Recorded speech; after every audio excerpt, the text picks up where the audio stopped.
Halls of justice, painted green, money talking.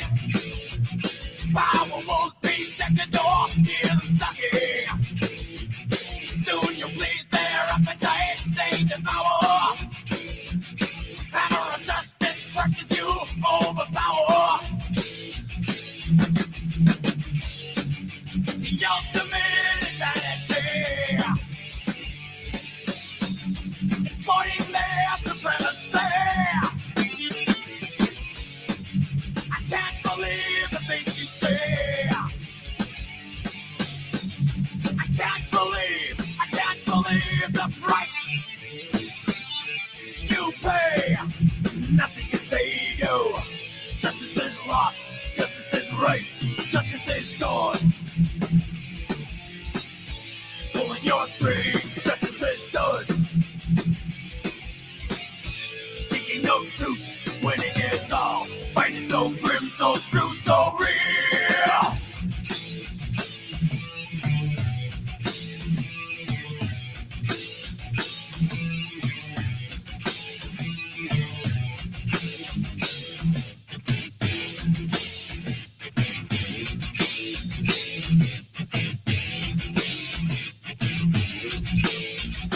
Apathy, their stepping stones, so unfeeling. Hidden deep animosity, so deceiving. Through your eyes, their light burns, hoping to find Inquisition sinking you with crying minds. The ultimate insanity, exploiting their supremacy. I can't believe the things you say. I can't believe the price you pay. Nothing can save you.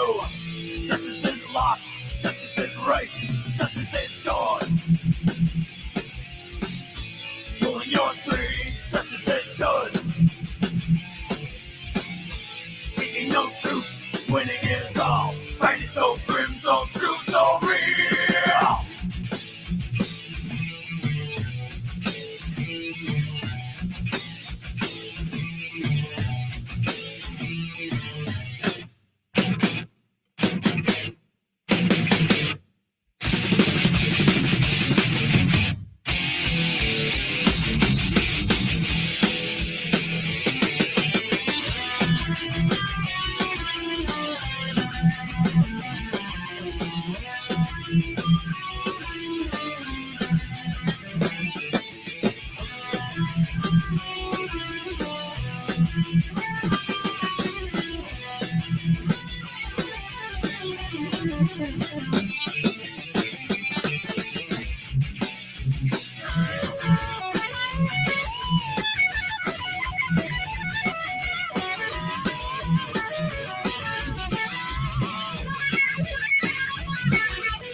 This is Sparta! Upset the established order, and everything becomes chaos. I'm an agent of chaos. Oh, and you know the thing about chaos. Beef. for me. It's fair. Make sure that they hear me loud and clear if they ever wanna beef with me. Not a racist, I hate equally. Get in my face in black or white, it doesn't matter, I'ma break your teeth. It's like Joyner broke the internet, we're not a racist, and the song was great, but truthfully, what I'm amazed with is the racist in response to it. Black people saying a white dude snapped, but a black dude didn't in response to it. Listen, I'ma make this black and white, get it black and white, skip it, let me get back to writing, and back to writing. I don't mean writing songs, I mean writing wrongs. That's the type of shit I'm on till my life is gone. I'm a rapper and an activist. Fuck it, I'm a raptivist. Trying to change the world, not just getting y'all to clap the shit. I give a fuck how they react to this, cause that's been a deciding factor. If I did half of this shit, I haven't. Cause the truth is, I've been here for years, you just now see me. Proof big, you can all thank Nick, cause he now a genie. Cause I wish the motherfucker would and you did. I don't start shit, all I start is movement. Like, guess I gotta make this shit in black and white. I don't give a shit about who black or white. Racists trying to make it so we can unite. Keep talking fuck shit, motherfucker. Nobody panics when things go according to plan. If tomorrow I tell the press that like a gangbanger will get shot, nobody panics. Because it's all part of the plan. But when I say that one little old mare will die, well then everyone loses their minds. Ladies and gentlemen, he sounds sexier than he looks. The only reason any of us ever got laid is because he didn't get there first. For your auditory pleasure, don't look at him because you'll lose your erection. Put your hands together for Chuck Not So Black. How's it going? How's it going? How's it going? What's up, everybody? How you doing today? Ladies Thanks for and coming gentlemen, through. He sounds Oh, I sexier thought than I he looks. could. The Hold only on. reason God any of us dang ever it. got laid is because he didn't get there. I thought I took the loop off on that. Damn it. There we go. What's up? What's up? What's up? How's it going, everybody? That was remember Laughing Dog, the night we were over on Reckless Ray's stream, another dude who's part of the Pred Catcher community, his name's Ray as well. He came in and was doing some voiceover shit, and he did an intro for me, voiceover like that, and one for Ray, and I think one for Reese as well. So I clipped it off of Ray's stream and then added the applause and shit to it. So now I got that when I come in as well. Pretty dope, right? I think it is. But shout out to everybody that came through. Right? Can't confirm or deny whether or not you were there. Shout out to everybody. We got Joker up in the house tonight. What's up, Joker? We got AC's up in the house tonight. What's up, AC? Thanks for coming through. We got Dakota Hayes. Thank you for coming through and joining us for the program. We got Laughing Dog, our resident nephew to good old Uncle H. Who else we got up in here today? We got Brother Rage is up in here today. What's up, Brother Rage? We got Brother Truism. Words of the Storm Crow. You know, how you doing, brother? Glad to see you back. Tonight we got a good one for you. I don't know if a lot of you guys have seen this or listened to this yet, but we got the interview that Tim Pool did with Brandon Caserta. And if you aren't aware, Brandon Caserta is one of the guys that was acquitted. Well, first he was charged with trying to allegedly kidnap and kill the governor of Michigan, the evil tyrant witch Gretchen Whitmer. But he was acquitted for it. And what we have tonight is we have the interview that he did with Tim Pool a couple days ago. Now, so I don't get a content strike, what I'm going to do when I go to play it is I'm going to put an overlay over the stream, which is going to be a picture of him.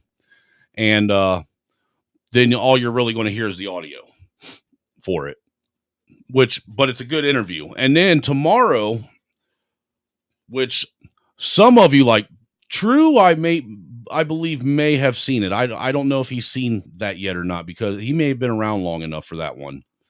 But he might not, because this was also back in trailer hood days when this happened, when I streamed this.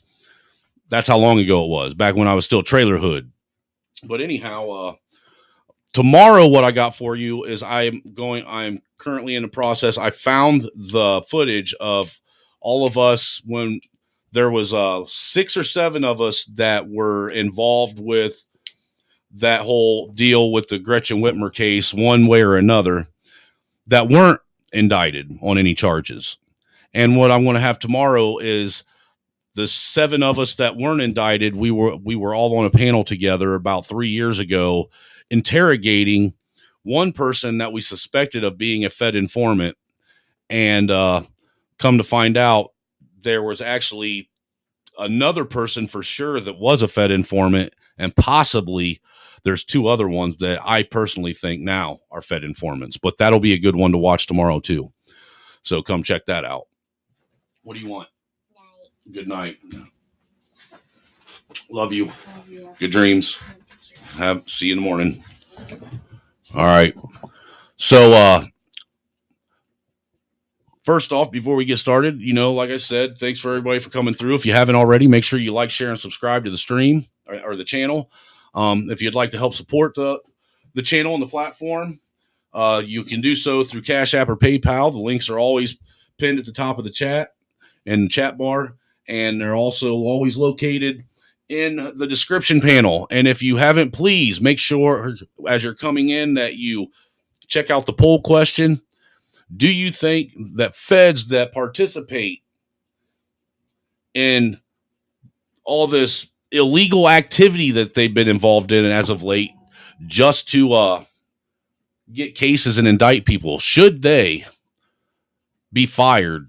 Should the federal government, or should the FBI actually be shut down and disavowed and done away with? In my opinion, I think that it's dumb and it served its purpose. It's time for it to go, because now the feds it's gotten to the point to where the feds are basically creating problems to solve problems. The good old Hegelian dialectic, and when the federal when the FBI and as far as I'm concerned, the CIA, the ATF, Homeland Security, the Department of Education, even, they can all go as far as I'm concerned, because they are criminals and they set people up. Well, you know what, CT, listen to this interview and then tell me if you still think so afterwards, because this is just one person that I personally know of people that were involved in this and that the feds did this to. And secondly, this ain't the first time. And the whole Unabomber thing, for all we know, the FBI created the Unabomber just so they could apprehend the Unabomber, have a Unabomber to apprehend. But let's get into the interview, and you know what? I'll let you make your decision from that. We'll hear it from the mouth of the man himself, Mr. Brandon Caserta. Let's just start right away by you guys introducing yourselves. You want to start? Yeah, my name is Brandon Caserta. I'm from Detroit, Michigan. I'm just a regular guy who was just so happened to be framed by the FBI for something that I didn't do. Attempted framing. You were found not guilty. Yeah, yes, attempted framing. Exactly. So this is in relation to the Gretchen Whitmer kidnapping plot. Yes. Yep. And you are, ma'am? I'm Christina. I'm an independent journalist and filmmaker, and I am currently directing and producing the forthcoming documentary about that story called Kidnap and Kill, an FBI Terror Plot, that will tell the truth about the FBI's fabrication of a domestic terror plot to influence the election. Yeah, big story being run far and wide on all the corporate press outlets about a group of men who were plotting to overthrow the government or something like that. And I believe that the cases are still ongoing, right? There's still people who are awaiting trial. Yeah. You, Brandon, you were acquitted, as well as another individual. Let's start from the beginning. I mean, how does an FBI hoax terror plot begin? How do you get involved in it? Where are we at? Yeah, so, it's kind of interesting because during 2020, we had all those riots and the lockdowns happen. This was something that we haven't really seen happen before, and it was pretty crazy. It was a crazy time. And people like me were concerned. I train with firearms. I really care about the Second Amendment, and I'm critical of the government, and I understand my philosophy and how to express that. And so I was looking for kind of like-minded people to essentially be able to protect ourselves in case a real tyranny came down. And from my experience, I found these groups that would have private property to train on, and you would go and train. So it's just a regular thing, right? People are talking about what they believe in and training with firearms, but little do you know that all the people who are training everyone are feds, right? How many of them were feds? Well, in just our case, the federal case, the 6 guys that went to the first trial, there was at least 12 informants there, and then 3 undercover feds. So, like, wait, how many people total? You've got 6. Well, 6 were charged federally, and then for those 6 15 people were feds, right? Or like informant or actual working feds. So the majority of like the group. That's just so insane. Yeah. They like make a fake group to try and bring people in or something. That's exactly what they did. They made so many fake profiles, militia profiles, like militia 3%, blah blah blah, whatever, and they draw people in and try to organize people from other states and say, hey, we got this property, come train on it, and hey, we got food. It's like a family atmosphere. It's really nothing wrong, so people show up. So this there's all of these people who are being charged. Do you know all of them?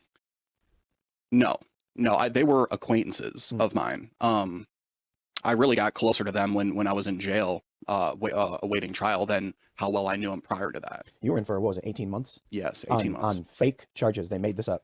Yes, 100% made up. That's insane. Well, let's start from the beginning. I have a million and one questions, but let's start with the charges and they arrest you and all that stuff. Like, what happens? Yeah, so how I got arrested was I was literally at work. I ordered lunch from the same place. So I order, my avocado burger with jalapeno and onion on it. And, I'm waiting to go get that. And my supervisor comes up to me. He's like, hey, like the plant manager or whatever wants to talk to you. And I'm assuming that he left already, but I guess not, right? So what happened with that is the FBI showed up, essentially told my supervisor, hey, you got to get him and draw him over here. So he's like, doesn't know what's going on. He's like, oh crap. Like, okay. So he tells me to go in this room. I walk into this like conference room that I had been in before, but the lights were out. Whoa. And yeah, and I walk in and I look around like, what? Next thing you know, the lights flick on, 15 plainclothes FBI agents with baklavas over their face. They're like, get down on the ground now, put your hands behind your back, stop resisting. They just tackle me down to the ground, dude. Whoa, and start digging through my pockets and all this stuff. And I'm literally, I don't know they're from the government. They didn't say FBI or anything. They just attacked me and essentially kidnapped me. Yeah. So when do you find out in this case that they're feds, you're being charged, they're coming after you? So what happened after that is they put me in chains and they walked me up to this very tall, slender man in a black suit with slicked back black hair. And they said, is this the guy? And he said, what's your name? I said, Brandon. He said, that's him. Put him in the back. And I'm like, okay. So they throw me in the back and I realize these guys have these earpieces on and stuff like that. I'm like, oh, okay, these are feds. Yeah. They're still not telling me anything, Did you have an inkling? Like, Yeah, because they really wanted my phone. They really wanted to look at my car and stuff. So I just told them I don't consent to any of this. I don't consent, blah, blah, blah. That's really all I could do. They had me. And then I didn't find out what the charges were exactly until we pulled up to the police station. I was like, oh, okay. Did you have any idea that anything like this could happen? No. The entire time, look, I'm a smart guy. If I'm engaging in certain behaviors, I'm going to understand whether or not I could probably get in trouble for it.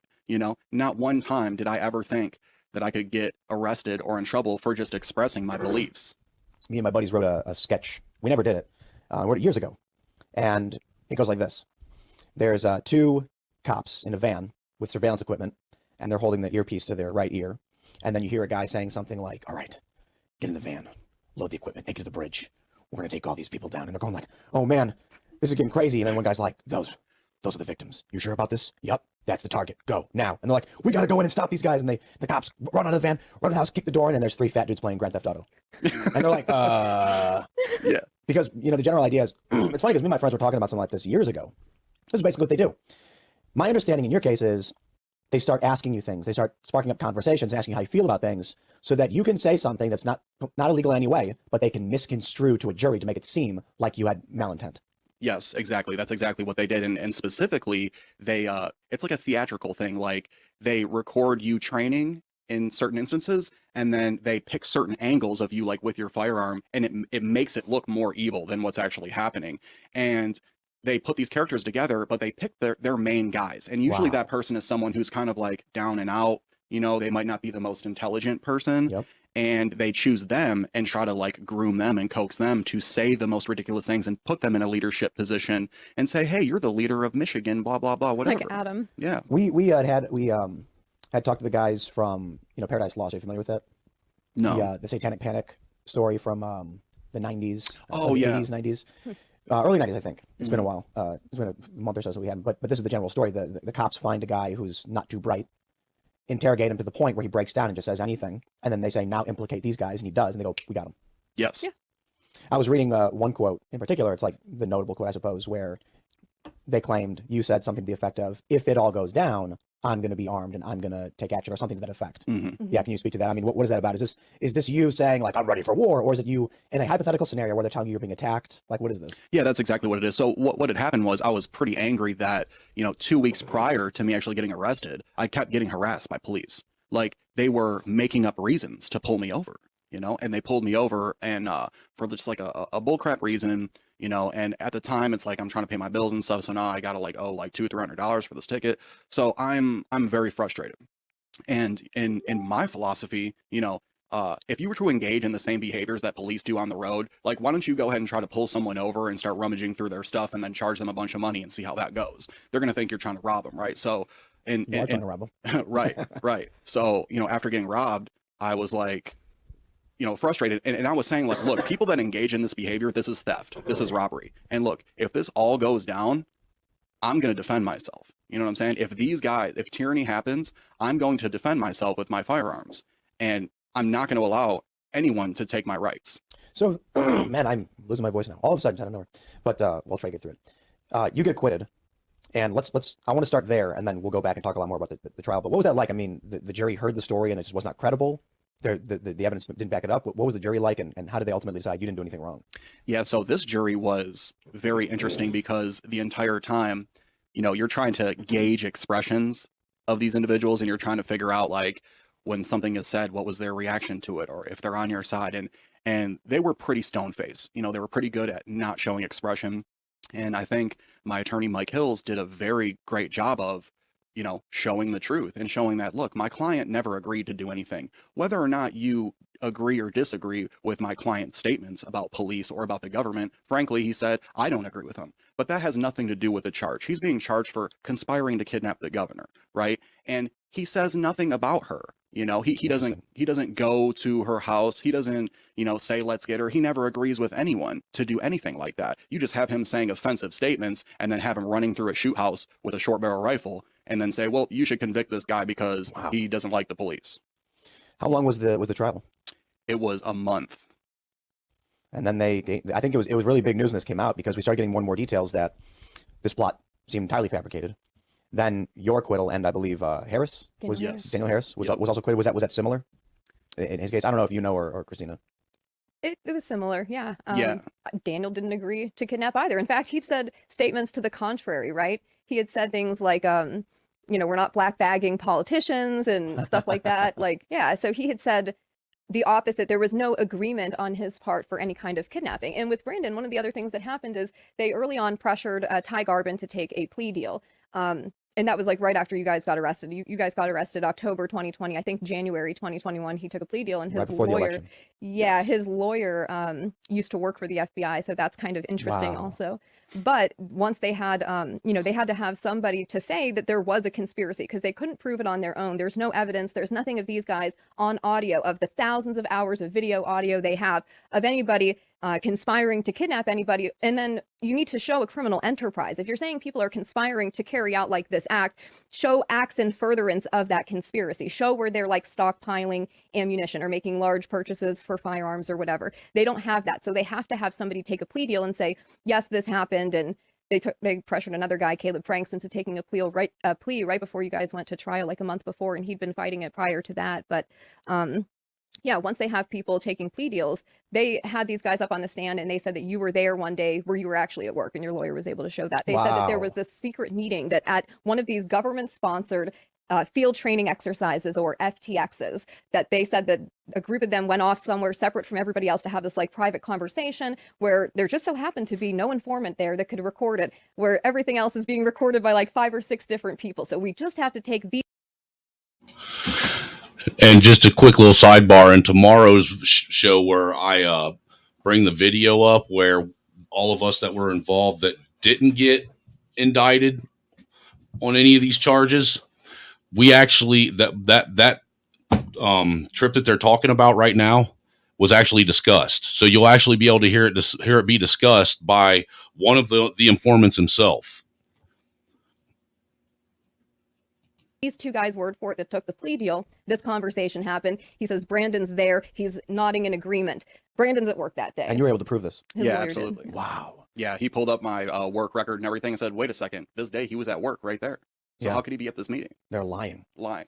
You know, this sounds like now, you know, I wanted to make sure we get out the, you were acquitted of all charges. You are innocent. You were innocent the whole time. You were never proven guilty. Like innocent until proven. They still lock you up for a year and a half. They still run in the press that you were this guy, that you did these things, even though the feds had to have known that was fake. I mean, this guy is giving false statements. If you've got proof you weren't there and he says you were there, these are lies to try and jam you up, to lock you up, to destroy your life. This sounds like the FBI scripted the whole thing in advance. The majority of the people involved are either informants or actual agents. It sounds like they knew what they were doing before it all began, and they said, we need patsies.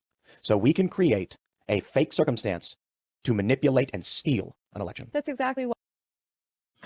And that's what I've been saying since this all started right there. What Tim had alluded to is that you had the lockdowns, then you had this Michigan thing that had to take place in order for people to believe that there was a real insurrection on January 6th, for people to be okay with the federal government telling them that they are no longer invited for the first time in American history to the inauguration of the nation's president. And they needed that they needed for people not to show up to the inauguration so they could legitimize the voting count. What happened in my investigation into this, what I've looked at through the documents from the discovery and everything, is that absolutely there were certain people involved that were under surveillance online for years, like Barry Croft. He first came up on the FBI's radar in 2017 for things he was saying online, anti-government sentiment, they call it now, or whatever. And they have these informants that are undercover online. They have undercover agents who operate numerous identities online. They call them online covert employees. They're actually FBI agents. Wow. So one of these undercover feds, who I think they ended up introducing into the group, he's posing as just a regular guy online, like a militia guy, using the name Mark Woods. Hey, make sure you get them likes up out there too, man. Get the likes up. Help get this out there in the algorithm. That way people can see it and hear it. That's not his real name. His real name is Special Agent Mark Schwiers, and he should be very ashamed of himself for what he did in this Or he case. should be criminally prosecuted. He should be, Yes. along with Timothy Bates, who was UCE Red, who posed as a explosives expert towards the end when they needed to get these guys on something. But yeah, they planned the entire thing. They were monitoring these guys. They give their informants access to a database. This was interesting, and this is in their file for one of their informants, who happens to be, by the way, a 20-year felon who has fraud charges and pedophilia charges, Wow. which, by the way, the FBI kept out of their own paperwork. That had to be independently verified, so they don't even put that in their file when discussing his lengthy criminal record. Yeah, this is the kind of people that they're using as informants. They give him an access to a database of Americans they want to target. So we have to ask the question, why does the FBI have a database of Americans they want to target? What's the criteria for being put in that database? Is it being run through social media? Is that why they have all of these agents undercover there? The FBI created pro 2A groups, like pages for militias that didn't exist, and they scripted the whole thing. Yeah. They knew in advance they wanted to do. It sounds like the real plotters are the FBI. Yeah. The FBI agents in particular. And man, I hope, you know, I'll be a little partisan in this one. I hope Donald Trump gets elected and then criminally prosecutes all of these people. That should happen. Yeah. These Yeah. informants are, you know, no one really is auditing this program, the informant program. We know the FBI spends like $530 million on it a year, but there's no oversight. There's no transparency. Some of these informants, they're just there kind of like as sleeper cells. They get activated when needed. So a lot of these guys, they're targeted that way. The FBI finds people who are saying things online that are like, oh yeah, like this is someone that'll make a good patsy. Yep. Or for Brandon, he's got tattoos, he's got gauged ears, he likes heavy metal music. They're like, oh, this is the kind, we want this guy to be front and center. So they look for people like that, and then they have so much data about you online, and they'll have their informants and their agents reach out to people online and spark friendships with them. So Barry, for example, he had informants reaching out to him in 2019, 2020, befriending him online, pretending that they knew one of his friends who died and was going to attend the funeral, and they kind of met up with him that way. And so they're driving this thing before they're introducing these guys to each other. The co-defendants, they don't even know each other. The FBI informants introduce them to one another and bring people together. What she just said right there is 100% fact, because out of the people that showed up at that original Dublin meeting that I knew, I only knew 3 of them out of there's a total of, I think, 26 people that showed up that day. And I only knew 3 of them. The rest of them somehow got linked to all of us. And we all got linked together. What's crazy is the fact that just wait until you find out, as they start digging into this and explaining what's going on, just how closely this Michigan thing really is tied to January 6th. It'll blow your mind. We're talking about months and months of surveillance against someone, 6 months, 7 months, 8 months, with no criminality happening. And they're still continuing to use taxpayer dollars. Wow. Fourth Amendment violation. Right. Absolutely. Right. Maybe I'm jumping the gun on this one, but are there any plans for civil lawsuits, civil litigation? Honestly, yeah, for me, absolutely. One thing we're a little bit concerned about is just the qualified immunity thing, right? A lot of times, qualified immunity is very broad and they can get away with like a lot of stuff, but my particular thing is I absolutely believe that my case could be won because number one, the defense was we did an entrapment defense with no agreement. The fact that I was acquitted by a jury shows that the government attempted to entrap me. Yeah, malicious right? prosecution. Right. And they attempted to entrap me, which is illegal for them to do, and they engaged in the criminal activity. So because of that, I just need to find the right attorney who's willing to go up against them. I think they're out there. I think Yeah. you'll find them. Do you believe that this whole fiasco did influence the election in Michigan? 100%, absolutely, because it gained sympathy for Gretchen Whitmer as well because of the hard tyranny that she brought down on Michigan with all these super strict lockdowns. You couldn't buy seeds, you couldn't go gardening. You know what I She mean? arrested that barber, or a barber got shot Yeah, or something like that. yeah, the barber, you couldn't get your hair cut, all that stuff, and people were the people of Michigan, are not. They may be a little bit, they're lefty in like some of those cities like Detroit and stuff, but the majority of Michigan is not down with lockdowns and stuff like that. Rage. Wait until you find out how many millions of wasted tax dollars were spent on this alone just to frame people for some political narrative. So in the jab or whatever, but yeah, people were angry about that, and it was a good way to influence the election. They arrested us in October, an October surprise. Yep. FBI has been known to do that, and it gained sympathy for her and said, "Oh, look, I'm a victim. These dangerous, white supremacist militia guys were trying to, attack me and put me in jail and all this stuff. Feel sorry for me."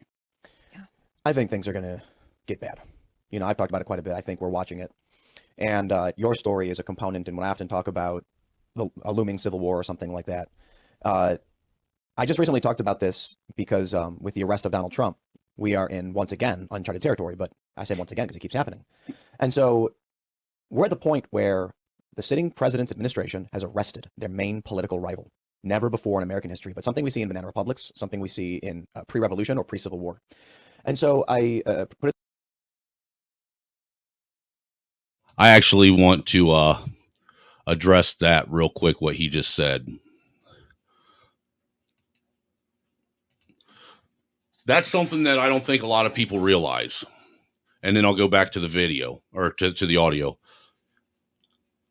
We right now have a sitting president that for the first time in history is trying to use the law and have his political rival arrested. That way he doesn't lose an election. Never before in America has that happened. That's something that should really be weighing heavy on the American population. Because if they can sit and turn around and now sway elections, not just through social media or through legacy media, but also turn around and use the Department of Justice, the FBI, and any other law enforcement agency to basically kidnap, bring charges on, and arrest a political rival. This country is doomed. That means that your votes that may or may not have mattered before absolutely will not matter after. You know, that's something that people really, really, really need to think about, especially those that are swayed one way or another as far as this whole indictment with Trump. You know, trust me, I question Trump. But the fact that we have a president that's using the Justice Department to indict and imprison a former president and a political opponent. This is some scary shit. This is Orwellian.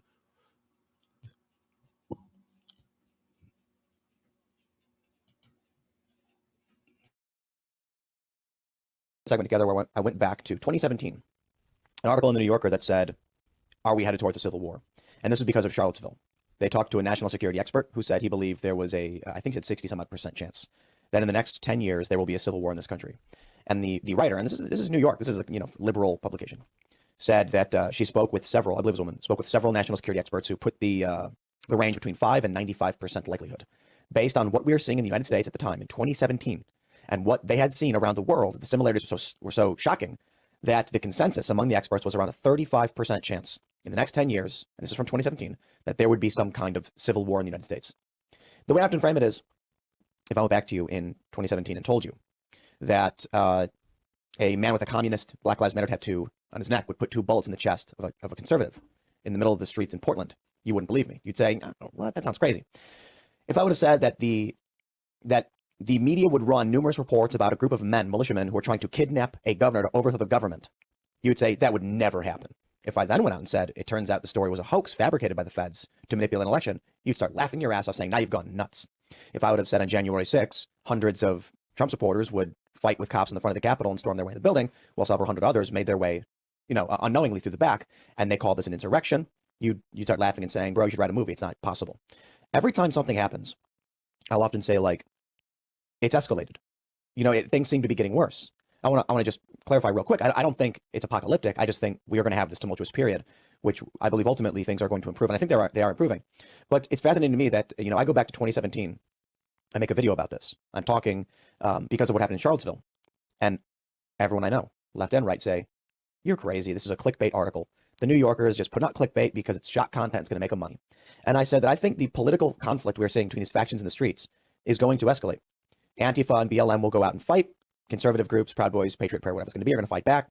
Democrats are then going to step up and say, hey, this is an opportunity for me to promote my political campaign, utilizing this shock content, which will then spread the ideology and the division, and it will ultimately reach higher and higher levels of government. I said that to a group of people, 2017, 2018, 2019, and they kept telling me I was crazy and I was wrong because the government would never allow something like this to happen.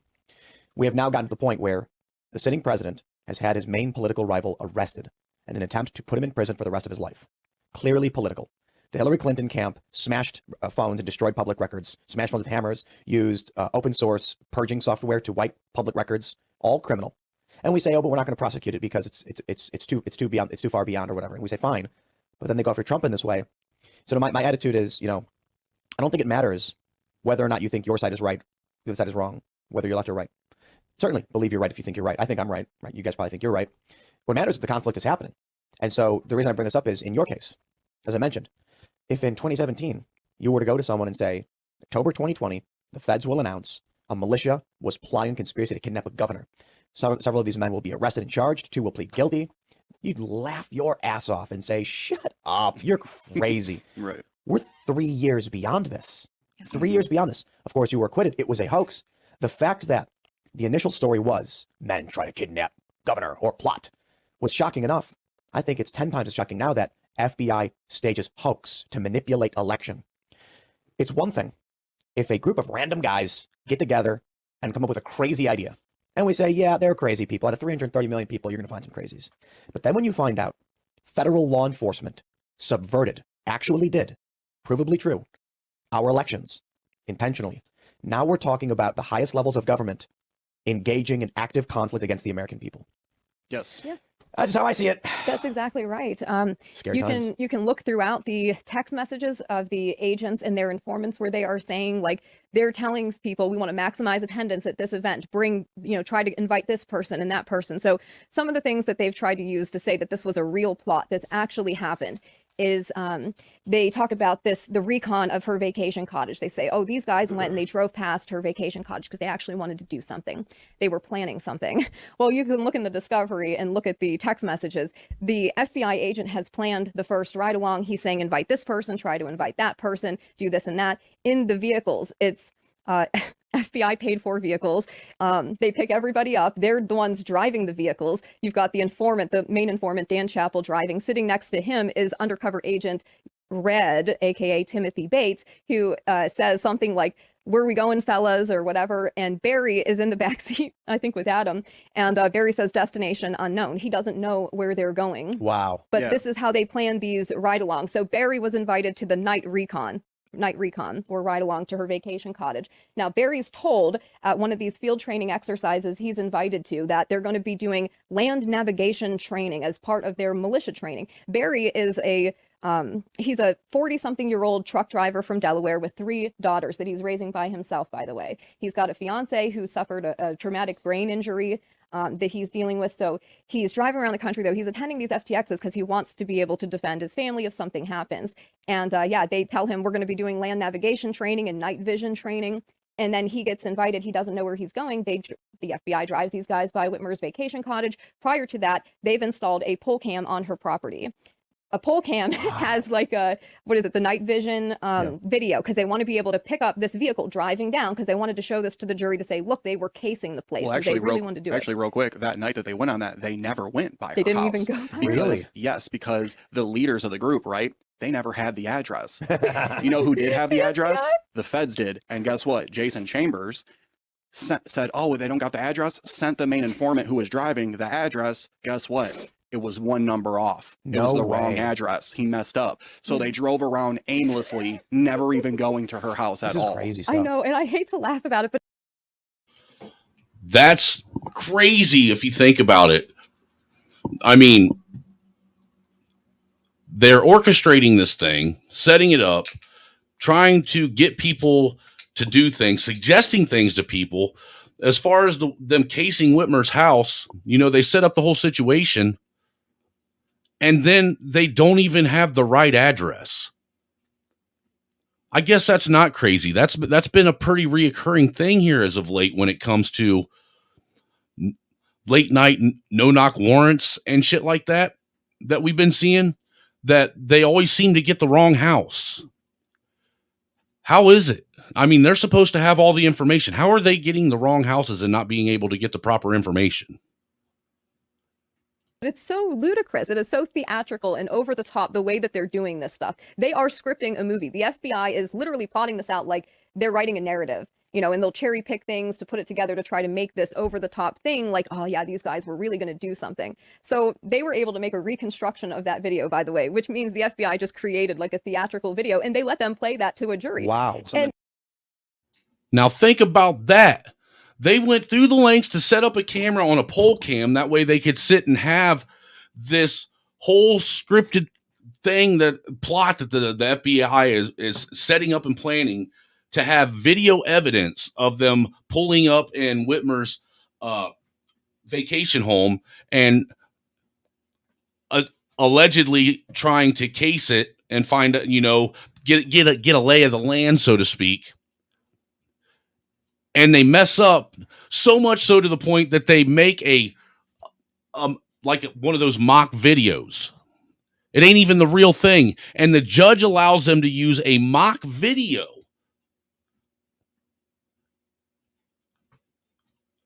as evidence and present it as evidence to people in the jury. That right there should be illegal.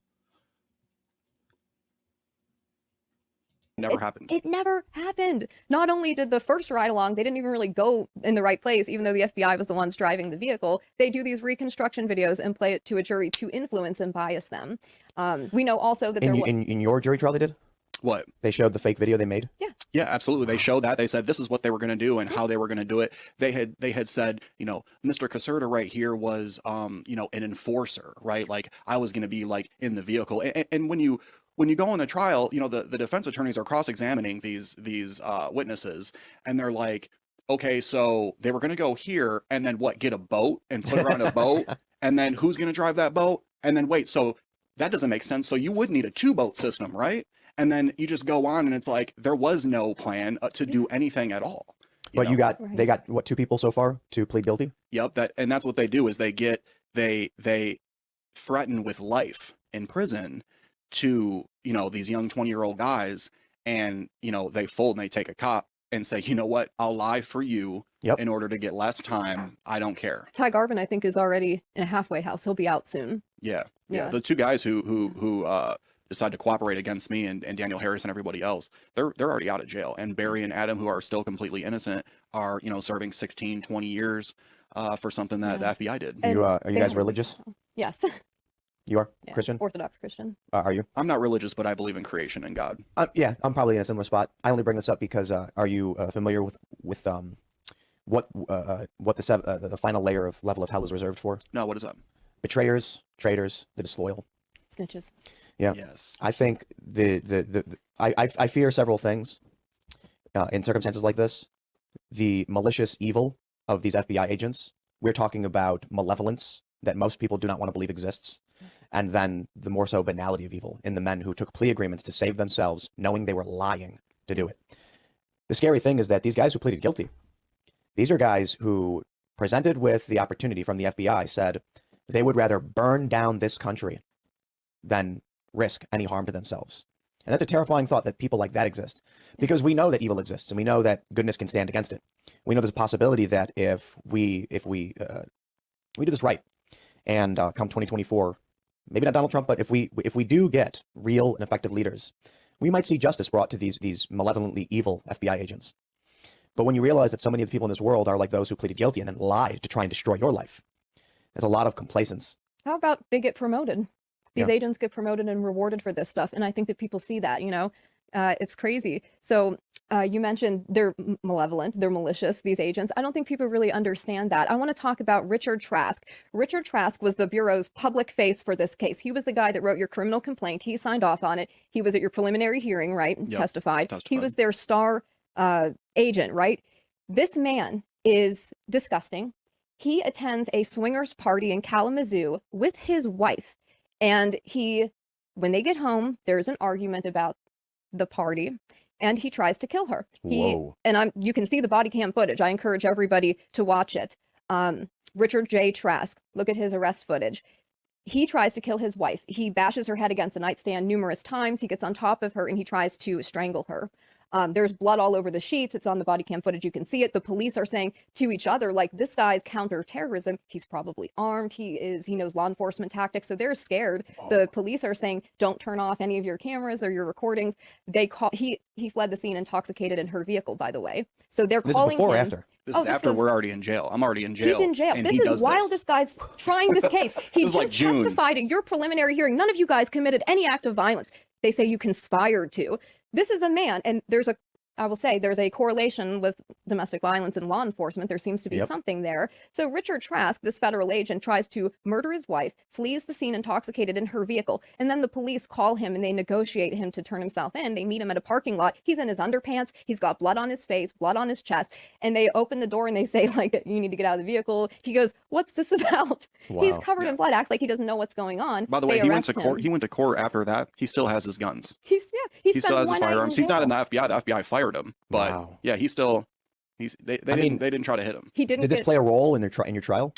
Well, you know, it did, but it didn't, right? I think there were some articles that came out from BuzzFeed about it, so it helped as far I think as I remember this. But the jury Yeah. didn't get to hear about it. That's what makes me angry the about jury it. didn't get to hear about it, but for me, like spiritually, right, when we're talking about God and we're talking about spirituality and stuff, it was a sign of hope to me. It's like I knew these guys were like that, you know, and if they're doing shit like this and getting caught up, the truth is going to come out and they're going to get exposed. Oh yeah. It's crazy to me, when I think about this stuff. We don't need conflict. We don't want conflict. We don't want violence. Right. All that needed to happen in this case was for these two guys who pleaded guilty.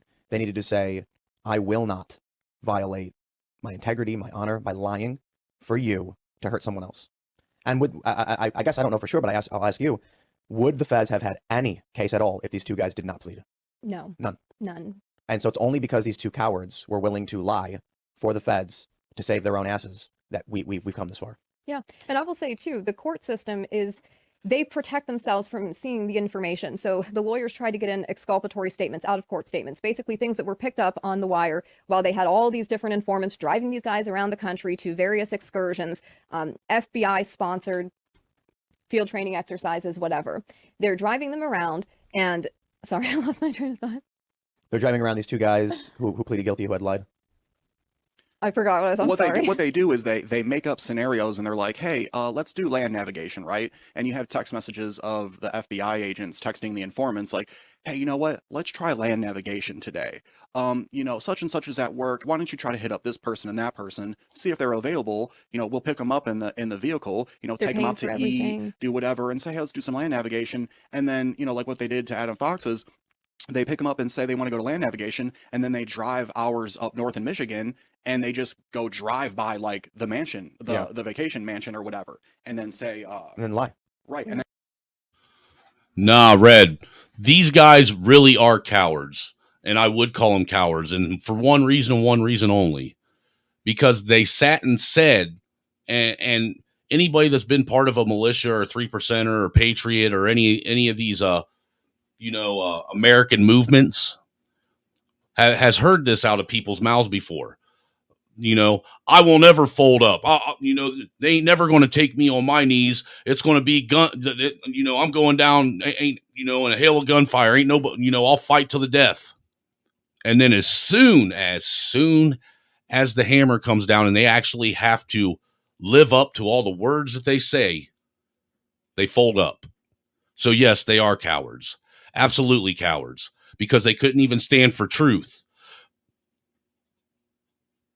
and say, yeah, he wanted to do that. They give him a pen and a piece of paper and say, hey, here, why don't you draw a map of the area? No, they drew that. They sent him pictures. The FBI agents sent him pictures. This agent, Lauren Hastings, who was posing as a woman named Elise Marie, which was the girlfriend of another agent that was posing as somebody else online. They sent him, the FBI took pictures of Mackinac Island and they wrote markings on them, and then they sent them to him in Facebook. And then the government used that against him, and they said, oh, look, he got these pictures together from Mackinac Island, and he was showing people this because he wanted to go drive by her house or whatever. They did stuff like this all the time, though. Like, you had these informants telling some of the targets of their investigation, oh, I've been banned on Facebook. I want you to throw this out there. You've got a platform still.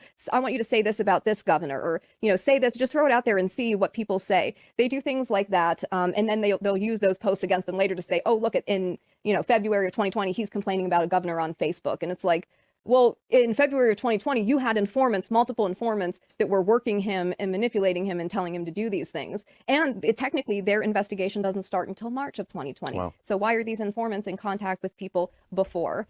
Have there been any convictions? Yeah, so there's, our trial was the main one. 6 of us charged federally. That was the first trial. I was acquitted on that on my birthday, by the way, which was absolutely amazing. Best birthday present ever. I mean, you shouldn't have been locked up in the first place. Right. But hey, at the time. Yeah. And so me and Dan were acquitted on that one. There was a mistrial for Adam Fox and Barry Croft. Now we have the other 2 guys that. And then after the mistrial, there's another trial, and they got them. There's a retrial for Adam and Barry. Yep. And then they had a state case. So what they did was they arrested us 6 guys. And then said that essentially it was this whole group, the Wolverine Watchmen, right?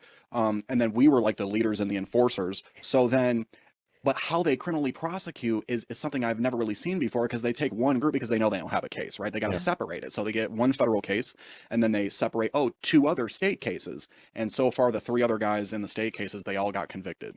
Yeah, what happened with that? Wasn't it that certain evidence wasn't allowed to be admitted? They were charged with providing material support for terrorism, which was like they let somebody use their property for training, or they taught somebody how to tie a tourniquet or whatever. And they're now saying that's like aiding and abetting a terrorist. So what Michigan has very unique anti-terrorism laws that were passed in 2002 in the wake of 9/11 that have enhancements for like aiding and abetting. So if you were like an American citizen and you were like assisting Al-Qaeda and then an Al-Qaeda terrorist committed an act of terrorism, they're basically saying if you aided and abetted them, you can be charged with the same thing and you'd be punished to the same extent as them. So they had this aiding and abetting thing for that they used on these guys for providing material support. They said they were aiding and abetting and then TKs. As soon as they get the plea agreements, they now have the legal standard of this proves it. Yeah. Therefore, anybody who gave them anything, that proves that. I remembered what I was trying to say. It's complex, I'm sorry. And it's kind of goofy the way he said they had this thing and then they broke it up.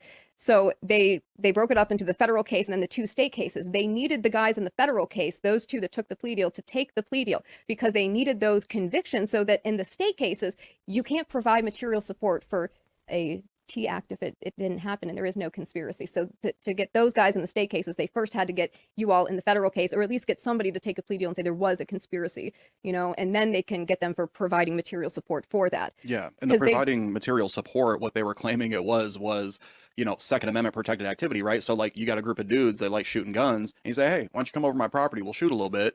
And then if those guys, 6 months later get arrested by the FBI, say, well, you were providing material support for these guys. You let them on your property. You shot guns with them. Yep. You helped them successfully try to implement this plot. They said they were running a terrorist training camp. Right. And it's like, wait, you mean the FBI was? Like these are the FBI sponsored field training exercises. The FBI is running the militia group. The Wolverine Watchman group that he's talking about. They're a small militia group in Michigan, mostly online. It had like 15 members or something. It's founded in 2019 by 2 guys, Joe Morrison and Pete Musico. And the FBI takes over almost immediately. Their informant becomes a second in command. And then they say all these other guys that were not members of this militia group that just kind of knew these guys. They said that they were members and they put together this map with like 45 people and they tried to say it was a gang. That's the other thing. They have had gang charges for some of the guys that provided material support, the state case. They've given them gang charges. So they're now trying to basically say militias are violent gangs because law enforcement can create task forces to go after gangs and they can work with the feds for that. So I thought that was a very interesting aspect of this. They want to talk about providing material support, right? But what did the feds do? The entire time, the feds are giving their informants these gigantic credit cards and telling everyone, hey, why don't you go buy a 50 cal rifle? Or, hey, why don't you go buy like a bunch of ammunition and a bunch of gear? And people are like, no, I'm good. I'll just use my own money. Yeah. So no one ever even took the bait on that. Okay. Yeah. The credit cards was for a charity that the informant that was a pedo was running called Race to Unite Races. And he had these credit cards. They were like $5,000 credit cards, or that's what these guys were being told. And they were kind of shoving that towards them at the end because they wanted to wrap this up before the election, but nobody had done anything. And in their text messages, the FBI agents are saying to each other and the informants in like May of 2020, these guys have no plan. They're wasting my time. In September of 2020, the FBI admits that there's no plan, and that's why they have to introduce the undercover agent Red to pose as an explosives expert to try to get these guys to put down a down payment for like a C4 or something, some kind of explosive that could take out a bridge or whatever. Nobody gave this guy money for the explosives, but this is like what they're doing, the FBI, to try to fabricate this and make it look like there was something so they could arrest these guys right before the election. Wow. I wonder, I can only assume, more things like this are still happening. Yeah. So what's weird is it seems like this case springs out of like a bigger operation that it looks like the FBI was involved in going back to 2018 and 19, where it seemed like they were interested in infiltrating the Midwest militia movement. They created a fake militia group called the Midwest Coalition through one of their informants. The informants in this case, a lot of them were posing as heads of the state chapters of a fake militia group that the FBI completely fabricated called the Patriot 3 Percenters. It didn't exist. Steve Robeson, an informant, was posing as the head of the Wisconsin chapter. Jenny Plunk, another informant, was posing as the head of the Tennessee chapter. They inducted Adam Fox, who the government called the ringleader of this, the homeless man living in the basement of the vac shack that had no running water. They inducted him to make him the head of the Michigan chapter of, again, a fake militia group. So, man, thinking about all this, plus, we're now entering this new election cycle. Things starting to ramp up already. My concern is where this country goes. If we've seen that there are criminal elements of the federal government that are never held accountable, are willing to engage in the most vile and maliciously evil behavior to win power, I can only imagine what's going to happen 2024 with the depravity of these individuals. And there's a lot of concerns about the 2020 election. Donald Trump obviously says that it was stolen from him and all those things. What I see there is the manipulation of state level government for things like universal mail-in voting.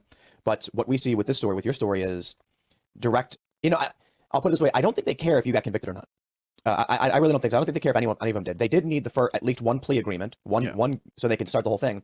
But I think the only thing they really cared about was getting the October surprise. After that, operation complete. Right. How well did the PSYOP work? I'd imagine as soon as they got the AP to report the arrest, they popped the champagne, dropped a mission accomplished, and said, "All right."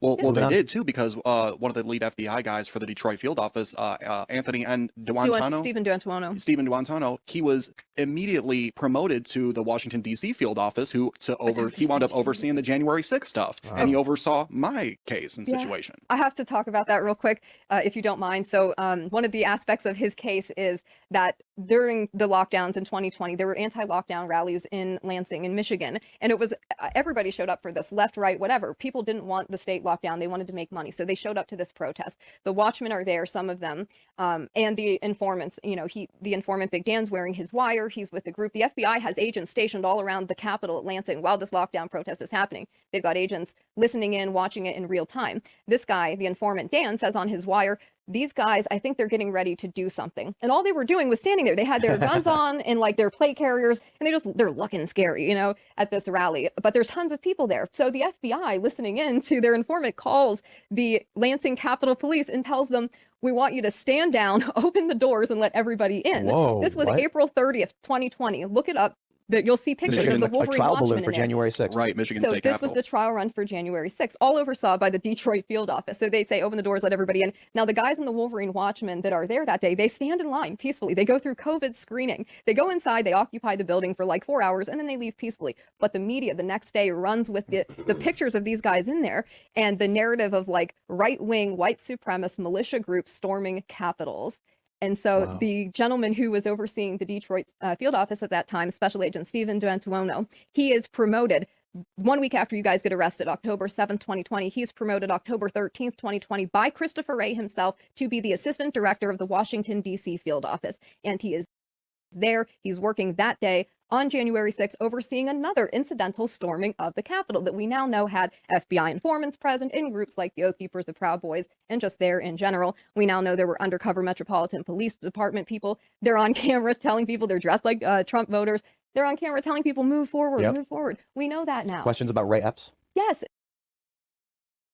See, isn't that ironic that the very guy that was fielding that was in charge of coordinating all the field officers in the Michigan thing gets promoted to the Washington, D.C. field office, and then he gets put in charge of the January 6th fake masturbation issue.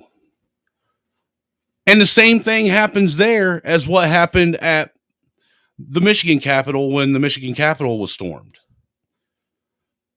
where we have video footage, we've all seen it, where they let them just walk right in. Ironic, isn't it? Very ironic.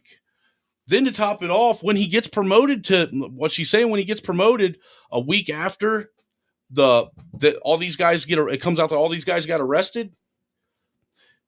It was probably like, I believe it was like 2 or 3 weeks after that whole January 6th rally got mentioned. Because that thing had only been advertised for like maybe 3 months prior to it happening. Because if anybody recalls, before they were going to have this big January 6th MAGA rally, they'd been planning for, since the election ever since the election happened, they've been planning what they were calling the Million Militia March on Inauguration Day, January 20th.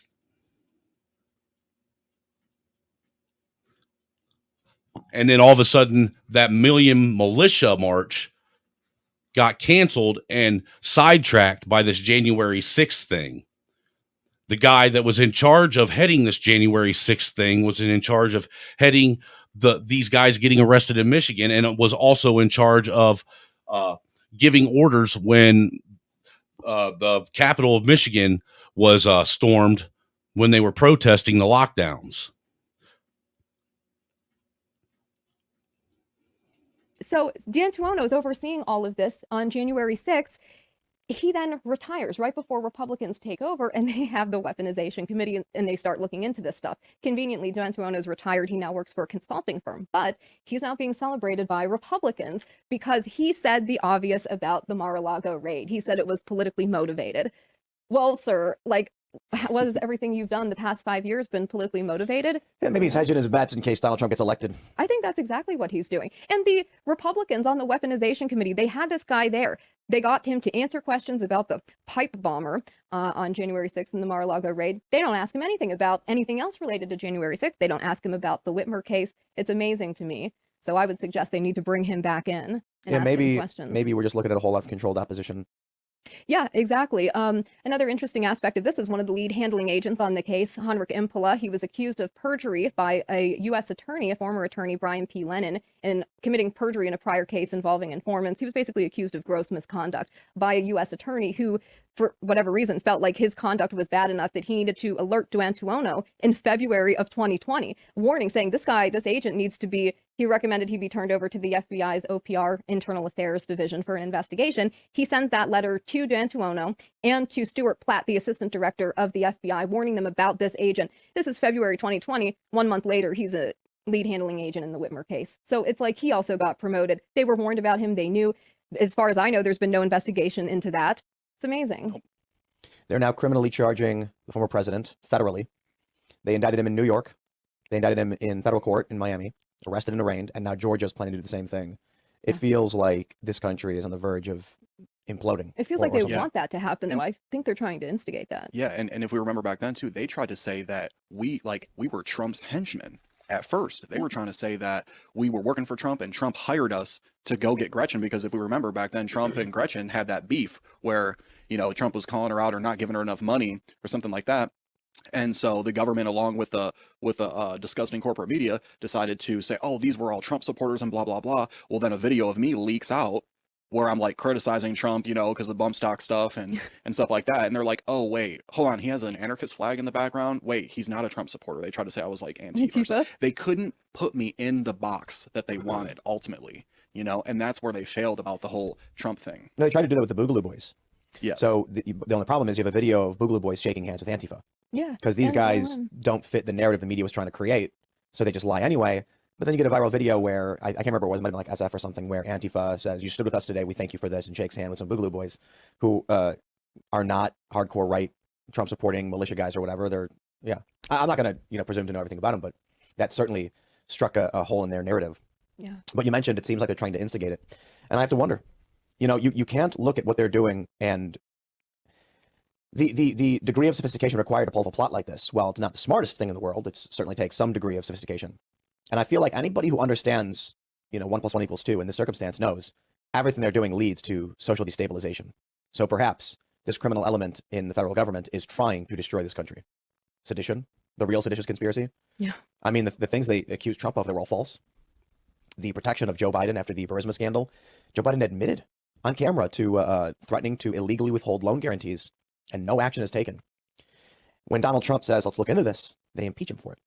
So I wonder if, the degree to which this nation is captured is intense. I wonder if these criminal elements, if they're trying to destroy or destabilize the country, or if they're so desperate to stop Donald Trump that they're getting sloppy. They're going to the most extreme degree possible. Yeah, I think it could be both. I mean, they definitely want to destabilize because, they can't. It's when we look at tyrannies that have happened in history, these things happen kind of slowly over time, and they don't just like show up with guns and just take you out by force. This has to be built up. So it's a good excuse if you can politically polarize, the entire United States population and get as many people polarized as you can, and then start aggressing and pushing certain psyops and dynamics where people get mad about this or that. And then once something violent happens, whether the feds got to create it or not, it doesn't matter because they can bring order out of that chaos that they created. And right now the FBI is creating crime in order to stop crime. But they've always done it, right? Right. Historically, the feds are notorious for providing the materials to their target and then saying, aha, look.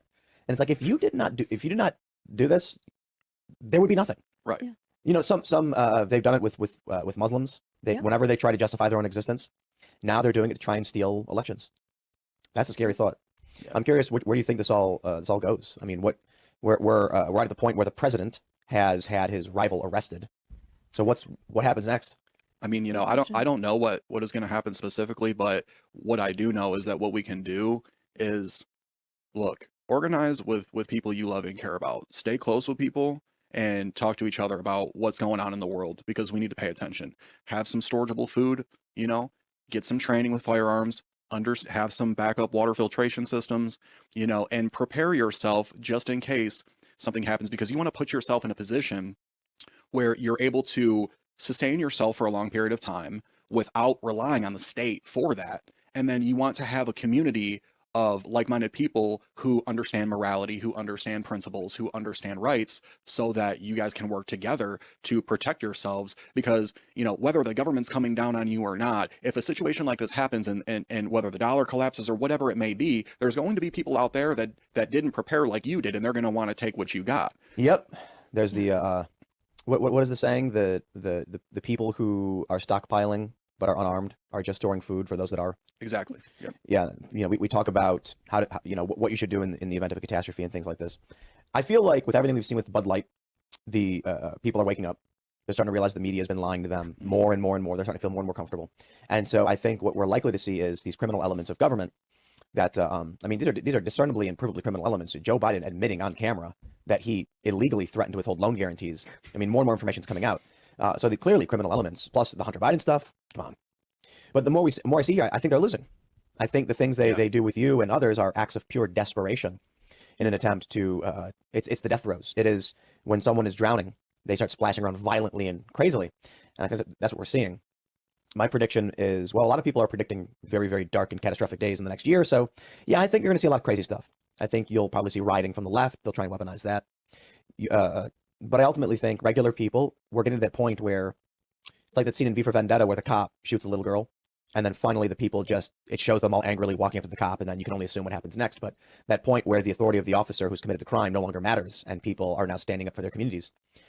What I mean to say in that regard is it's going to come a point where the media puts out another lie, and then people just say, off, I don't believe it. Right. They're going to try and sway people, manipulate people, and people are not going to be buying into it. They're going to say, I don't want to be involved in that. I think it really might come down to Bud Light as this major catalyst. It's funny how we can go from like the FBI hoax terror plot to people don't want to buy beer. But the not wanting to buy beer thing is significant, because what it shows is that people may actually be more scared to be the person buying the beer than to be the person boycotting it. And when that cultural shift happens, the machine has collapsed. So, you know, I'm hearing stories of prominent personalities who are totally not political going on their shows and being like, I'm not woke. You know, I'm not involved in any of that. I'm not like them, I swear. Because this machine narrative is becoming perceivably unpopular. People are starting to find that, you know, if they're on the other side of things saying, hey, we don't want this stuff, they get more views, they get more traffic, they get more likes. And this shift is maybe partially due to Elon Musk buying Twitter.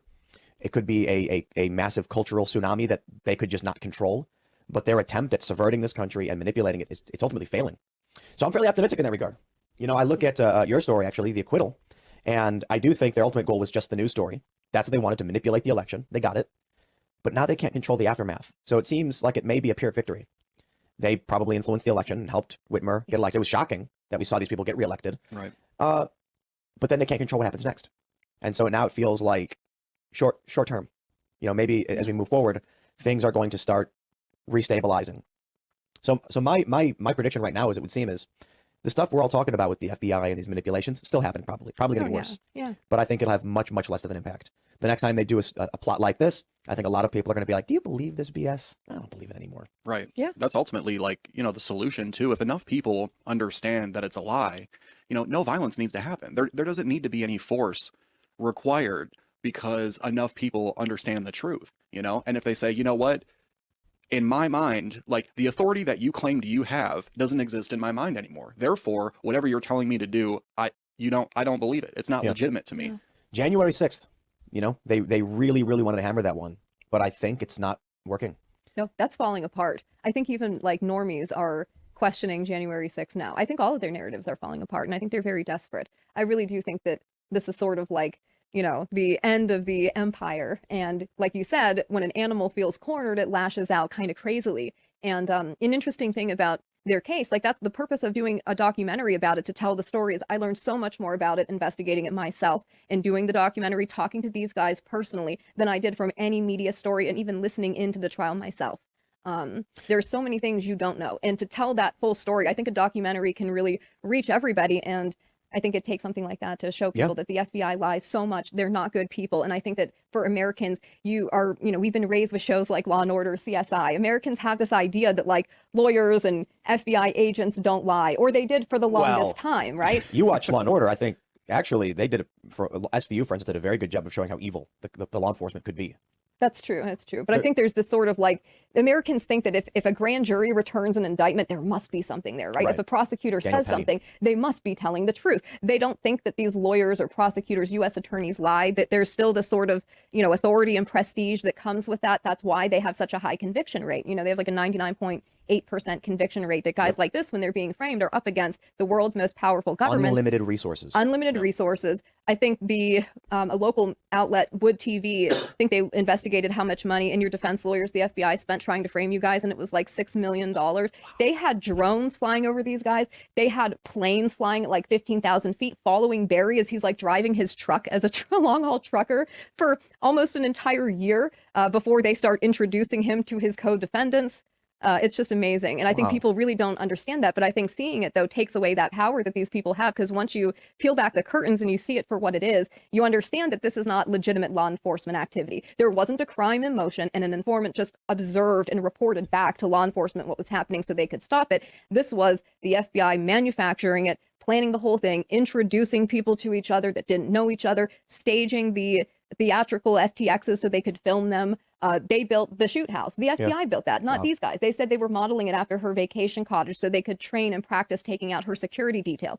Their informants are picked up on a wire suggesting that you take out her security detail. They were the ones that made suggestions of firing some rounds into governors' homes. They're the ones that suggested. Which they call that de-escalation. They called it a de-escalation tactic. Them suggesting these crimes is actually de-escalation somehow. They said that we should put tannerite in different governors' driveways, shoot it and blow it up to send a message and mail the governors the shell casings. This is their informant saying that. They have another informant who's doing the same thing. He's trying to convince a disabled Vietnam veteran from Virginia named Frank Butler that he should kidnap and kill Ralph Northam, recruit a bunch of people in his area to help him carry this out. And the FBI informant, Dan Chappell, texts him a recipe to make an explosive from household items like Drano and sugar, and then tells him to double the ingredients. This is an elderly, disabled Vietnam veteran that the FBI is trying to coax into doing this stuff. It is just, it's malevolent amazing. evil. It's evil. It's wicked. Malevolent. There's the banality of evil, and there's the malevolent evil. Yeah, they wanted it to be, by the way, like a multi-state terror plot. They wanted this happening to multiple governors' homes. They're just really bad at what they do, to be honest. I mean, we talk about this story, and they may have succeeded with the news reports, but man, they were really bad at it. If their end result was a multi-state thing, I'm looking at it all, and I'm hearing these stories, and I'm just like, sending the wrong address? Right. I mean, come on, man. If you're gonna carry out a conspiracy, geez, these texting FBI the guys to each other, the informants, the agents texting each other. Well, let's talk about the questions of why they do it. Yeah. Why would they want to subvert and steal elections? Why do you think? I have a big, larger, worldly picture of this, but I'm curious why you think they. Everybody, make sure you go sub to Casey Mo. Thank you. Did it. I think they did it because I think that they want to have control. I think they need to have control of the narrative. I think they want to influence things. And I think that they're just evil and wicked. And I think they like destroying people, and I think that they saw these guys from Michigan, working class white guys from Detroit. No one's going to care about them.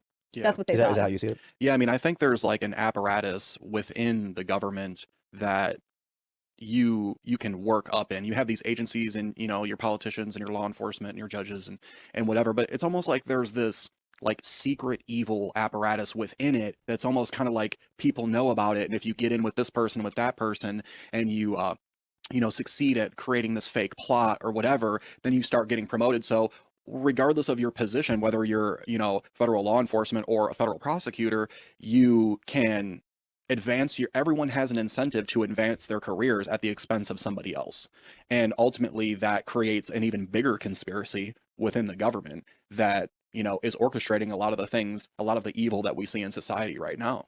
I think my view of it is, as I mentioned, malicious, malintent, and the banality of evil. The banality of evil I would describe as how you're saying people are advancing their careers, so they're just doing whatever. You probably have a lot of people who are just like, all I know is they told me these guys are bad guys, so we got to stop them, right? And then you've got people who are like, yeah, I don't know a whole lot, but man, this is going to boost my career. One more prosecution, one more arrest, it's going to look real good on a plaque on my wall. But in the bigger picture, I think you have the malicious evil as an emerging out of what they would probably perceive as being good intentions. You know, the path to good. What is it? The path. Good intention. The path of good Path intentions. to hell is paved with Right good there you go. The intentions. path to hell is paved with good intentions. Yeah. There you go. Got it. So here's what I see. I see right now around the world you have many foreign nations saying they're going to be getting off the petrodollar. You have Russia and China. You have conflict in Ukraine. Russia trying to take the Donbass, Crimea, etc. I mean, Russia's always had Crimea for the most part, and now it looks like they're succeeding in controlling it. I mean, this narrative that Russia's losing is every single day it comes out. But then you look at the maps of Russian territorial control, and they own the Donbass. It's like, how are you claiming they're losing? But I see the what they would describe as the liberal economic order. Are you familiar with this term? Mhm. The Council on Foreign Relations Post calls it World that. War II. Right. Yeah. Post World War II, they said we want to prevent World War III, so we need to create a liberal economic order, a liberal world order where we have military bases all over, effectively world police. And I see within this two things. There are elements in the U.S. government that are concerned the petrodollar is about to fall. Oh yeah. And if it does, the standard of living of the average American will plummet tenfold. We don't make things. No. We don't make things. No, we enforce the world. And so you end up with people who work at BuzzFeed writing garbage articles about Brad Pitt's junk, but getting paid $90,000 a year, which Right. makes literally no sense. A working class tradesman makes, apprentices make less than that, even though they're actually fixing toilets. Right. Well, the reality is we print the money, we control it, we can make you do whatever we want. And so I believe there's elements of the government who feel we must do everything in our power, no matter who we have to sacrifice to maintain this system. And I believe this because, for one, we know about the economic order. We know about when it comes to the war in Ukraine, a lot of this is related to getting cheaper gas energy into Europe. Long and circuitous explanations of history to explain how this all ties into trying to frame this guy who's before me. But you have the Qatar-Turkey pipeline. The purpose here is they want to build a pipeline from Iraq through Syria, Turkey, into Europe to bring cheaper gas to offset the Russian Gazprom gas monopoly, which controls about 20% of the gas into Europe, jacking up the prices. Syria says, no, we side with Russia. This, conveniently for us, civil war breaks out in Syria, and we just happen to be opposed to their government. And then you get Crimea, you get this conflict, and it all seems interrelated. The reason we wanted cheaper energy into Europe is so that the European Union bloc could compete with China as China rapidly expands. Yeah. And the reason for that is because China is trying to get off the petrodollar and is encouraging more and more nations to do so, and they've done so effectively with Saudi Arabia. And when the petrodollar falls, we all become much, much poorer. So then you end up with this scenario. I'll take it to social media first. Elon Musk, I'm a big fan. He was recently presented with a conundrum. Turkey said, ban these people or we ban your social media website. And Elon said, well, that's not a choice at all. Take down 2 people or 1 million, lose access to this communication platform. What do? Well, there's the utilitarian approach. The needs of the many outweigh the needs of the few. So Elon did the only thing he thought he could do. He didn't think he had a choice. I don't blame him for it. But it's the same mentality brought forth by all of those who engage in, ultimately, in the end, what we would describe as evil acts. I'm not saying Elon's evil or what he did was evil. I'm saying it is a component that leads itself to how many grains of sand. Yeah. I'll bring it to Jack Conte of Patreon. I had a conversation with him years ago when he banned several people. And the gist of the conversation was, I have been told if I don't ban this one guy, everyone loses their income. What do I do? My response was, call their bluff. Tell them, I dare you to shut down the income of the most influential people in this country all at once. And when they all say, why is my money coming in? I can tell them as CEO, guys, it is this financial service provider that took away your money. Stand up. Yeah. But the concern is, among the CEO, is the utilitarian approach. The needs of the many outweigh the needs of the few, which brings us to this political circumstance. People at the highest levels, not all evil, but I should say not all intentionally trying to just hurt and cause suffering. They think they're doing the most good. They always do. And so when presented with this scenario, if the Trump-supporting America First nationalists win, they will stop our wars, they will stop the foreign enforcement, the petrodollar will collapse, and this country will fall. So you choose, they say this, to these agents, to these government officials, you have the choice. We can sacrifice these 6 guys, just 6 guys, and we can save 300 million. Or if you want to have 300 million suffer because you were unwilling to do what needed to be done, well, now you are the one at fault. I think this is the mentality they use to justify the things they do. I happen to be more of a deontological thinker in terms of morality, which is you cannot take an immoral act against an individual. The idea that they would try to destroy your life and sacrifice you. If we are to live in a society that does that, we're no better than the Soviet Union or any other communist dictatorship. Why should I fear the rise of a Chinese superpower that would suppress and oppress its people when our country does the exact same thing to maintain its power, its sphere of influence? The only difference becomes which religion and which financial institution has control. If we do not defend the rights of the individual, then there is no point in trying to preserve the petrodollar or any kind of global order. I could be wrong. I could be naive, thinking that there's this attempt at nobility among a lot of these people. It could really just be careerism, mindless, zombie-like march towards the destruction of people's lives for personal gain. That's probably a large component of it. I think it's both. Yeah. But I think at the higher levels, they're justifying everything they do, saying it's for the greater good, and they're utilitarians, which is funny because I brought this up before. Utilitarianism is typically depicted in media as the evil, as the bad guys. You know, we don't trade lives, we don't sacrifice kids, things like that. Yeah. Now you're looking at people who are outright saying it's painful and it sucks, but we have to do it. And my attitude is like, no, we don't. We really don't. They say the ends justify the means. They're hoping that the ends will be more prosperous. Any creators that are looking to level up their storytelling and their content creation need a website like Artlist. Artlist played a huge role. This country, you know, American supremacy, no world war, etc. The only problem is we never meet the end. There is no end. We are constantly in this state of flux. And if this country has decided it will sacrifice your life for the betterment of other people, then we are the oppressive, tyrannical regime. Now, there's no end. You've done it. To these FBI agents, the ones who may think they're good guys, probably not the guy who was beaten trying to murder his wife. Probably just a bad guy. But there are agents who think, you know, and they might cry themselves to sleep at night saying, you know, I'm doing bad things, but I know it's for the greater good. No, you're not. You've literally just created the empire. You've created the tyrannical regime that you think you're fighting against. You are it. It is now. Right. We're That's in right.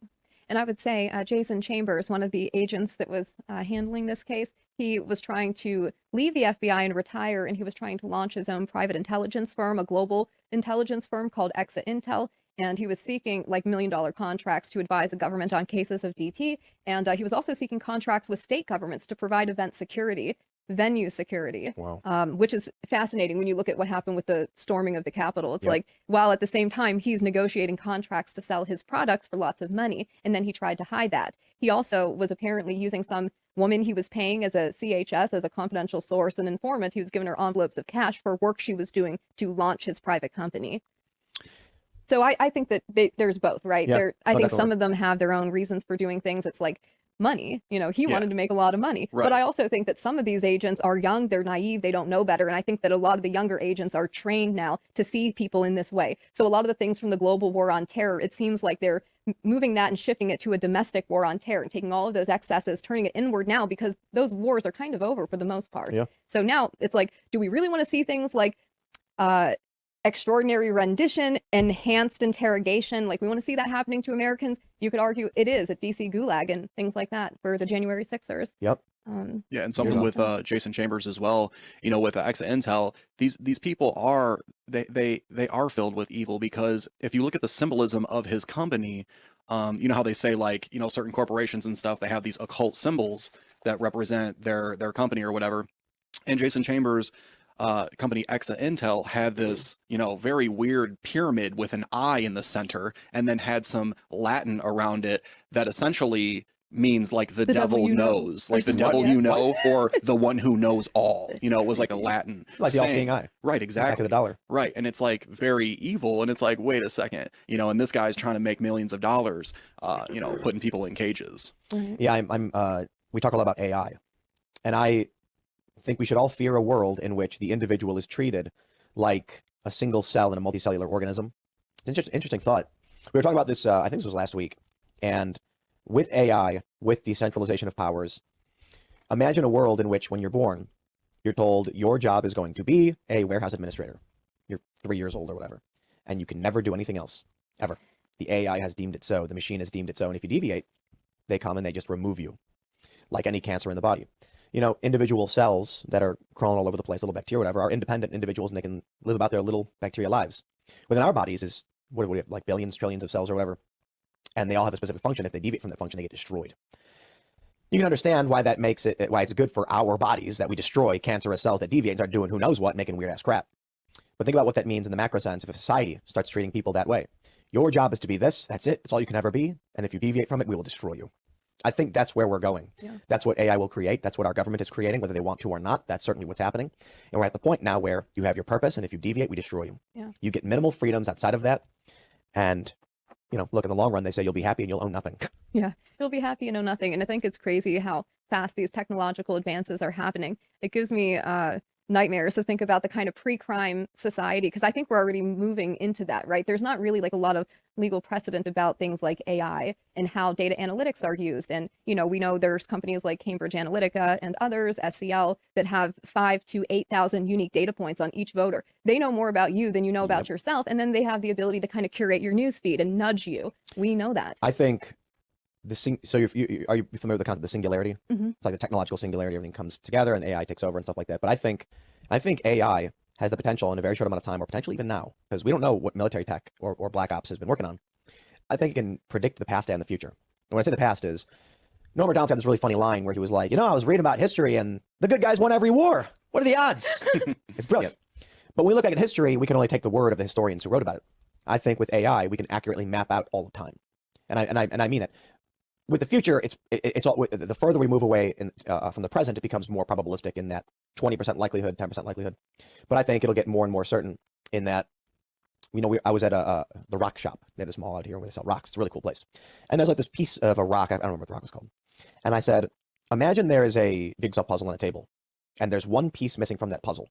We as humans can look at the puzzle, see the hole, and then go, oh, and put it right in that spot. When we look at that rock, we see the rock. It's been carved from a mountain or something. We can't see the jigsaw puzzle. It's too big. But the AI can. The AI has access to all of our data, all of our scientific instruments. It knows exactly where that rock probably came from and where it fits in. And then it can probably calculate over time how everything moved, where that rock came from 1,000 years ago. It's all being calculated.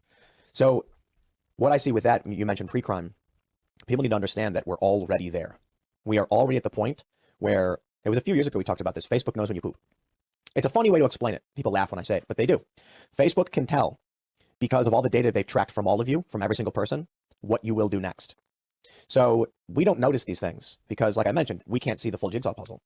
But Facebook is tracking 1 billion people. Exactly. And what does it notice? An anomaly in the data. Every single human does this one weird thing 40 minutes before ordering lunch. Or they find that 72% of the time, a person will walk a certain amount of distance before they order lunch. Now they can predict whether or not you will order lunch, and they can sell you an ad. Now, you do something that's seemingly innocuous, like you go to the bathroom, right? Or no, let's say this. The simple way to explain it, you're sitting at your desk at work for an hour, then you get up and you move 10 meters and go back to your desk. Instantly, the algorithm knows this correlates very heavily with an order for lunch. And it could be very simple, because if someone's sitting at their desk and they get up, they're probably going to order lunch or talk to a friend and ask them what they want. That's obvious to us when explained, but there could be something seemingly so nonsensical, like a person who checks their phone has a 17% chance of then drinking a glass of water. And you're like, huh? How does that, like, where does that come in? But the AI can see the whole picture. And if they can tell when you're going to go to the bathroom, they can tell when you're going to commit a crime. Yeah. That's where we're headed. And then they can nudge you into doing it, or they can try. They can then, if they know what behaviors correlate with other behaviors, they can start nudging you. So you could theoretically, with the AI, with algorithms, with social media, take someone who is, you know, like you, for instance, just some like working class dude, and then within 3 months, have you actually involved in something more serious. They can manipulate people into becoming and doing these things. That's what I see as getting really, really scary. It's not just pre-crime and predicting it, it's controlling the whole thing. I think that's where we're going. It's going to get out of control, and then we could be in it right now, not even realize it. Yeah, that's right. You could be interacting with people that you think are your friends on Facebook, and they could be undercover covert employees working for the FBI. Or AI. Or AI. It Right. could be both. The feds might implement, why have actual people do it when you can have AI chatbots that just know exactly what needs to be said and when to make someone inch in a certain direction. Yeah. Yeah, they can set up all the groups and add everyone and try to put them all together. Well, let's wind it back down now, I suppose. What are you doing? What's next? Well, I definitely want to find an attorney to, you know, get some justice for these guys, for these agents who tried to frame me. Accountability. Yeah. Right now, you know, honestly, I'm still putting the pieces back together. I mean, when they arrested me, they destroyed my entire life. They destroyed my car, my apartment. You know, there's like a bunch of that going on with that. You know, the apartment wants to like sue me for the damages they did. Because, you know, when they came in, they ripped everything open and busted everything up. You know, it's been very difficult to, you know, find employment and maintain employment. A weird situation just happened with a really good job that I have when I tried to transfer. I think they didn't realize who I was until the transfer took place. So they did like an okie dokie on me. It was like, oh yeah, you can come down here and work at this facility. And I go down there and then boom, they don't want me anymore. So, you know, now I'm in a stuck position where I'm like driving and you know, I'm getting by, I'm doing what I need to do, but it's very rough because a lot of times when you're putting in these applications, you know, they run your background check. Yeah, I don't have a criminal history or whatever, but they can see like who I am. And that makes it a lot more difficult to get quality employment, you know? So that's kind of but you know, the great thing is I got all my guns back, everything that they took. They were so mad about that. They had 3 pages of stuff they seized from this man. They took my food, they took all my seeds, my water filtration stuff, everything. And me and my attorney went back and met up with the agent that was attached to me. They attach agents to everyone to monitor them online and everything. And he had to give me all my stuff back, and he was sick about it. The only reason to be sick about it is if he was evil. Right, and he is very evil. He lied on the stand against me. They went all the way back in my... They brought up stuff in court of like conversations I had with someone about the Second Amendment and what it means, you know, and they just don't like the way I say things because I say it very plain and blunt. And so they just tried anything that they could to try to make me out to be a bad guy. And the jury said, you know what I think they said? I think they said, you know what? I kind of agree with this guy. You know? That gives me hope for Donald Trump. I mean, you know, I've said, do you really think a New York jury is going to acquit Donald Trump? It only takes, I think, only like what, one person? Yeah, and then you get a mistrial. Is that how it would work? Miami, I don't see it happening. Like that, you know, I think they're going to try and change venue. I guess it was like randomly assigned or whatever, and then he ends up with this judge that he appointed, and so now the left is freaking out, being like, how could there possibly be a conviction? They are sloppy. You know what it feels like to me? You got J. Edgar Hoover, right? You've got this sordid history of the FBI manipulations and all that stuff, but these are guys who built this machine, as dark as it may be. And now we're on, you know, the 3rd or 4th generation. You know, like they say that wealth lasts 3 generations. Somebody will start a business, make a bunch of money, be very successful.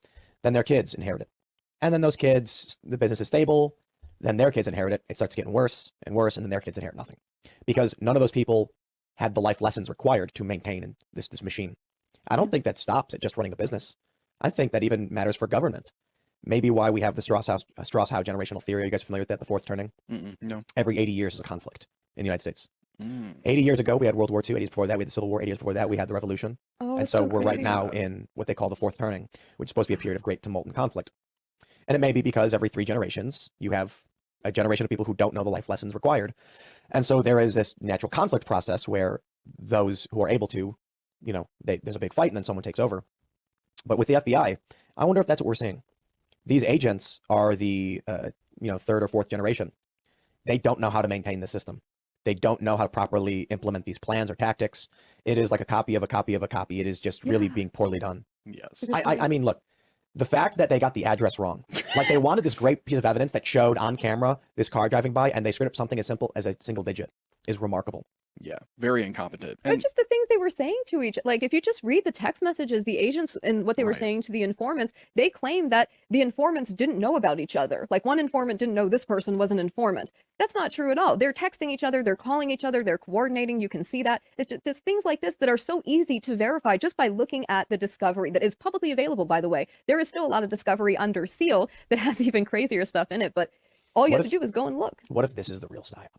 What if they're actually way better than we realize? And the real goal was to destroy trust in the federal government. Double psyop. Oh my God. Yeah, look how discredited Reverse the FBI psyop. is now. I don't think it's that. As an organization. No, I don't think so. I think it's probably more of like a generational collapse. Yeah, like you said, the incompetence and sort of like I always said, everything at the government is like the DMV. Think about your experience at a DMV and how competent and thorough that is. I know when they first started, it was probably great. Exactly. Yeah, it was very simple, very quick. You know, the thing I see with the legal system, I'll tell you guys a story. When I was, how old was I? I had to be 20 or 19, I don't know. I was driving my car in... I don't care about Tim's story. On my way to work when all of a sudden... Do you guys care about Tim's... Bright, full on, within a foot of my bumper. I'm not speeding. And so I'm like, this person, her husband was overseas. She's a little distraught about it. You know, her husband's far down the road. I can just turn right, get off the road, get out of my car, turn the lights off, walk away right now, and not play any stupid game because I do not trust these people. And I'm like, I'm paranoid. So I just keep going. As soon as I pass him, he turns around, flicks the lights on, pulls me over. It's an illegal stop. He walks up to the car and he goes, Timothy Poole? And I go, yes. And he goes, you're under arrest, driving on a suspended license out of the vehicle. And I was like, what? And so I get out. He wasn't legally allowed to stop me. He ran my plates because the car came back as owned by me, who had suspended. I am just some dude who was working for an airline. I did not speed in those two circumstances. Those cops lied. But I did not have the finance, the legal capabilities to defend myself against these police officers who are lying. Making us look bad. Yeah, that's exactly right. And they were able to do that. There was an issue with one of the jurors where he allegedly said as soon as he received the jury summons, he told people at work, "Oh, I hope I get on the jury for the Whitmer kidnapping case so I can HANG those guys." Wow. So that And was that's- reported. Their defense lawyers reported that there was a he little removed? meeting of no. So I go talked to my attorney Mike Hills about that, and because what happened is they found out that that juror said that, and then what happened is the judge took him back into his chambers with no other attorneys, Wow. just him and that guy, and then no recording, and walked out and said, "Yeah, he said he didn't say it, so yeah, we're good." And my attorney's, I'm like, that doesn't seem right. My attorney's like, I've never seen that happen where a judge takes a juror back into his chambers alone and doesn't record anything at all, and then bring him back out like everything's fine. He said, usually we all go in there, the prosecution, the attorney, with the judge and the juror, and talk and record about what's going on. But there's obviously doing secretive stuff. I don't think people realize where we're at in this country. No. I had a legal issue, and I was talking to a lawyer about a copyright lawsuit. And he said, do you want to win? Pick your jurisdiction. If you take this to an urban liberal district, you'll lose. If you take it to a conservative district, you'll win. And I'm just like, well, that's insane. Yeah, How can that be? Well, because this country is so hyper polarized that, first of all, based on who I am, they're going to just immediately say, screw you, we'll destroy you. So it's not a jury of your peers anymore. Yep. The way Stephen Marsh describes it, and he's very much on the liberal side. He said there's a multicultural democracy emerging within a constitutional republic, and they both can't occupy the same space. He said that he aligns with the multicultural democracy. My response was, so you're seeking to supplant our constitutional republic, which is the foundation of this nation. And that's where we're at. So if you are in DC, if you're in an urban liberal district, you are looking at people who are not your peers. You're looking at people who live in an entirely different world with a different moral framework who want to destroy you. And I'm honestly surprised they acquitted you.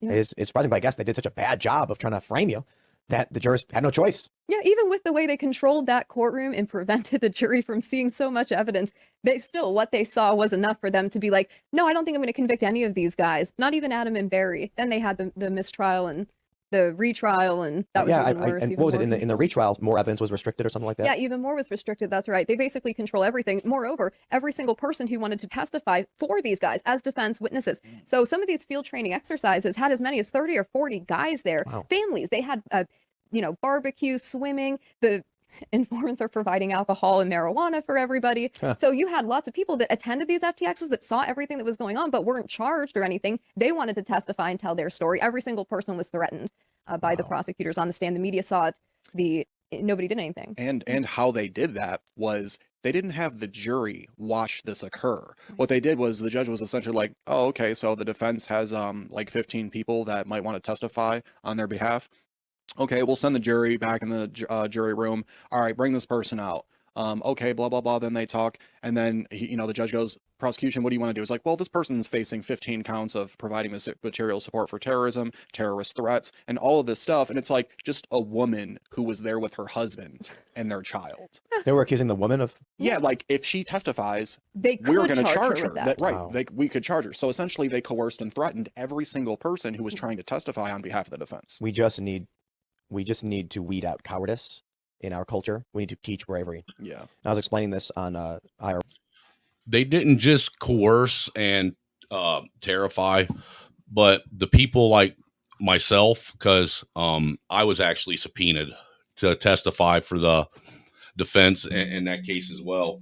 Actually, I think either Laughing Dog or Cyber saw the live I did I think it was about a year and a half ago, where I actually showed everybody the summons that I got from the FBI or an FBI, or it was either a U.S. Marshal delivered the summons to my house, and it was a summons to be a character witness for the defense to the 9th District, a U.S. court in Michigan. I was one. I think there was only like 3 people out of the group that I knew that got subpoenaed that went. I was not one of them. They obviously chose not to have me there, or made it impossible for them to get me there, or for them to have me there, whatever reason it is, because I know that the other ones that did end up going and testifying, one of the guys that testified, well, what's wild is there was 5 of us that got subpoenas. 4 of us got subpoenaed or got subpoenaed to court to be witnesses for the defense.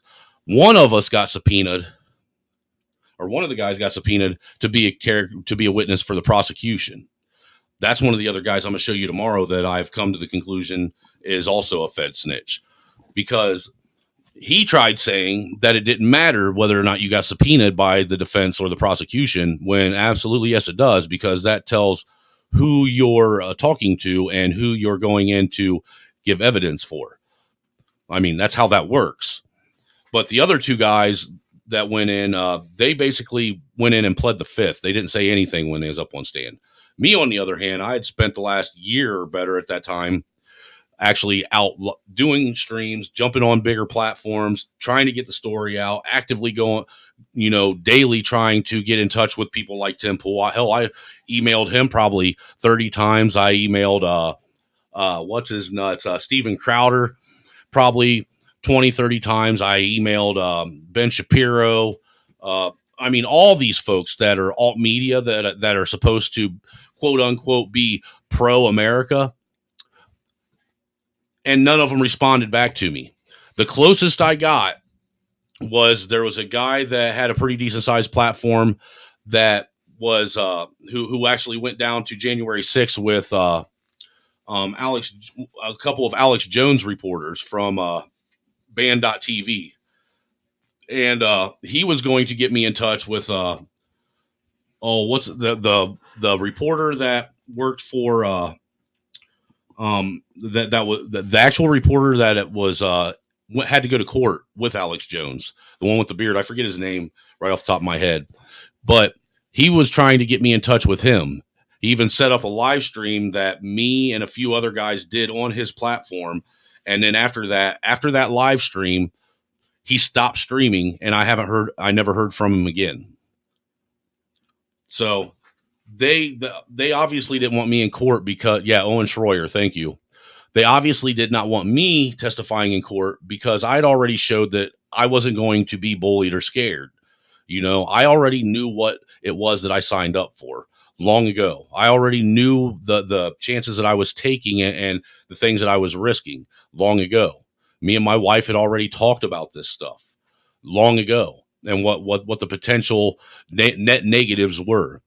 And I was not going to be one of those people that were willing to fucking get down on my knees because somebody threatened me and my family. I would much rather end up in spending the rest of my life in prison, and my sons and daughters know that their dad actually stood for something that mattered, stood for the American people, was honest, and tried to help political prisoners actually get real justice. Because the truth of the matter is this: when you're just a private citizen and you're going up against the federal government, you're going up against a machine that has endless, unlimited resources and money to spend in order to have you basically disappeared for the rest of your life. So I wasn't going to do that, and I would never do that. And to this day, I would still, if they ever get the chance to appeal it and have another trial, and they take it to the Supreme Court, I would testify for those men in the Supreme Court as well, because they didn't do anything wrong. Nobody did. The only people that did something wrong were the feds and the piece of shit fucking private citizens that, because they were facing criminal charges for shit they had done in the past themselves, decided that they wanted to go and basically be fucking rats and try and take down honest Americans that actually cared for this country. Well, cowardice is simply when faced with your fears and a necessity to act, you refuse. And bravery is when faced with your fears and a necessity to act, you act. So, are you ready for a taste of Wisconsin? A lot of people get offended at being called cowards. And I say, that's on you. If you are faced with true adversity, but you must act for the betterment of the world, and you refuse, if you're facing your fears and you refuse, that is what cowardice is. Now, if you take offense to that, I don't care. I did not make you a coward. You did. Right. If you are brave, and I don't care how you feel. You choose. And there are people who are faced with these circumstances where they say, I'm not going to plead guilty to this. And there's a guy, I think his name is John Strand. Are you familiar? Yeah, the January 6th guy. Yeah, he was providing security to Simone Gold, I believe, the doctor. Yep. And they accuse him of all these insane things, and he refuses a deal. But the people who took deals, they get a slap on the wrist. The people who don't, they get made examples of. So he's going to jail for several years. But you know, that's bravery. He knows the problem is the cowards destroy the fabric. You know, the cowards allow the evil to persist. There's the famous quote. The way I phrase it is, it's not that evil exists, that's the problem. The problem is that good people do nothing. Yeah. And the actual quote is, all that is required for evil to succeed is that good men do nothing. And this is what I see. If we had a culture of people who are steadfast and honorable, the feds would have gone to these guys and said, plead guilty, and they would have said no. And they would have said, we will lock you up for the rest of your life. And they could laugh and say, good luck. Because that's what I do. If they came to me and say, we want you to testify this way, I'll be like, I'll do the opposite. Whatever you try to force me to do, I will do the opposite. So you can stop wasting your time, you can carry on and go bother somebody else, but it ain't coming from me.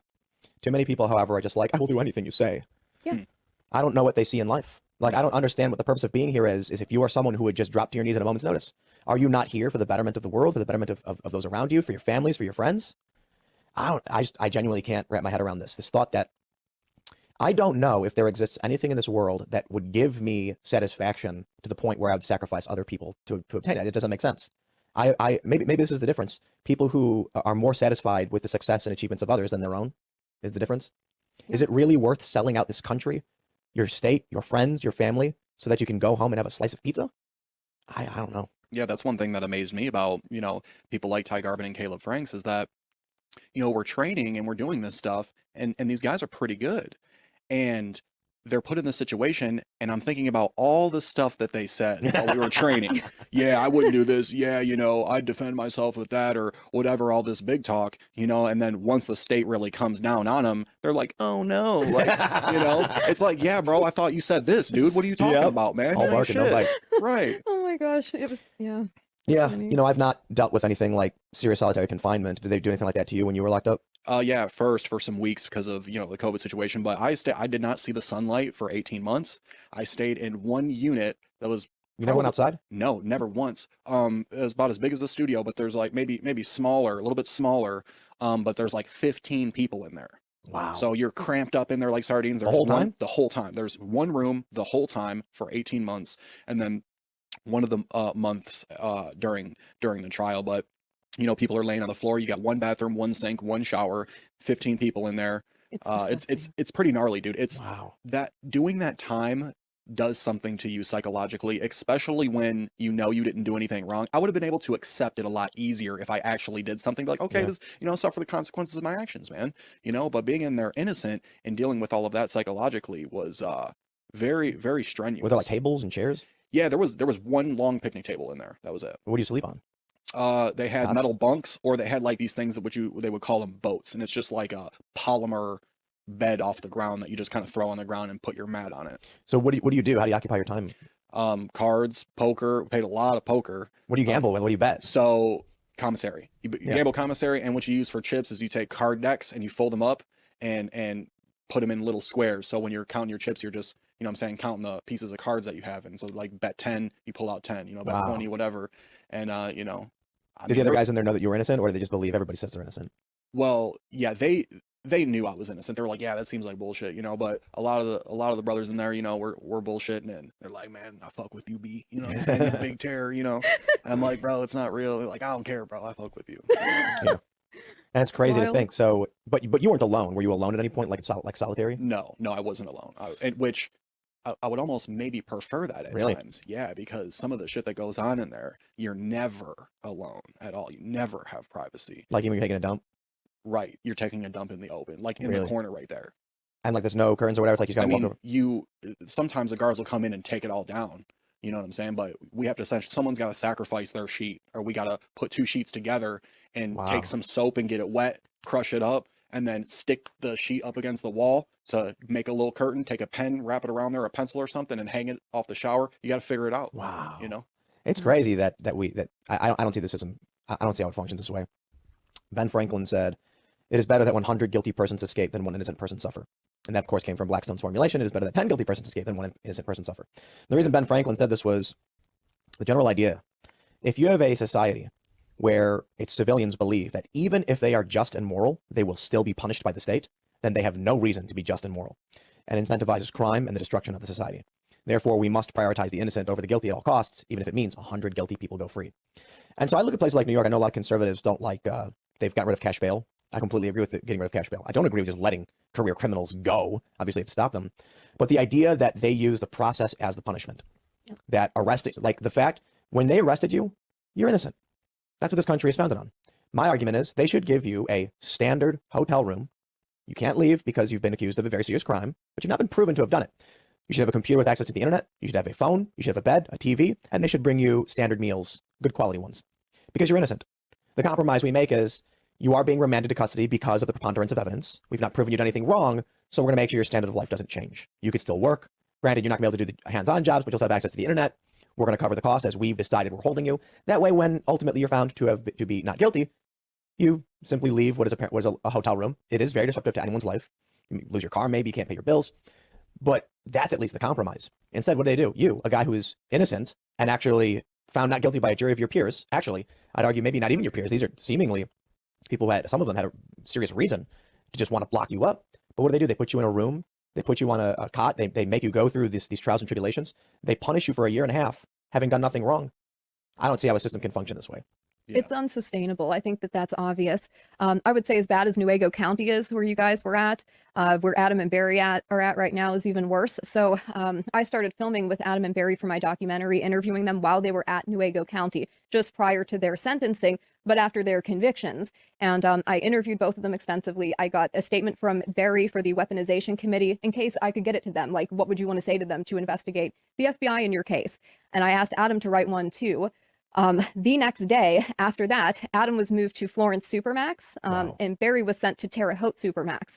Now, Adam is on track to go to ADX, which is supposed to be more like the Lomax section of this secretive Supermax prison facility, but it's incredibly insane. And Barry is going to be moved to a CMU, Communications Management Unit of the Supermax prison, where they're going to prevent him basically from being able to communicate with anybody. Now, these prisons were set up after 9/11 to house like Al-Qaeda terrorists or ISIS people, and they have rules like you have to, if you're going to be on the phone, you have to be speaking English and stuff like that. What they were for, the Communications Management Unit, was basically to prevent a terrorist from interacting with an international criminal network and basically still carrying out acts of terrorism, or a gang leader, somebody like El Chapo, who is, at the Florence Supermax facility.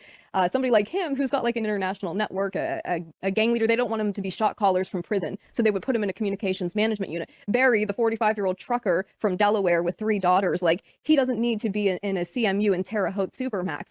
There is no national security concern for him talking to his elderly mother on the phone and his 3 daughters and his fiance. Evil. I hope Trump gets reelected, and I hope he just starts pardoning tons of people. I was saying in 2020 he should announce a blanket pardon for non-plea deal. Even if Trump is reelected, he's not pardoning these people. He said that he would pardon the fucking Hammonds and the Bundys. It was the first thing he said he would do when elected as president back in 2016. That was his first campaign promise. If elected, I will pardon the patriots wrongfully imprisoned out in Nevada. And that never happened. Instead, he pardoned a bunch of drug dealers and a fucking rapper. Nonviolent drug offenses. So like at the federal level, anybody who is caught selling something like marijuana, but they didn't plead down from violent charges, so there have to be a review, he should just pardon them. And be like, we got to get people out of the system. The system is busted. We got to, first of all, it's expensive. We should not be spending so much money maintaining these things. We should get nonviolent offenders out, especially on something like marijuana, which is recreationally legalized all over the place now. I think we're moving beyond that. And some states I can praise, they have done this. They have started to offer amnesty to individuals for nonviolent offenses. Yeah. But I hope he commutes and acquits these guys. I think most, even in the press, they have to acknowledge this stuff, that it's all bunk. It's all manufactured. This should not be the way things are going. Ian likes to bring up the, I forgot what it's called, after the Revolutionary War. I think it was in Massachusetts. I don't know if you guys are familiar with what this was. There was another rebellion took place among soldiers who were not paid. And then they all ended up getting arrested. And then I think it was John Hancock, I'm not sure. Ian knows better, he always brings it up, who said, pardon all of them. Pardon them all. Because if we start this country off by taking these people who are angry and just locking them up, we will collapse. We absolutely. Very wise. Yeah. And a difficult decision to make. People who fought against you, who are, but you've got to recognize sometimes retreat is the appropriate move.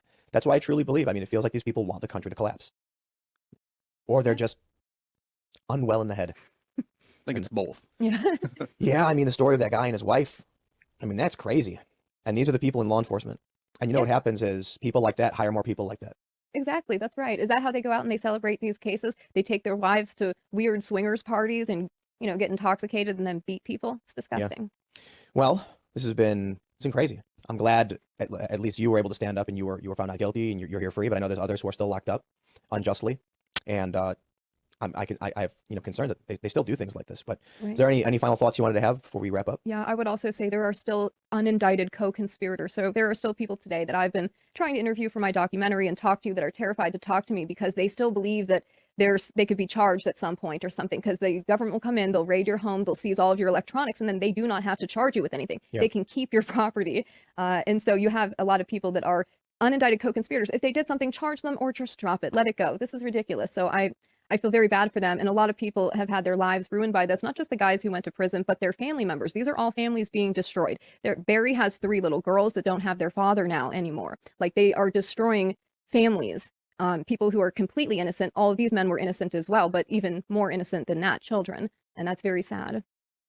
Yeah, any final thoughts or anything? Yeah, situations like this, a lot of times what the state wants to do is they want to polarize certain groups of people and put the fear in them, right? They want to put the fear in you so you never speak out against them, or else if you do, this is what will happen. And, my philosophy about it is, even though stuff like this is going on and we see a lot of crazy shit going on in society, you still need to remain vigilant, stay connected with people you love, get some storageable food, start gaining knowledge on how to take care of yourself and take care of your family and not be dependent on somebody else for your own life and your own sustenance, and train and learn how to defend yourself. It's your human right to know how to defend yourself. Don't give away that responsibility to somebody else. Take action and learn how to do it yourself. And gaining this type of knowledge will empower yourself to make it to where, if everyone does this type of stuff, they can't do that to us anymore. They can't just come get us anymore, because we're a solid unit. And, that's just my advice that I have is, believe in something, believe in truth, believe in morality, and be willing to have the courage to stand up even when you're scared. Anything you guys want to shout out? Yes, of course. I'd like to shout out the documentary, Kidnap and Kill, an FBI Terror Plot, that will tell the story when it's finished. You can watch the trailer for that on the website. It is the letter K and kfilm.com. I didn't want to buy the domain name kidnapandkill.com, so it's just kandkfilm.com. Right on. Do you have any social media? Yeah, and if you want to check me out on Twitter, it's Brandon_Caserta, and check me out on TikTok as well, which is kinetic_truth.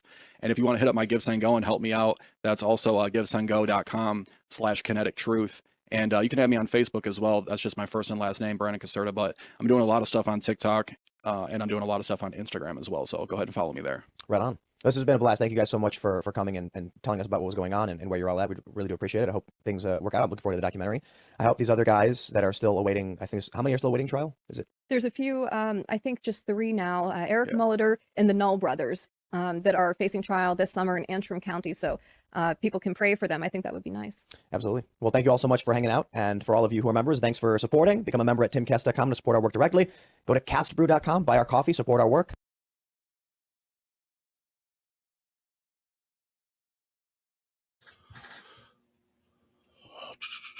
So yeah, there you have it. Interview with Brandon Caserta. The way they railroaded those guys is something else. And the thing is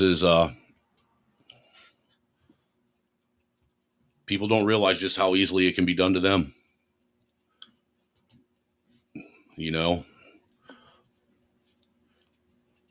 They don't realize that they don't give a shit. I've been telling people for a while that our federal government cares so little about us and so much about pushing their agenda that they're willing to kill us and even our children just to get us to get down on our hands and knees and beg them to take all our rights away from us so we don't harm ourselves. I put the link out there if anybody wants to hop up on the panel for a minute, chop it up. I'm only going to sit up here I'm only going to wait for a couple minutes to see if anybody does hit the link. Because if not, otherwise I'm going to go ahead and hop off and call it a night. But I'll tell you, it's really surreal when you are one of those people that it was surreal for me when I sat back and I realized just how close I came to being put in federal prison. I was told by the private investigator hired for Adam Fox when he talked to me that the only thing that kept me from being arrested, because they had active warrants already drawn up for me. The only thing that kept me from being arrested was the fact that I never went to a field training. That was it. Because that Steve Robeson guy that they kept talking about, he actually had me as the state leader of the Indiana chapter of this national militia group that he was trying to start. So it was just by sheer luck that I didn't end up in the same position that they did. And when you realize just how close you came, I mean, it's one of them things like, holy shit. Doesn't mean that I would have changed it. Nothing was done. I mean, honestly, the only thing we were trying to do that I recall, like when we went to the Dublin, the People's meeting was, well, at the Dublin meeting, that was right after George Floyd, to be honest with you, when we had that meeting. And a lot of the sentiment there was to try and capitalize off of that situation with George Floyd, because not a whole lot of information had come out yet. And the whole nation as a whole was absolutely appalled and disgusted with what they had saw on live TV. We were all on the same page. We all thought that we could not believe we watched a police officer kill a man right there on TV. And we wanted to actually capitalize off of that and use it for something positive to bring the nation together. That's what we were trying for. And try and do it before the mainstream media took it and turned it into what they turned it into. That was what the goal was. There were all kinds of different, situations or ideas that were being thrown around, like putting flyers out and grocery store parking lots and churches on Sunday, that just said something as simple as you're not alone. We are, we're just as angry as you are about it, just to let people know that we all stood together and we needed to continue standing together. And you're right, George Floyd ended up being more BS all the way around. You see, that's the thing with this nation and where we're at right now. They literally sit and take criminals, and career criminals at that, and make martyrs out of them. Turn them into heroes, as if they were some special, pillar of the community, and they take people that actually love this country and have love for their countrymen and women and see what's wrong and push back on this authoritarian government and system that we have, and make them out to be the villains and the terrorists. And there's something wrong there. And now it's to the point that we're so polarized in this nation that we can't even agree on what is right and what is wrong when it comes to our children. Now we can't even agree that, children being attacked is a good or a bad thing. And once you get to that point, your nation's pretty well done. What say you, Cyber? How you doing, man? I'm doing pretty good. I come up to touch back on something that Tim Pool was talking about. And you you paused it and mentioned something as well when they were talking um about people's likes and preferences and habits and such being compiled, as data so that they can use it to play us, Mm-hmm. right? To Yep. have a psychological readout on as many people as they can. Right. I saw something last night and I dropped it in the private chat, a link of how it's possible to turn Wi-Fi routers into cameras that can see through walls. Really? Hmm.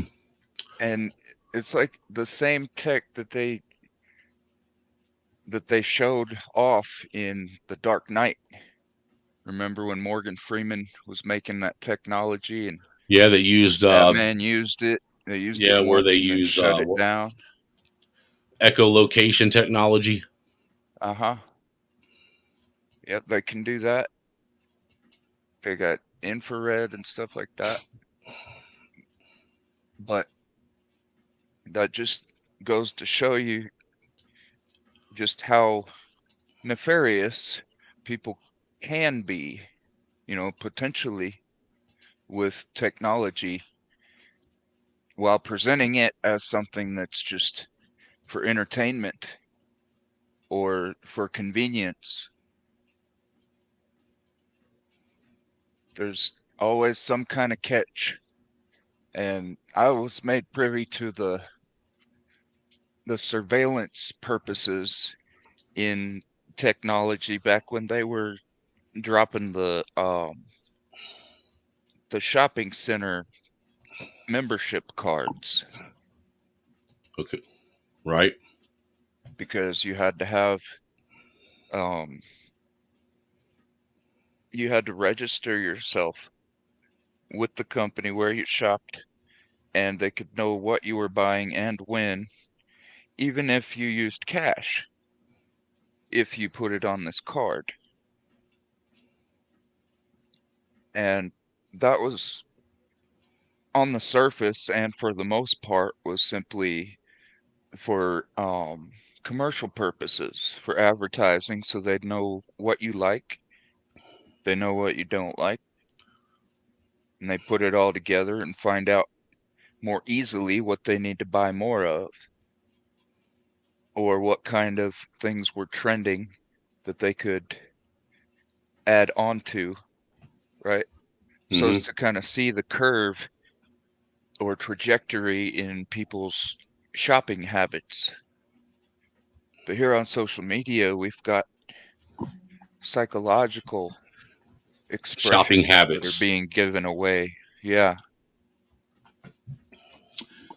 Our coping mechanisms, our triggers, our Dude, inspirations. imagine how confused algorithms are with my YouTube as opposed to my TikTok.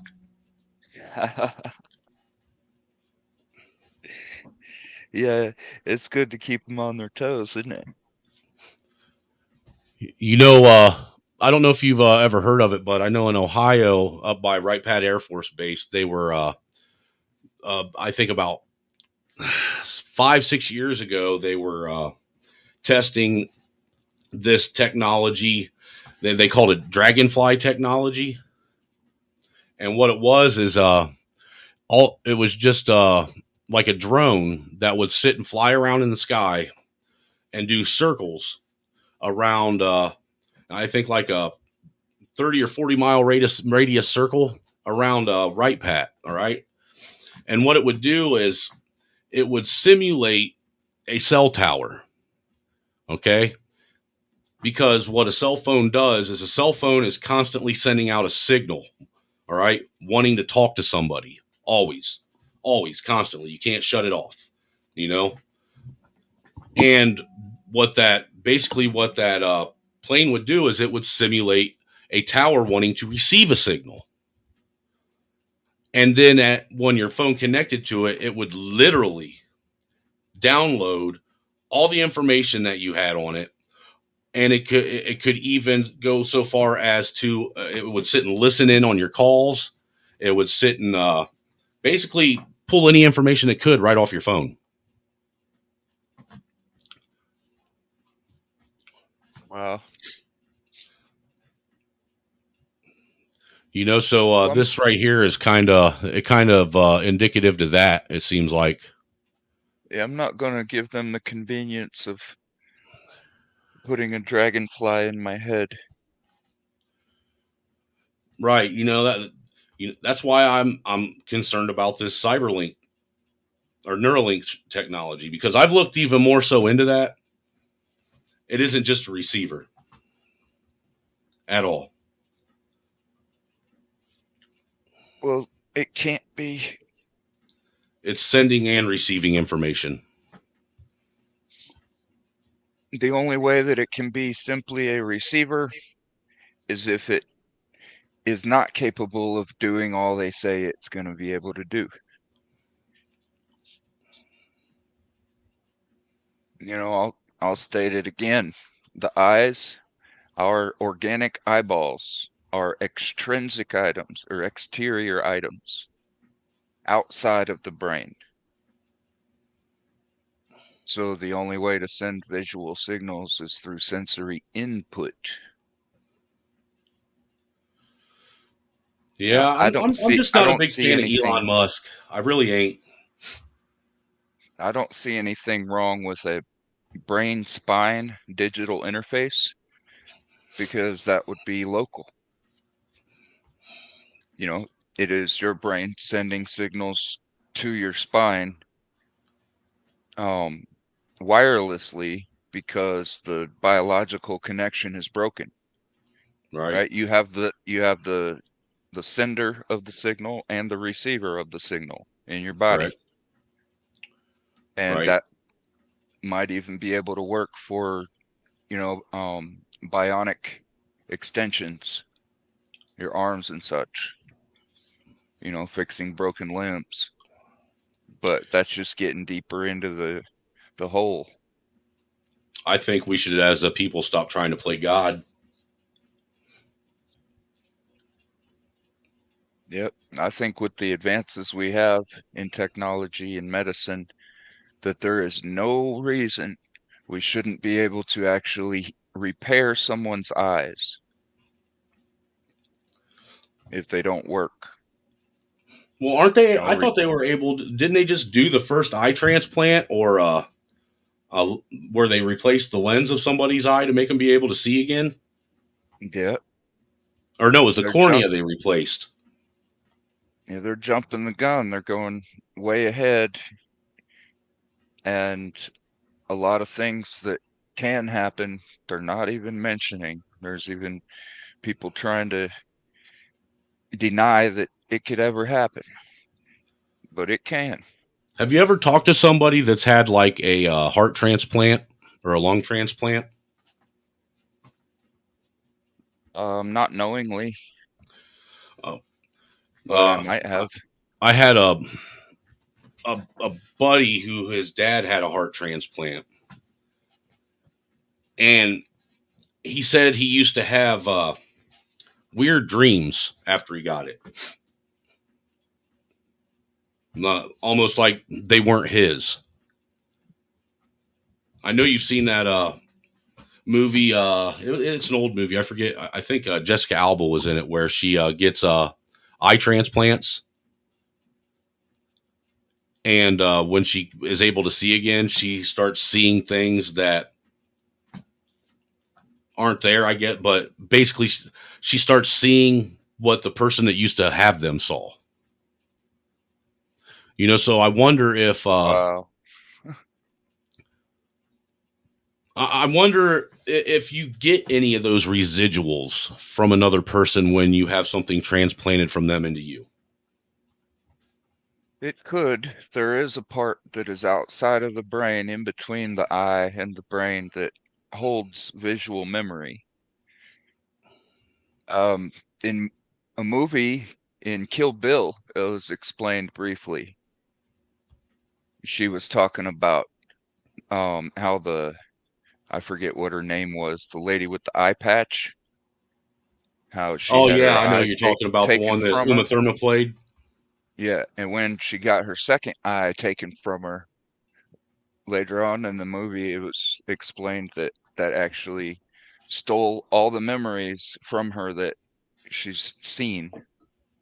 She can remember the experience and everything, but she can't actually remember what it looked like. I haven't looked extensively into how that works or what it actually is, but Ooh, there's a video. Want to watch the video? yeah.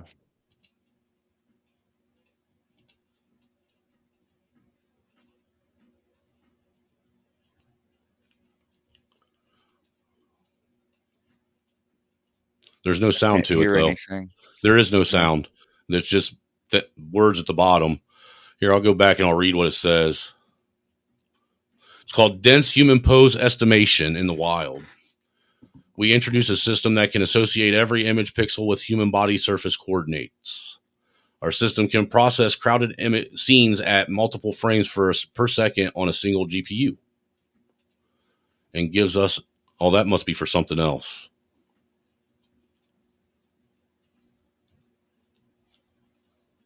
I don't think this has to do with this.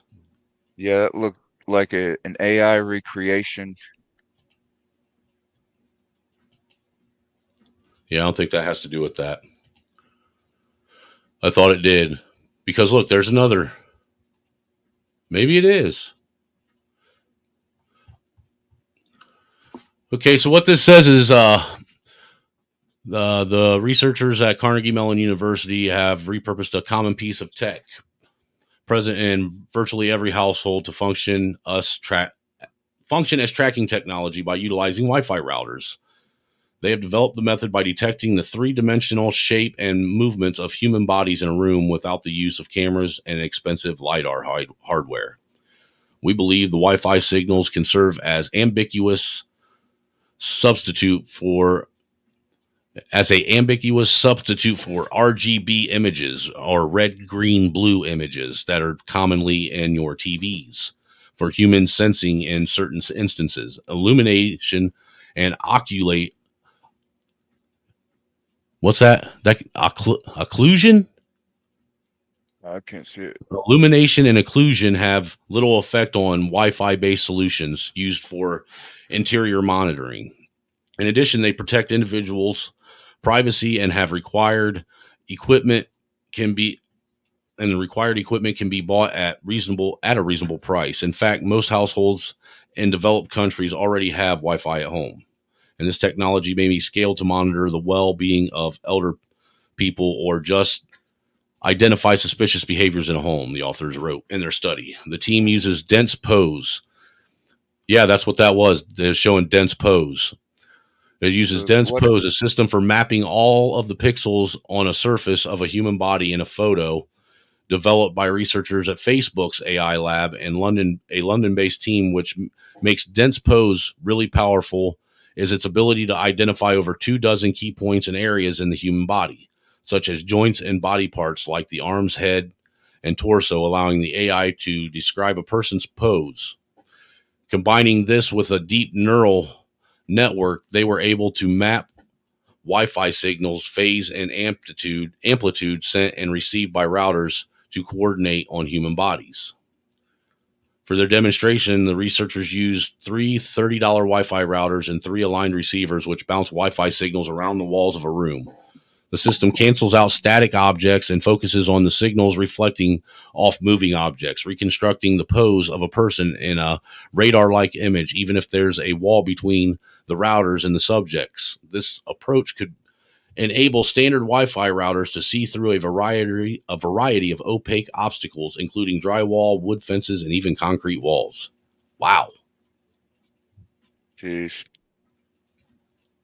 I'll tell you this, like old GW said, you fool me once, shame on you.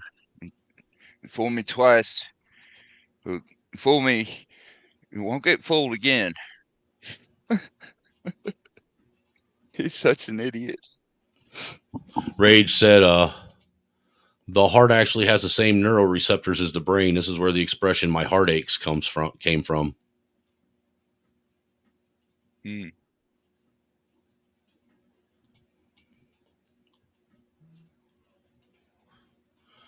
That's why the movies we watch are stored as real memories. Interesting. I don't know, dude. Look, all I know is I'll be honest with you. When that shit first happened and Fed showed up at my house, I went ghost for about 3 weeks, dude. I didn't talk to nobody.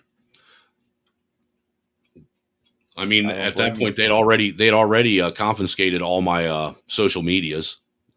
They still got them. They still got my original Facebook. They got my original Twitter. They got my original Instagram. They got my very first email account that I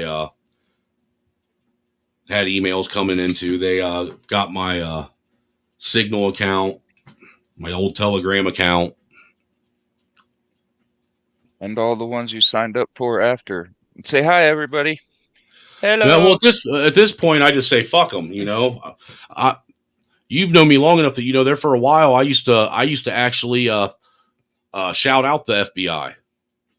Remember? Yeah. Yeah, I remember that. But the truth of the matter is if you think that you're not being watched and observed, you're sadly mistaken. And they're spending your tax dollars to investigate you or to monitor you so they can create a crime that you committed so they can arrest you for it. Imagine that. And so they can make cover for the big guy while he goes and tries to have his political rival arrested. Less than 2 years after old GW, George W. Bush, was talking about Russia and how their elections are rigged, and they get rid of their political rivals, by imprison them or otherwise exterminate them. I just, And like I says it, said, it's and it just causes an issue with checks and balances. it's just Well, really we know surreal that. to me. It's a surreal thing when I sit back and think about it, and I realize when you become closely tied to something that's a national thing. Is it more surreal than Trump on World Wrestling Entertainment? Yes. It's somewhat similar. I mean, Dog and I don't Pony know, man. Show. It's wild. It's just wild. Why me? Why did they pick me? Why was I one of the people that they were coming after? I mean, like I said, luckily for me, I decided to dude, I just always got one of them, like I was telling Rage last night. I always got one of them sick feelings in my stomach every time the day came that I was supposed to leave to go to these field trainings. And I because of it, I never went. Because I always had this bad, sick to my fucking stomach. I listened to my gut. My gut doesn't lie. Nobody, everybody should listen to their gut. Well, ever I since had that fucking Steve Roby motherfucker that they're talking about, that main Fed informant that was out there fucking trying to coordinate and bring everything together. That motherfucker was in my house, dude. In my house.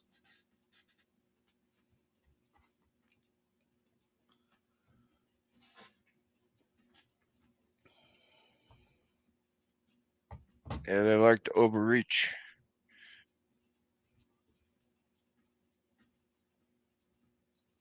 And some extra long, freakish arms Just saying. with tiny, skinny little fingers. And it's just, and now it's to the point like I don't really lean it, towards. I'm not a big fan of Tim Pool. I really ain't. And most of the reason why is because of the fact that while like Brandon and all of them were still in prison.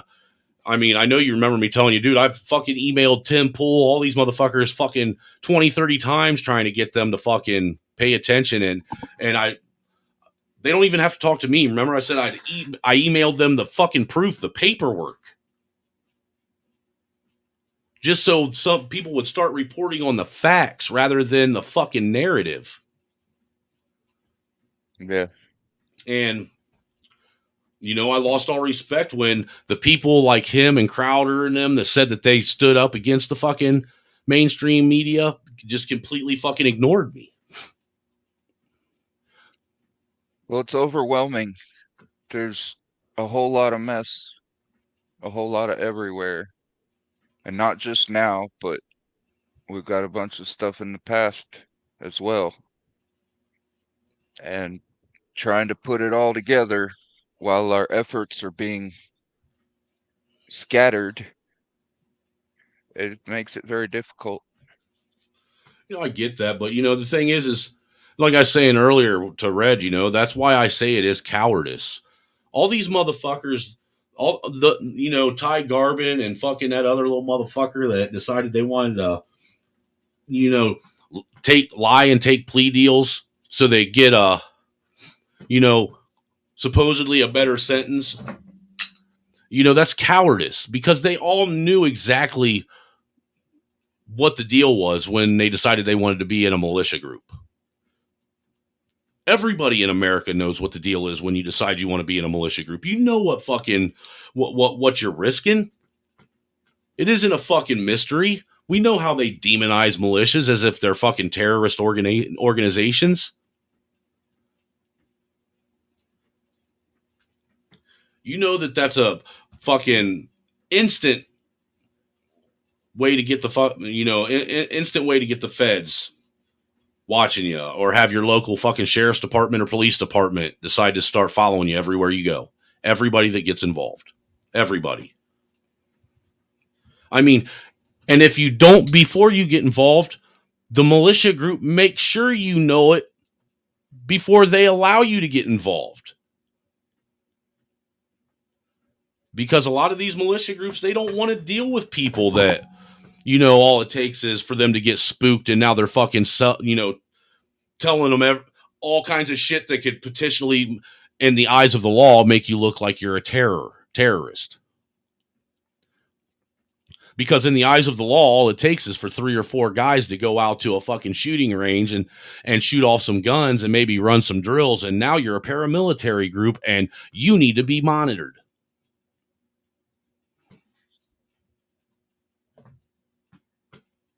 Yeah, who watches them though? Yeah, who's policing the police? It should be somebody. I'm Act with like they don't have any peers. I'm with Red. He said I would honestly join the Bloods before a militia. Too much heat.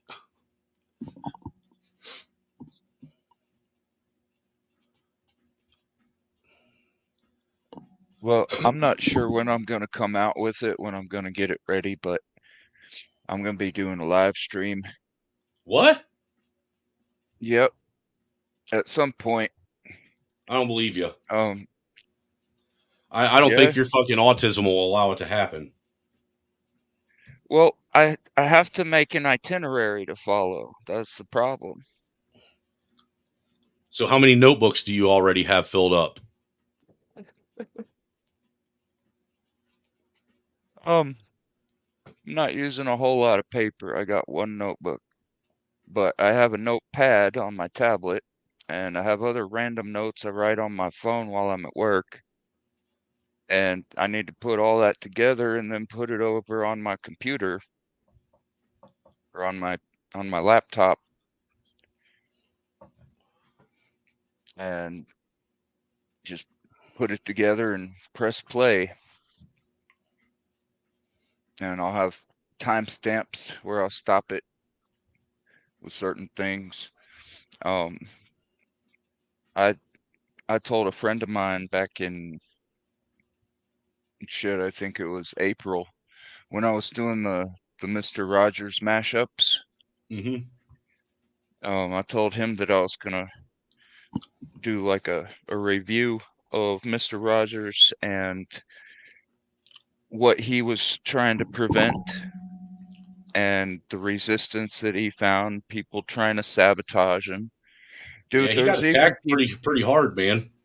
There's even people trying to say that he was a Satanist because they had a picture of him holding his pinky and his index up, with the other three down. But they forgot the other two pictures when he was signing I Love you. Yeah. Yep. He used to do that all the time on his shows. I love you in sign language, and they Yeah, take didn't the he do you that and say, look, he's in a every episode at Satanist. the beginning when he was singing the intro song or the outro song? I don't know. I never really I think it watched was much. either the intro or outro song that he would sing, and he'd do that. Yeah, I didn't watch And much of it I growing can't up. believe you're just now subbing to me, Red. That's fucked up, dude. That is entirely fucked up. You should have done sub to me a long time ago, you prick. I think he's talking about you, though, Cyber. Is that me? Yeah, I think he subbed to you. Well, cool, Red. I appreciate that. There's quite a few little nuggets in there that I've already uploaded. The Mr. Rogers thing is the trilogy, 3-part series is probably the best work I've done. Yeah. I liked it. Some funny stuff. Your singing's getting better. I'll give you that. I watched your last couple shorts, and your singing's getting better. There for a while, man. Your singing was something else, dude. As compared to what? As compared to your first videos where you were singing? You talking about the ones with the voice changer on them? Yeah, that was horrible. It's got a voice changer on it. But it was horrible. Were you able to discern the words? But it was horrible. It made me feel icky. Good. Fuck your feelings. Holy shit, son.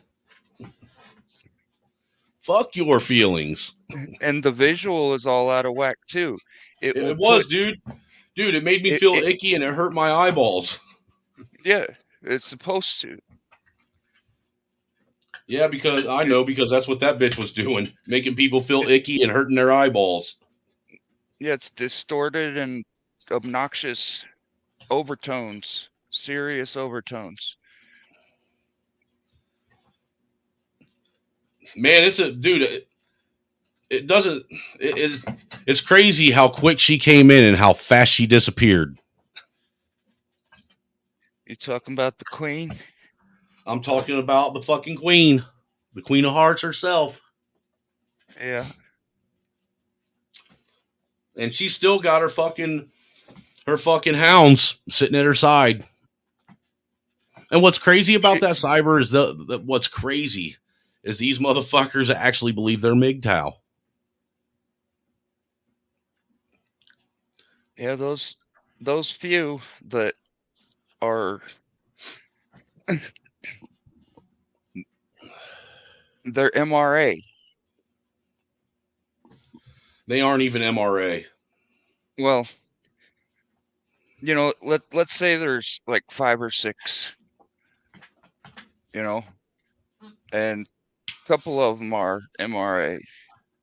One of them is just sheer chaos. And the other guy, there's one guy, he's figuring himself out right now.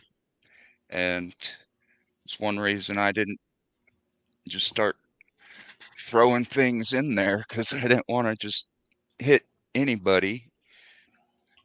But I sure as hell wanted her away from us. Well, me and you did a pretty good job of doing damage control on that bitch.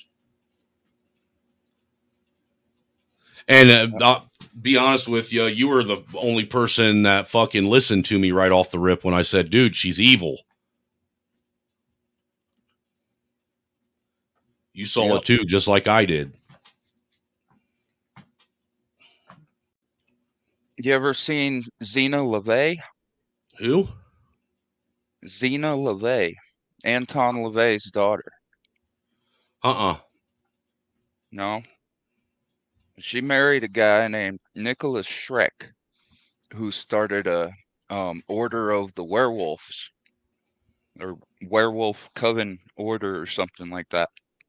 Are you saying that that's what the queen is? I have inclinations to believe that. You remember when I did a deep dive into all of her social media?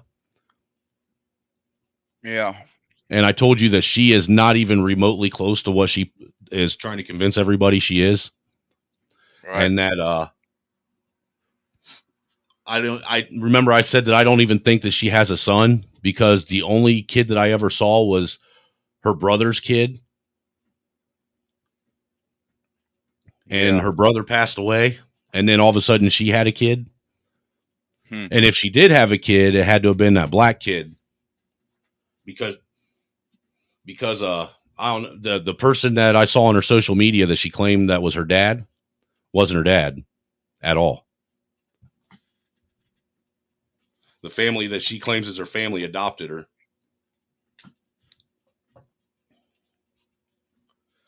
I think she's just an angry, spiteful woman. She's very delusional. Like those movies we watch all the time where it has a fucking crazy, delusional ass woman on it that wants to ruin people's lives. Wait till you see this shit that I play tomorrow, and you see how delusional this motherfucker is. Oh, and by the way, I got a Thursday, or no, today's Monday. Wednesday, I'm going to be doing, I got you know who Vouch is, right? Yeah.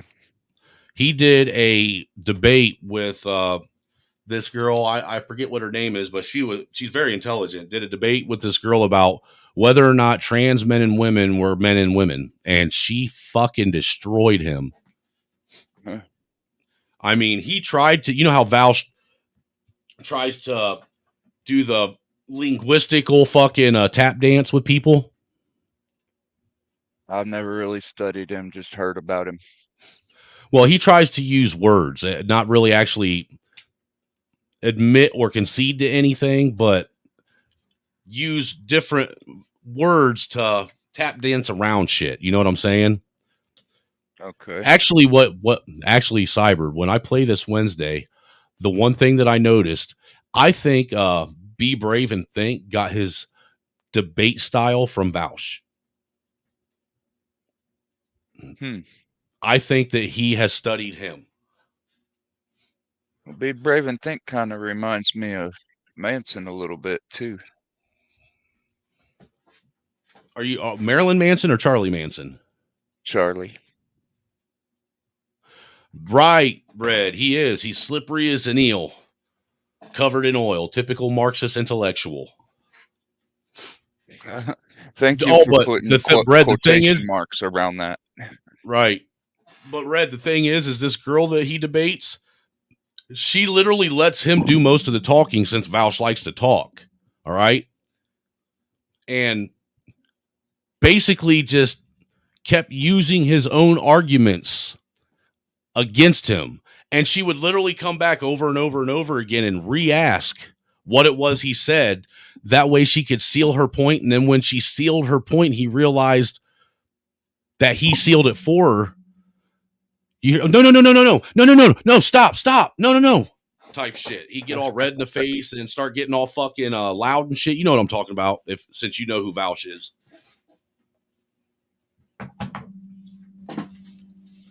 It'll be a good show, man. It'll be a good show. Actually, that one I want to actually try and get a couple people up on the panel. That way we can sit and break it down together. You know what I'm saying?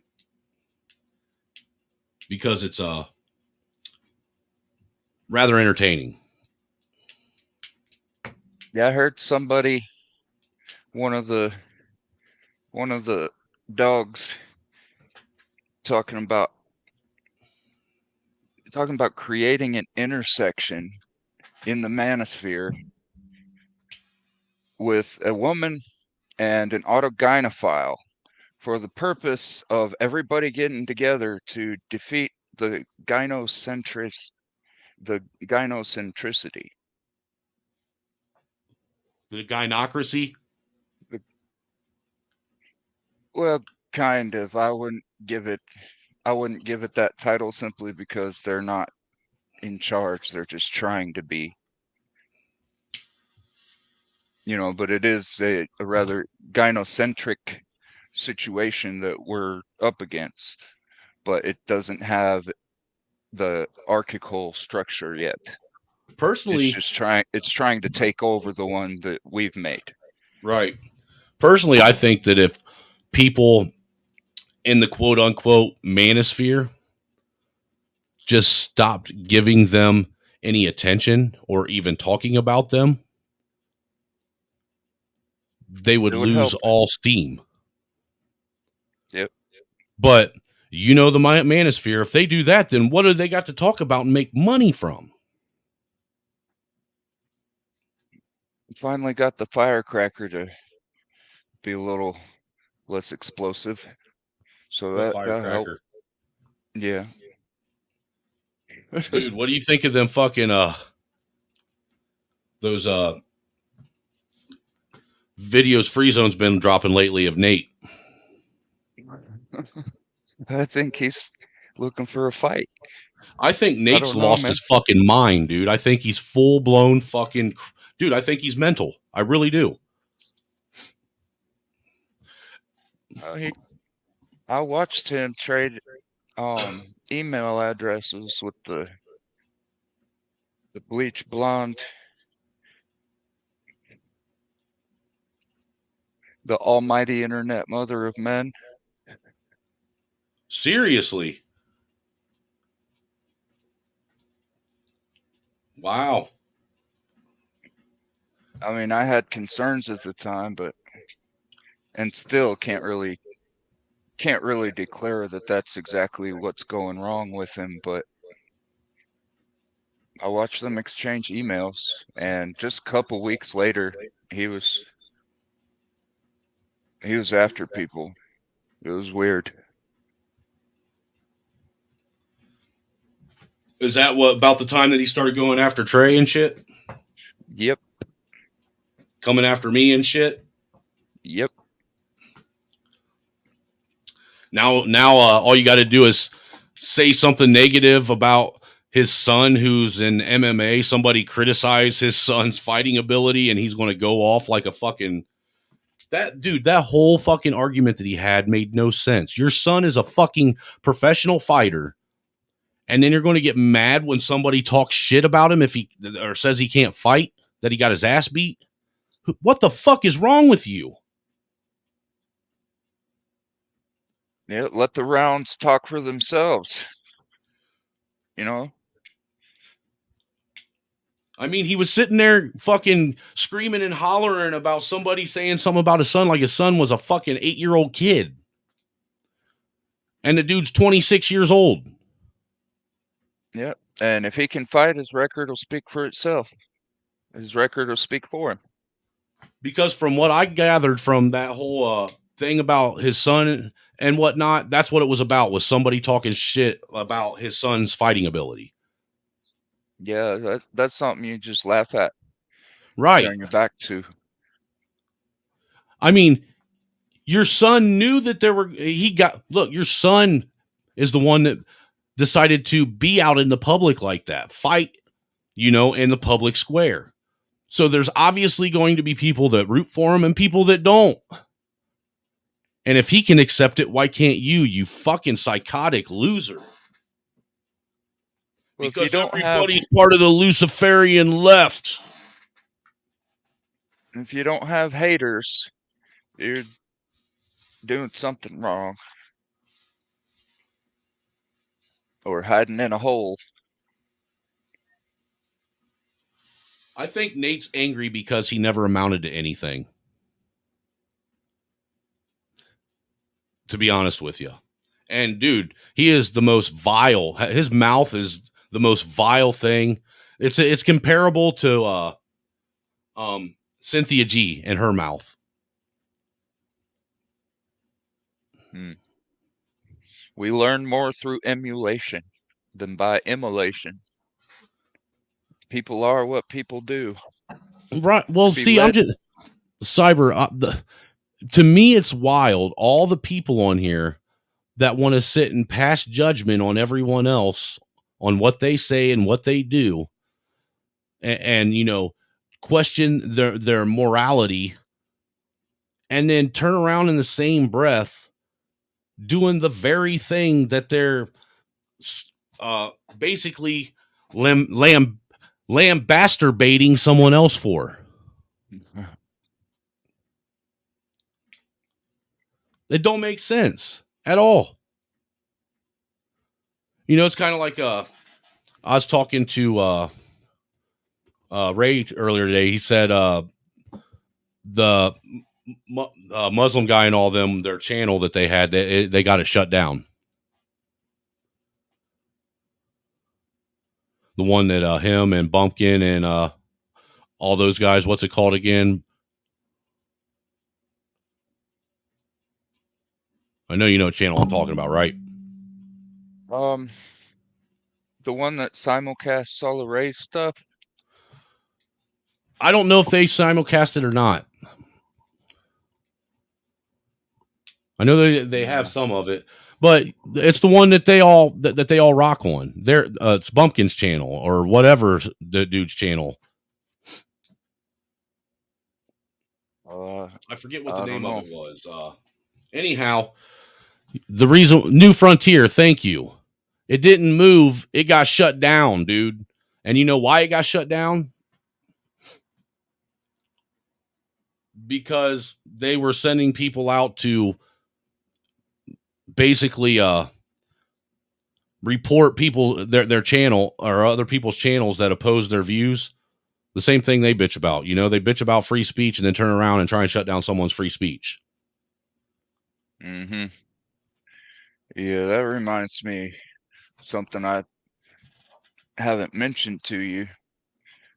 The day that your old channel, your last channel got shut down, was less than 72 hours after you were criticizing the Queen over on Pastas. I know.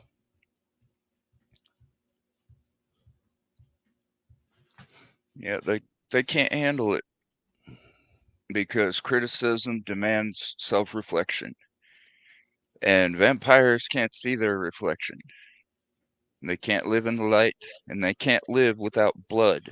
Well, and if you recall, Cyber, when I was over there on Pastor's channel talking about that, that was when I first came out and told him and was mentioning to you because I saw you in the chat that I actually had proof that I clipped that she was lying about the fucking feds coming to her house. Mm-hmm. Well, and then I could say this: if they did, it would be because of her statements on the scrambled eggs with ham. Mm-hmm. Because that's advocating a crime. Right. And if they were looking for her Indian buddy, it's because, and I got a screenshot of this on Hoodservatives chat when he was all pissed off. He said something about Molotovs being thrown into a specific place. And those two things are enough. I mean, if you say, hey, you got a problem with your enemies, why don't you throw some Molotov cocktails at them? Or, hey, if that this person should get a bullet. That's different than saying, hey, you should take this and go do this to that place. That Well, if you specificity. what fucking caused me to really start paying attention to her was when that one dude, I forget his fucking name. It was that one cat that was going to her channel, and she straight up came out, and he was one of the first people that she called out for going and still engaging with Alice when that whole Alice thing started with her right from the beginning. Okay, I forget the dude's name, but she told him that until he decided that he wasn't going to fuck with Alice no more, he wasn't allowed on her platform no more. So basically, he was going to do what she told him to do, Yeah. or he wasn't going to have a platform to speak on anymore. And I was like, what the fuck is this? It's NPD, narcissistic personality disorder. Well, and then she started having problems with me because I started going after that fucking piss drinking camel jockey that she always has on her channel. You know, her little fucking her towel head knight. The guy that thinks she's a unicorn, and has said that she has a man card. He gave her a man card. Yep, the one that nobody wanted anything to do with. Yeah, he gave her a man card. He also said that he likes to joke that she has a mythical penis. The dude that used to give me I shit. can see it. The dude that would sit and criticize me because I was married to my wife and had kids with her, saying I was a simp. But he was basically online married to someone he never got to touch. At least my wife gave me head. Well, all he has to do for his is buy batteries. But I thought it was, dude, you remember, I thought it was funny, man, when he thought that, when he was sitting there trying to say that whole thing with the feds getting called on that dumb bitch, that it was done because they were trying to find him.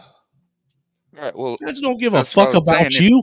You weren't if nobody to them. trying- First off, all you are is a fucking dumbass raghead that was living in Canada that got pissed off because the Canadians got tired of your ass, so you went back to the fucking litter box that you lived in.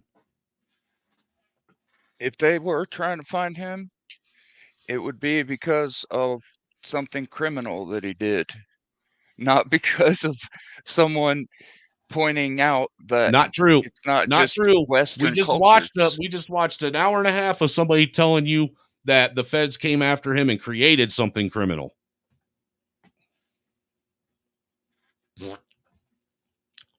Yeah. But he's not. Look, they don't even give a fuck about because Muslims that was anymore. Because that was according to their intentions and their plans. Right, but Muslims aren't needed anymore to push their agenda. They only needed them to take down the towers. He's not Muslim though. Same thing. They're all the same over there.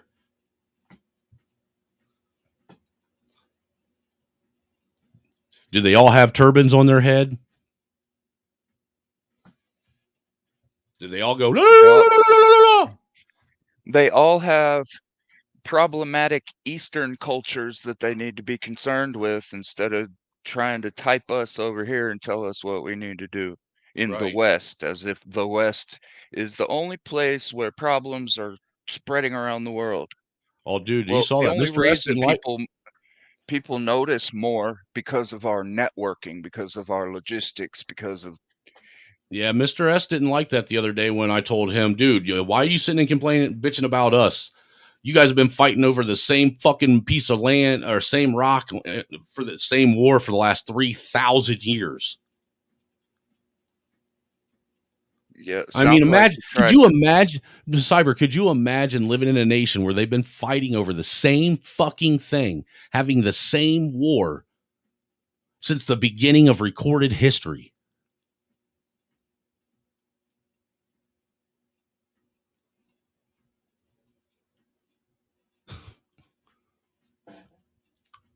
It's hard to imagine. But yet they think that they're the master race over there and that they have better morals and whatnot. Dude, you guys can't even fucking stop fighting over something as simple as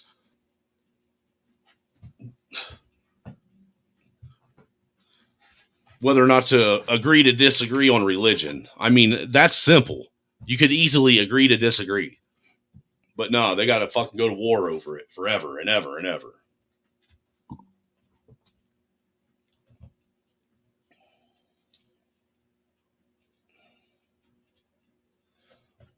And then they want to hide and lie and fucking. I mean, they, like Mr. S talking shit about if my son decided he wanted to be a fucking girl or a transgender or whatnot, you know, there ain't nothing I can do about blah, blah, blah. Yeah, actually there is. He would recognize that he's a boy while he's under my roof. And when he becomes an adult and gets a job and starts paying his own bills in his own house, he can decide to fucking be a girl. That's when he can make those decisions.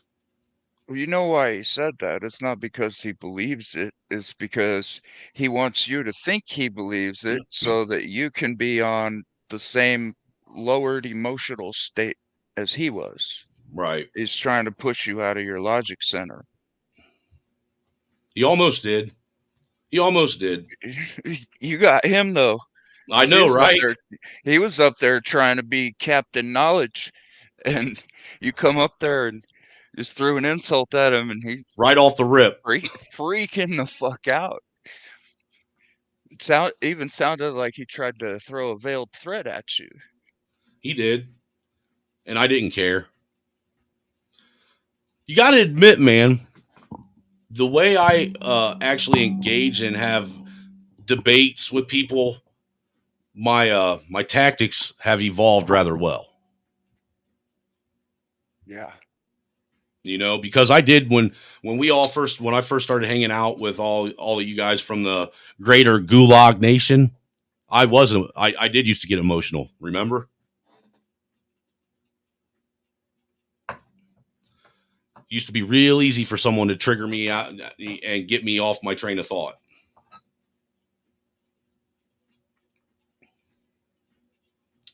Not so much anymore.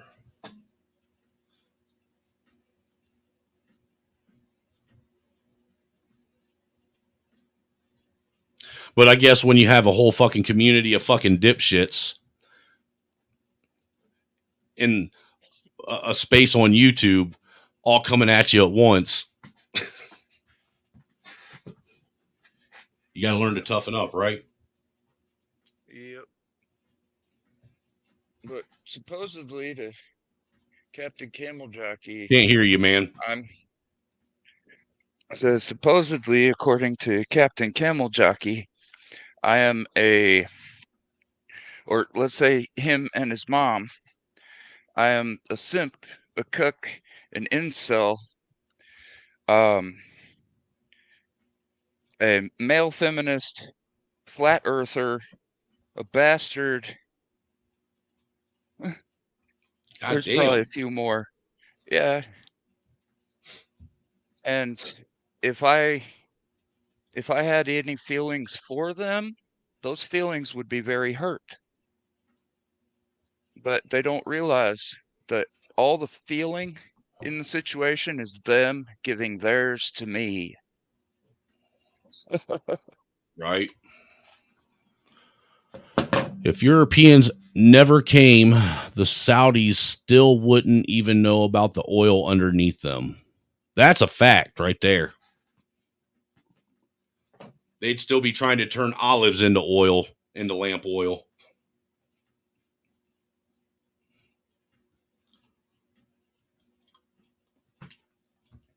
They'd still be using those Baghdad batteries that they found in the fucking pyramids.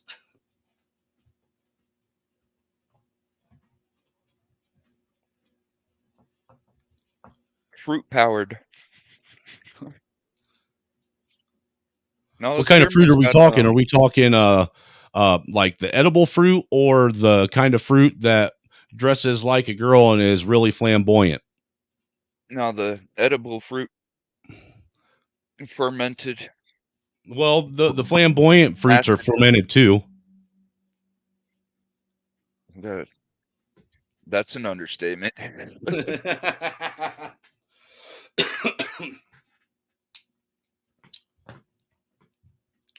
Oh shit. But So yeah, I'm gonna be putting a whole bunch of stuff together. I've got history regarding gods of the past, Greek gods and Roman gods. We got Eros, Ashtaroth, Astarte, Moloch, all of them, and Cupid.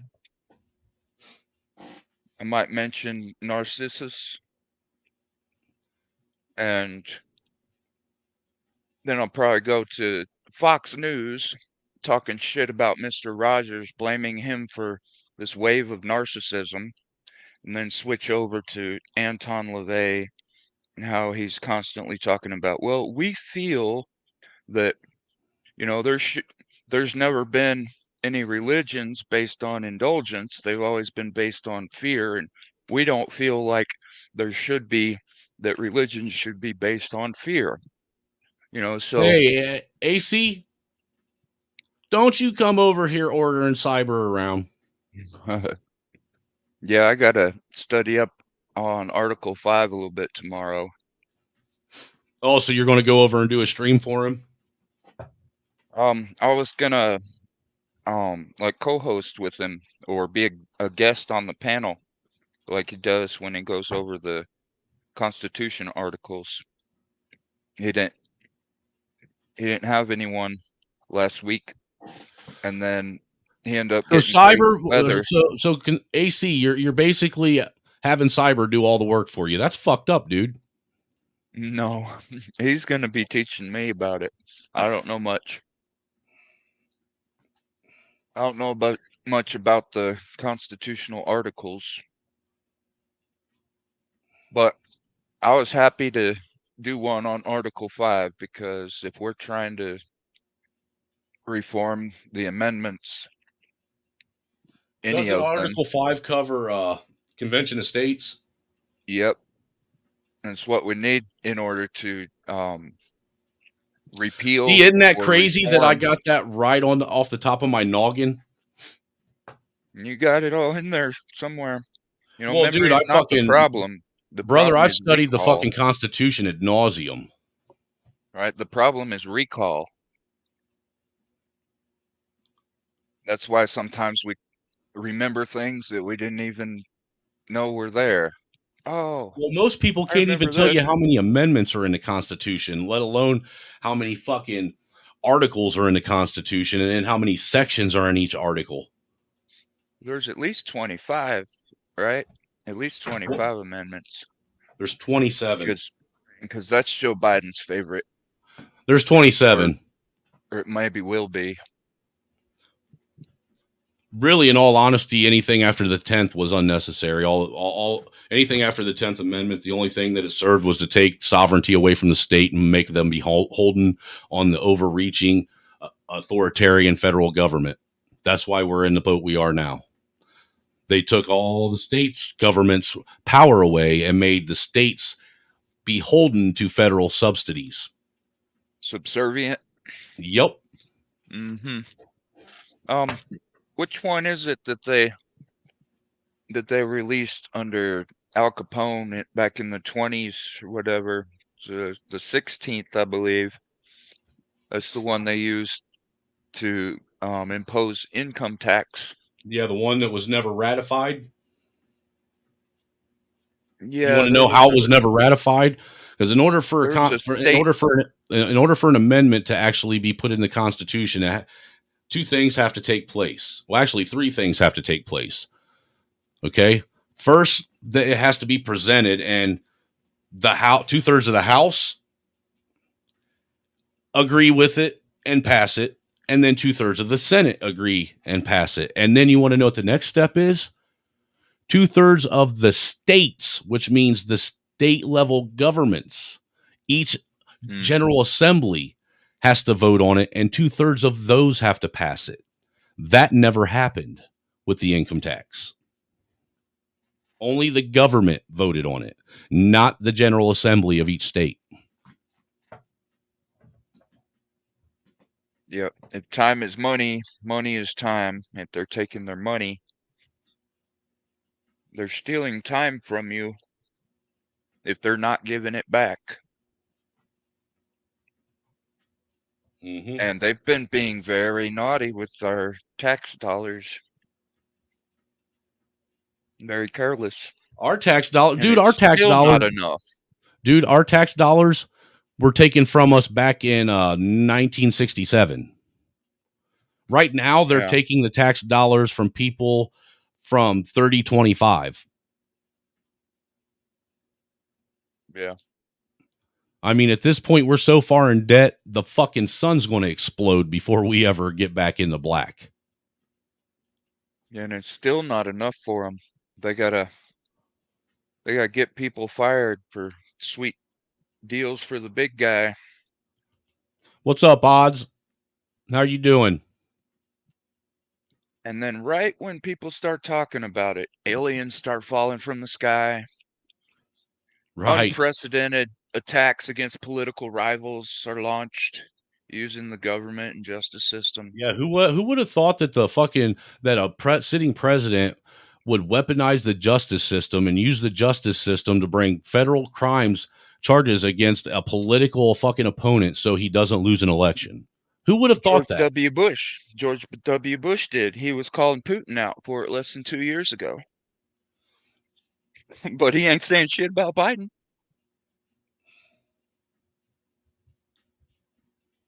Fucking crazy. Yeah, I just clipped him cognitive today. dissonance is a real thing in this country now. It's a disease.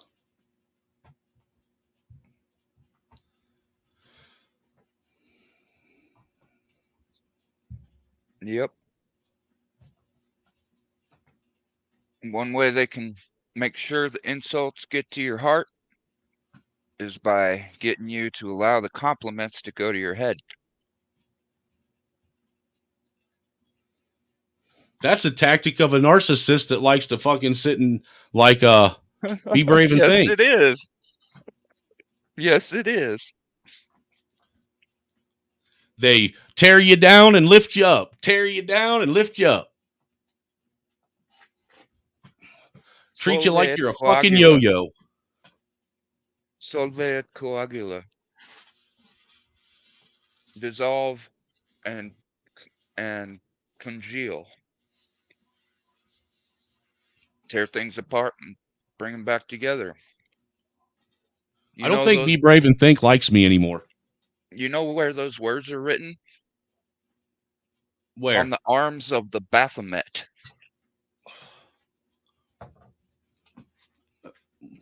Say those words again. Solve et coagula. So clot, that's what coaguli means, right? Yep. To dissolve and coagulate. So what's that mean then? It means they want to steal the powers of loosing and binding from God. Ah. And the Baphomet is male and female. It is human and animal. It is life and death and night and day. Chaos and order. Isn't the Baphomet what the Mad Hatter was trying to fight against? That was no, that's the Basilisk. Huh? No, the Jabberwocky. You're right. Same thing. Yeah. Kind of like a basilisk. Yeah, that was the scourge on the land. But the Queen of Hearts had her own little attack dog too. And that was called the Bandersnatch. Right. And that's what is on the hip of the dormouse. Man, I'll be honest with you. Cyber, I can't wait to do this debate, man, because I'm sitting here replaying some of the shit that Vouch was talking about, remembering it in my head. And look, I've never before in my life listened to somebody sit and every time he would get backed into a corner, change the direction of the fucking conversation and start using a whole nother fucking example until that one failed. And it was the fucking most glorious thing I ever saw in my life.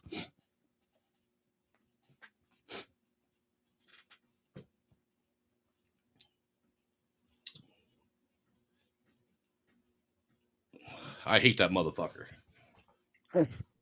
I really do. I can't stand him. He's a fucking arrogant fucking pissant.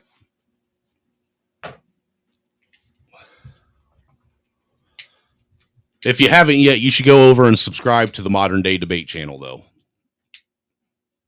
Okay. Seriously, if you like good debates, it's a neutral platform for debates on science, politics, and religion.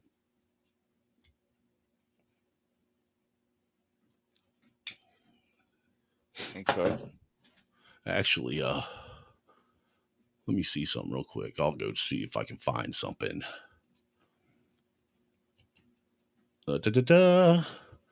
Where are you? Actually, you want to know what I'm going to do? You know what? You know who's live right now, right? Who?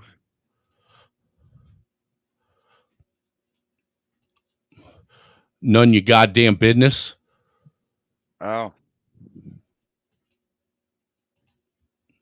Well, now I know. No, seriously, none your goddamn business. Yeah, you're dumb. Oh shit! I forgot to unmute the muter. What time should April? I got to take it back down. Stop. And bring it back up.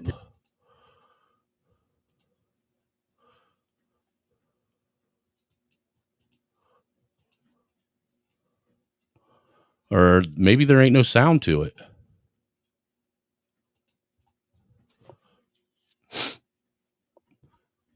That's weird.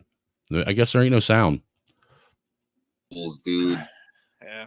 Or no, I didn't take it all the way down. That's what it was. Stop. There we go. There's the sound. Watch this. StreamYard, share.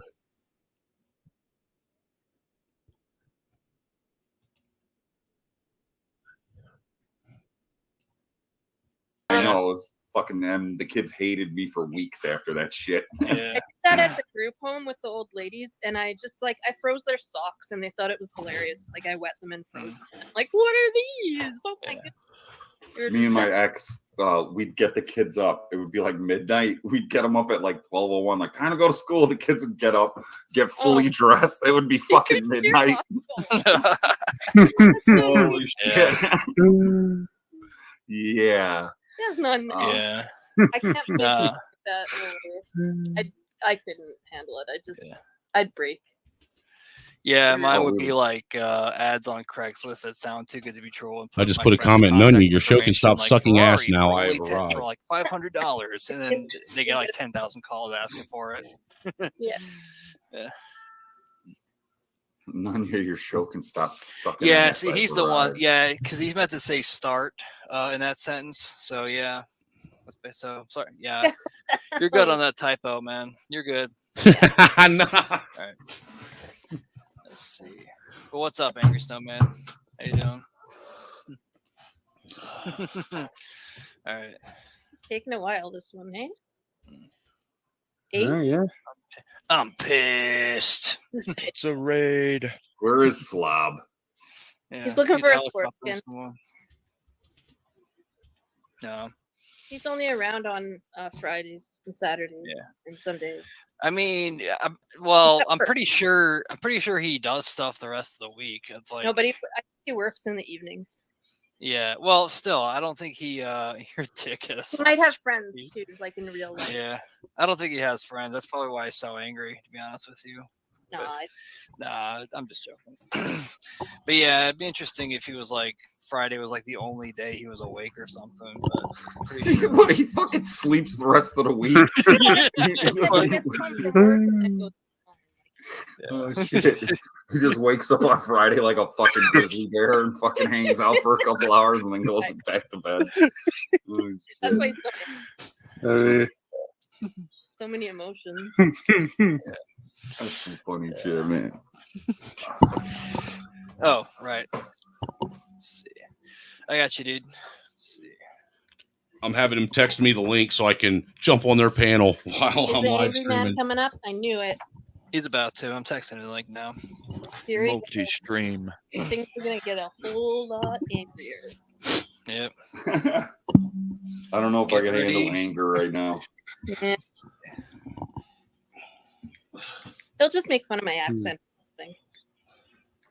My accent? I said a million times. And sorry.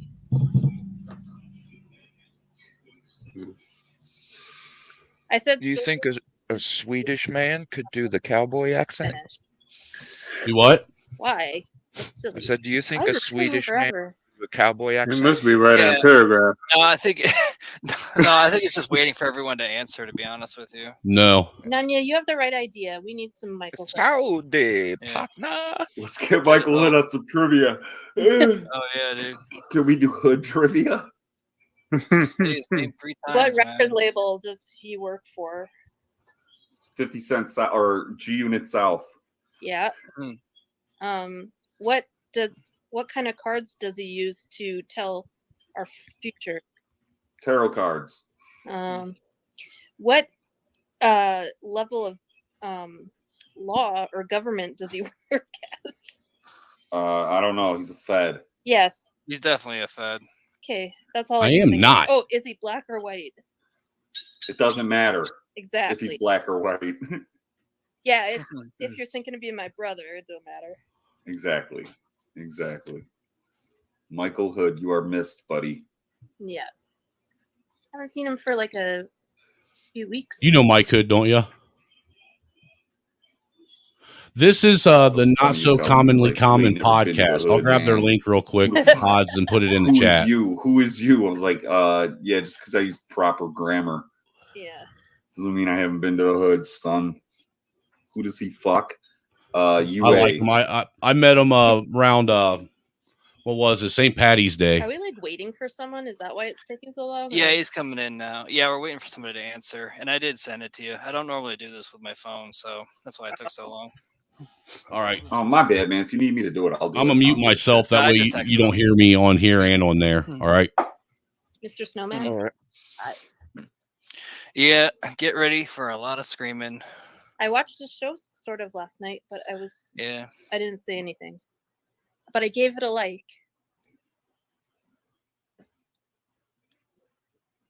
What are you doing, dog? Yo, dude. Okay, there we go. New All right, Google. there's Chuck. Let's see. Ryan Seacrest?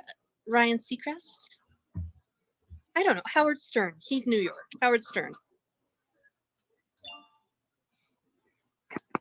I can't believe you think I scream a lot. No, I just think he gets angry. No, honestly, dude, I usually say that about Nunya when I'm about to let her up. It's like, get ready for a lot of screaming. Yeah, I was going to say she's the one that never shuts her damn mouth. Who's Big Daddy O? It's a G. I can't That's see Mike it. Hood. Mike Hood's just smoking everybody in fucking trivia. Oh shit. Mike Hood's a homo. Oh, I was saying I was watching your show last night, Angry. Oh yeah? Yeah, I liked it, but I didn't say anything. I was creeping. I appreciate it. I appreciated the subjects. Actually, you missed a good one tonight. I streamed the interview Tim Pool did with Brandon Caserta. Why do I know that name? Brandon Caserta is one of the guys that was acquitted for Whitmer. Yeah. Whitmer. Yeah. Oh no shit. How was it? It's actually a pretty good interview. Tomorrow, see, the other thing I found some old footage because you guys ain't gonna believe this, but I was actually tied to that as well. I was investigated by the FBI for that also. Nice. And I actually found some old footage that I thought was lost, because back in 2020, there was about 7 of us. Well, there's 6 of us, 7 for sure, that never got arrested. Reason why some of them didn't get arrested is they were actually informants. But there's 2 of us on this panel or on this YouTube. Well, at the time, we thought it was like 4 or 5 of us on this YouTube stream that were questioning someone that we knew for a fact was an informant. We were interrogating him. And I found the footage. I found the footage on Facebook, had saved it. And so I'm going to re-streaming it tomorrow so anybody who's never seen it can actually see, for sure, discussion between us and several Fed snitches. Because now that 3 years later and all the stuff that I know and all the stuff that's come out, I can literally sit and, dude, I was watching it today and I was like, man, I could so tear every bit of this apart. I mean, you can see where they're dudes backtracking and people are trying to basically, what's the word I'm looking for? Fucking deflect the questions one way for people and this, that, and the other. And there's one point in it where I asked a question that caused the dude to get so fucking flustered that they all went on damage control. Interesting. I remember that fucking happening, man, and it just smelled the high hell of fucking Fed activity, man. I remember that. Bro, I'm gonna tell you what, I remember going to bed one night, all right? I woke up the next day. The wife told me that my Facebook was gone, all right? And I knew it was coming because I always said that all kinds of like authoritarian and anti on there. I was always calling them out. I was one of those guys that got put in Facebook jail all the time. Yeah. And basically, I lost all my social medias the day they arrested them, and the next morning after I lost my social medias, about 10 o'clock, I'm laying on the couch sleeping. I get woke up by the wife. She said they tried to say they were state police at the door, wanted to talk to me. But she's smart enough that she didn't let them in the house, She said, well, let me go get him. And I went to the door and they said, they were state police. I was like, well, you got some credentials to back that up? And they was like, the one dude's like, well, he showed me his FBI badge. I said, I thought you were state police. Yeah, you got me. Uh-huh. Why would they lie about that? What's the they allowed to falsely identify look, you got to understand that a lot of people, once you start getting to where you're talking to Fed agents, a lot of people start getting very, very nervous, so their whole demeanor will change. A lot of people feel a lot more comfortable talking to lower level policing agencies, like your local. They knock on my fucking door. I'm nervous anyways, man. Shit. Right. Yeah. I'm not anymore, man. I really ain't. That's how I feel when I talk to Nanya. What, nervous? Yeah. She's a Fed, bro. Dude, all you got to do is put a ball gag in her mouth and smack her on the ass and send her on her way. All right. Oh, That's sounds a little bit. On that note, I'm stepping down. I just fucking. Hey, no joke. Hey, hold on. That was all done in jest, though, Mr. Nunya. Mr. Nunya, I'm not trying to do anything with your wife, even though she's trying to steal mine. Yeah, listening out there. Yeah, keep an eye. All right, what's up, James, man? But yeah, I kicked a couple people so that you and Snowman could play if you wanted to. No, I legit just like Twisted Funny. Well, I want to see if I'm smarter than you, dude. It shot a fucking shock up my body, dude. All So I'm gonna take it easy for a minute. Private chat, you can join. You can take his shit and do trivia. I know. Hey, I need to fucking lay flat for a minute, man. And no joke, I'll be back in a few, man. I'll be back. Yeah. Right on. All right. That was Ray, wasn't it? Yeah, I'll have to get caught up on that because I really don't have any clue what that's all about. But what time is your show start? I'm probably going to do it about. I'm gonna try and do it about 5 or 6ish in the evening. Okay. That's Eastern time. Okay. It depends on how long I get that stuff rendered. What's the question? I'm the largest land animal. That's an elephant. An elephant. Elephant or hippo? That's hard. What is this? Are you smarter than a 5th grader? Kind of. Yep, more or less. Yeah. Depends on the subject. just like a trivia thing, but I'm the largest one. You already asked that question. it just takes forever because everybody else has to plug in their Actually, answer yeah, until there it we go. goes- Yeah, we gotta wait for everybody to put their answers in. So, all right. Who's everybody? Oh, Everybody's I'll, saying- Anybody- yeah, I'll drop the link in here too. Anybody who wants to click on the link and Yeah, I'm not. there was. Yeah, good. oh, I didn't know that I had to click a link. You could just Oh. call it out, I guess, but it won't. Yeah, you could just call it out. Your Right. points. I'll wait till the next round to click the link. Okay. Too hard on my phone to do it. All right. Actually, you know what's crazy is I'm still live streaming right now. I'm on my phone while I'm live streaming on my computer. Asshole, that's nasty. What? No, asshole. He said Roots shot his load already. Assholes are nasty. Tell that to someone who likes butthole.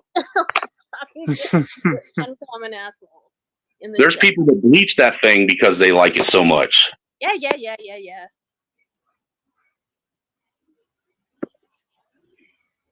All right. Mike Hood, you're a homo. Is he even here? I miss Mike Hood. God, this takes forever. I did. Yeah.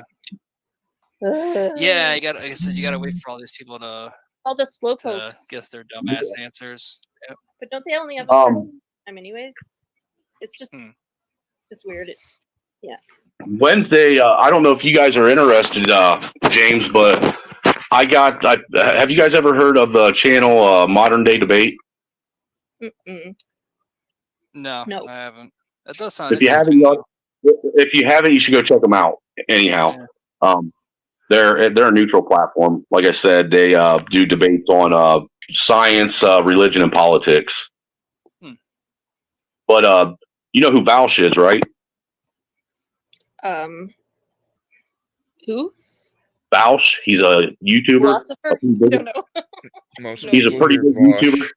Okay. Anyhow, but he's a liberal lefty that's part of the alphabet community. He had a debate with a girl the other day on whether or not trans men and women were men or women, Right. and got murdered. And I'm going to do a review on it because it was the way this girl did it was just so she did it systematically, just tore them apart. I don't think I've ever heard anybody win an argument, like a debate on that.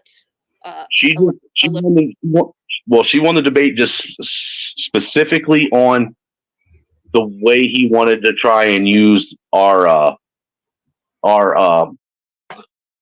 language. You know, Gender, sexuality, blah blah blah. You'll just have to see it to understand, dude, because it was just the most beautiful thing I ever saw. She basically allowed him to do all the talking and would ask questions and back him up into a corner on his own shit until he would realize he got backed into a corner, start flipping out, and then he would basically deflect and start using something else as a different example. So she pretty much just allowed him to dig his own hole. Yeah. Nanya says. Nanya says what? Just sit here. I mean, we're waiting for this. Oh, you have to start yeah, there we go. So does Snowman have? Yeah, I had to start it over. Sorry about that, guys. Okay, my bad. I'll click on it.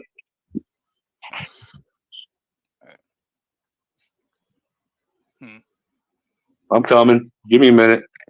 All right. Chuck.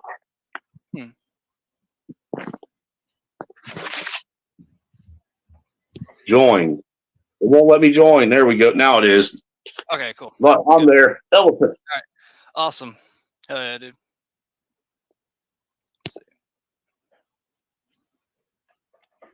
Why did if Nunya made that avatar for me, I'm going to stab her. She didn't. It comes with the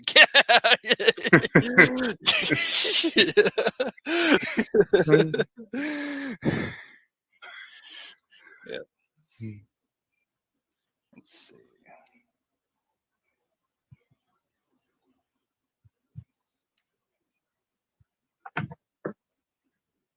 I got 85 points. Yep. All right. Yeah, there's a leaderboard at the end. We had some pretty interesting results. Apparently, Clown Force did the best on the one that I wrote. So. Oh, did you make what? You made one up?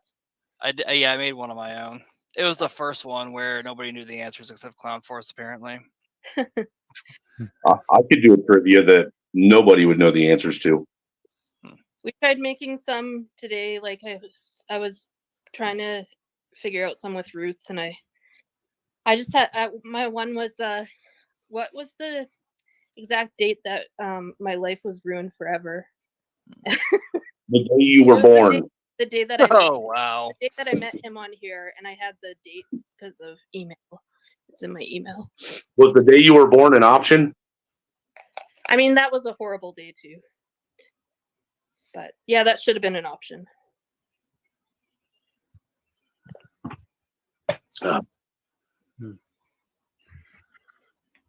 Like one of the questions I would probably do is like, how many of your kids have disappointed you? All of them. All of them.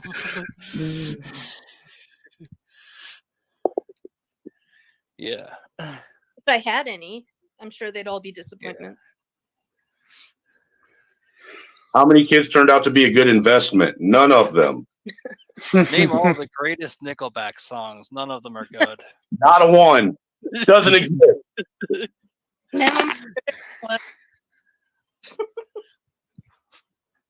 We're supposed to be asking nonfiction questions, not fictional questions.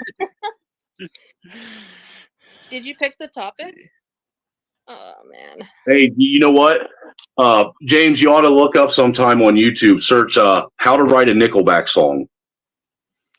And there's a guy on YouTube. There's a guy on YouTube that writes a Nickelback song about a can of cashews.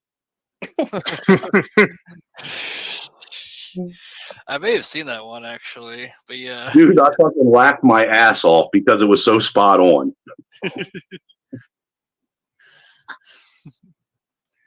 Oh yeah, dude. All right, looks like it's coming up now. I don't believe it. Yeah. This is like waiting on my Viagra pill to kick in.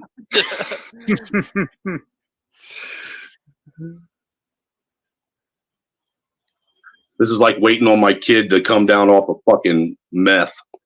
All right. Well, it just I happened. can get both in water and on land. Okay, wait. I didn't see the question. Let's see.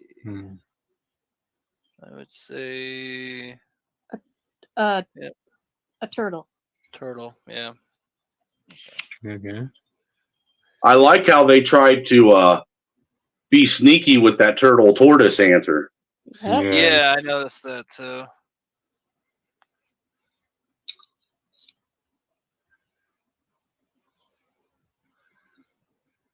So is this like do you get more points depending on how long it takes you to answer the question?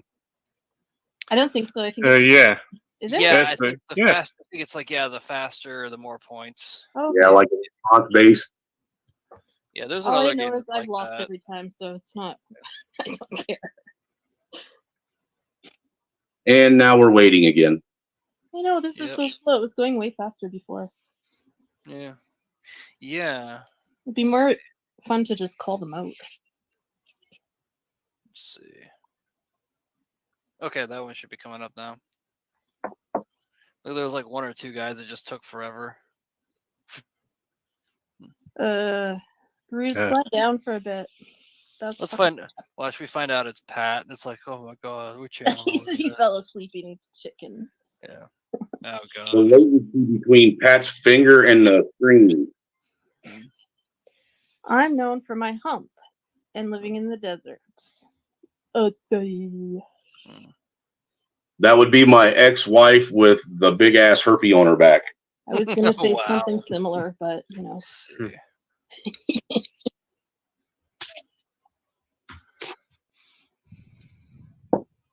Okay, these are pretty easy. Yeah. This ain't even fifth grade level. This is more like kindergarten. Yeah. Oh, come on, Chameleon. These are really. All right. I mean, look, you know who else can change their color based on their environment? An octopus. You could have said that. That's true. Yeah. They can. I They're neat. didn't actually write these questions, so. Did you watch that? Did you ever watch that documentary, My Octopus Friend, or whatever the hell that one was? It was like on Netflix, but this diver became friends with an octopus and like knew it for about a year and would like spend time with it every day. And yeah, it's pretty neat because it shows footage. It's beautiful to watch. That's all. I don't remember the name of it. I'm sure someone does. My octopus. This thing lies. They counted down till it's ready, and we're still waiting. Does anybody know the name of the documentary I'm talking about in chat? My Octopus Teacher or something. Oh yeah, that's it. That's it. That was really beautiful to watch. And then it died. This is like waiting on one of my kids to keep a promise. It's like waiting for, that Don't you have smash hit another- from Nickelback. Don't you have another little one coming along? Yeah, I'm actually auctioning it off, man. You want to be the first bidder? A bidder on what? On when The it comes? little kid's on its way that I'm auctioning. Oh, auctioning. Oh, No, okay, God, guys, this was too easy. I'm sorry. Like, I got to pick a better quiz. Yeah. Come on. How many questions are there in the whole thing? There's a whole assortment of different quizzes, but No, I mean, how many questions is it until you get to pick who wins or not? this many one, questions? it's got 8 questions. And so far, you're winning, Chuck. I've got Am one I? right too, but I'm not playing on the thing. This is probably the only one I'm gonna win. You're not going to win. I mean, in my head. What? Okay. I didn't see it. Oh, wow, that was fast. I guess you really knew that one. Let's see, yeah. Oh, dang. Yeah. It would be a chimpanzee because they're primates. Yeah. Oh, They're all primates except for a lemur. Yeah, a raccoon can technically use tools, though, if it wants to. But it has to We be a found that out. primate. All right. Chuck. Is that you? Yep. Yeah, that's why I said, did none of you make that fucking avatar? Because I'm a stabber. Yeah, it's kind of a funny coincidence that it actually kind of looks like me, but no, we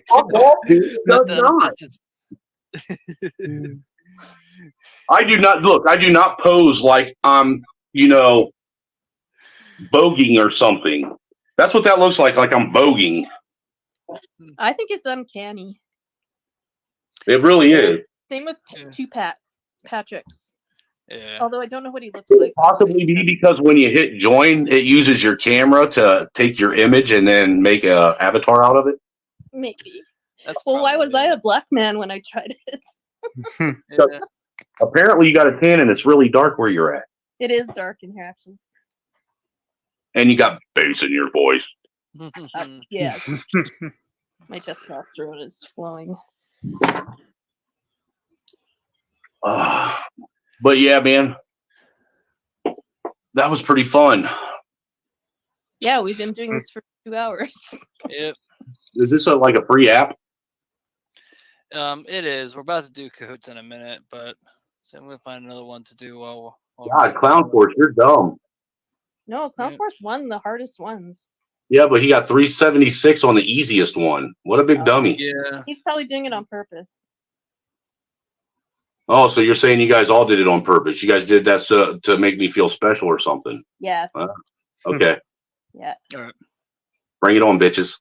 All right. I'm going to set up the next one real quick. Let's see. Can't handle that. All right. All right. Looks like we got all the same people. Go ahead and copy this link. All right. And so, what did you pick as You'll the see. topic? I know, but you never tell us what the topic is.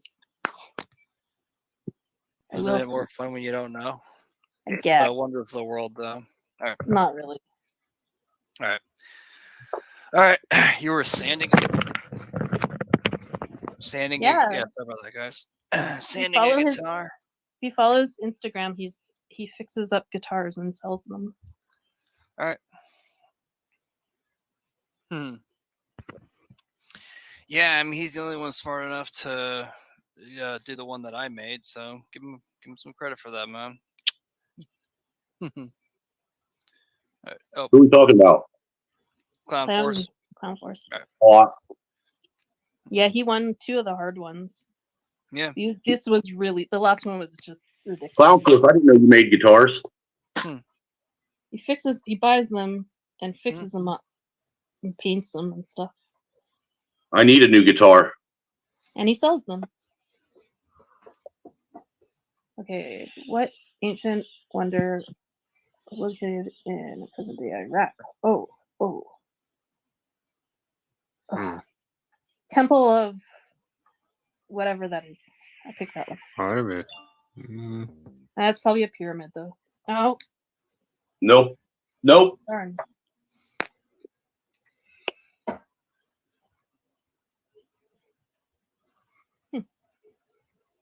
I have to look that one up because I have no idea what that is. It's the Hanging Gardens of Babylon. I know, but I can see that. All you got to do is remember Iraq used to be ancient Babylonia. Yeah.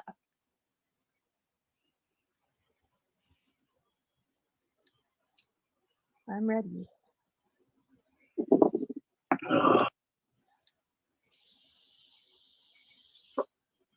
Yeah, you won, Clown. You won everything. Welcome back, Nanya. She backed? Yep. All right. Oh, go figure. The day I come over and I play games and stuff, there is no prizes to be win. What a fucking bad. Yeah, not for this one. It's going to be our 1,020 subscribers one that we actually start. You guys are cheap. It's more just for fun. Yep. You guys are asshole friends. You guys win a trip to Canada, or like you get like an all expense. You get to stay somewhere, but like I can't pay for your flight. Yeah, I don't. I'll just stay where I'm at. I don't want to come to Canada. I know nobody does. Yeah.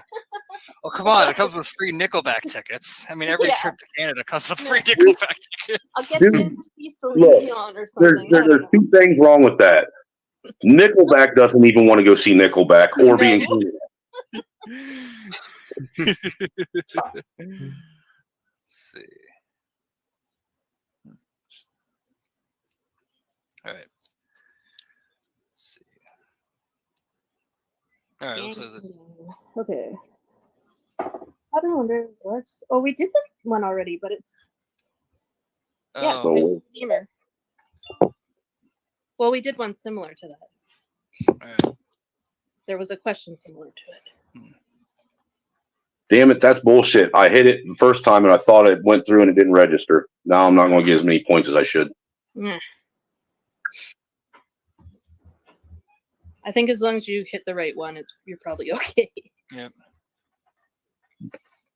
No, I want to. I'm trying to get as close to 100 as possible on the point. Right. Stonehenge is really. False. That's the question. That's pretty dumb. Yeah. I mean, people are dumb though. So. Well, actually, nobody knows who built Stonehenge, though. Yeah. Some people wouldn't know about that. Yeah. Some people believe that Stonehenge and some of these ancient wonders of the past were part of were remnants of what's left over pre-flood. Yeah. Like so they believe that it's stuff that the Watchers' children's built. You know, I have no idea what what they think it is from how they did it. Yeah, no, we were talking about that the other night, and that's actually probably the best. That actually would make a lot of sense if it was. The Pyramid of Giza. Still intact today. They're all Probably still intact. The Pyramid of Giza, no, the Pyramid of Giza is the only one still intact. All the other ones are gone. Yeah. The Hanging Babylon's gone. The Colossus of Rhodes, which was a great big huge statue, it's gone. The Lighthouse of Alexandria burnt down with the Library of Alexandria. Oh yeah.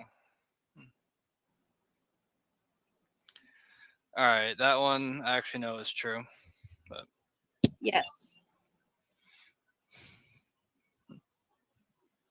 That's if you believe we've ever been. That's if you believe we've been to space. If you believe we've been, yeah, exactly. Yeah, we can break the what's it called, the Yeah. It's called the Whatever. Oh, what the hell is it called? I always forget. The Van Allen. Van Allen belt. Yeah. Yeah.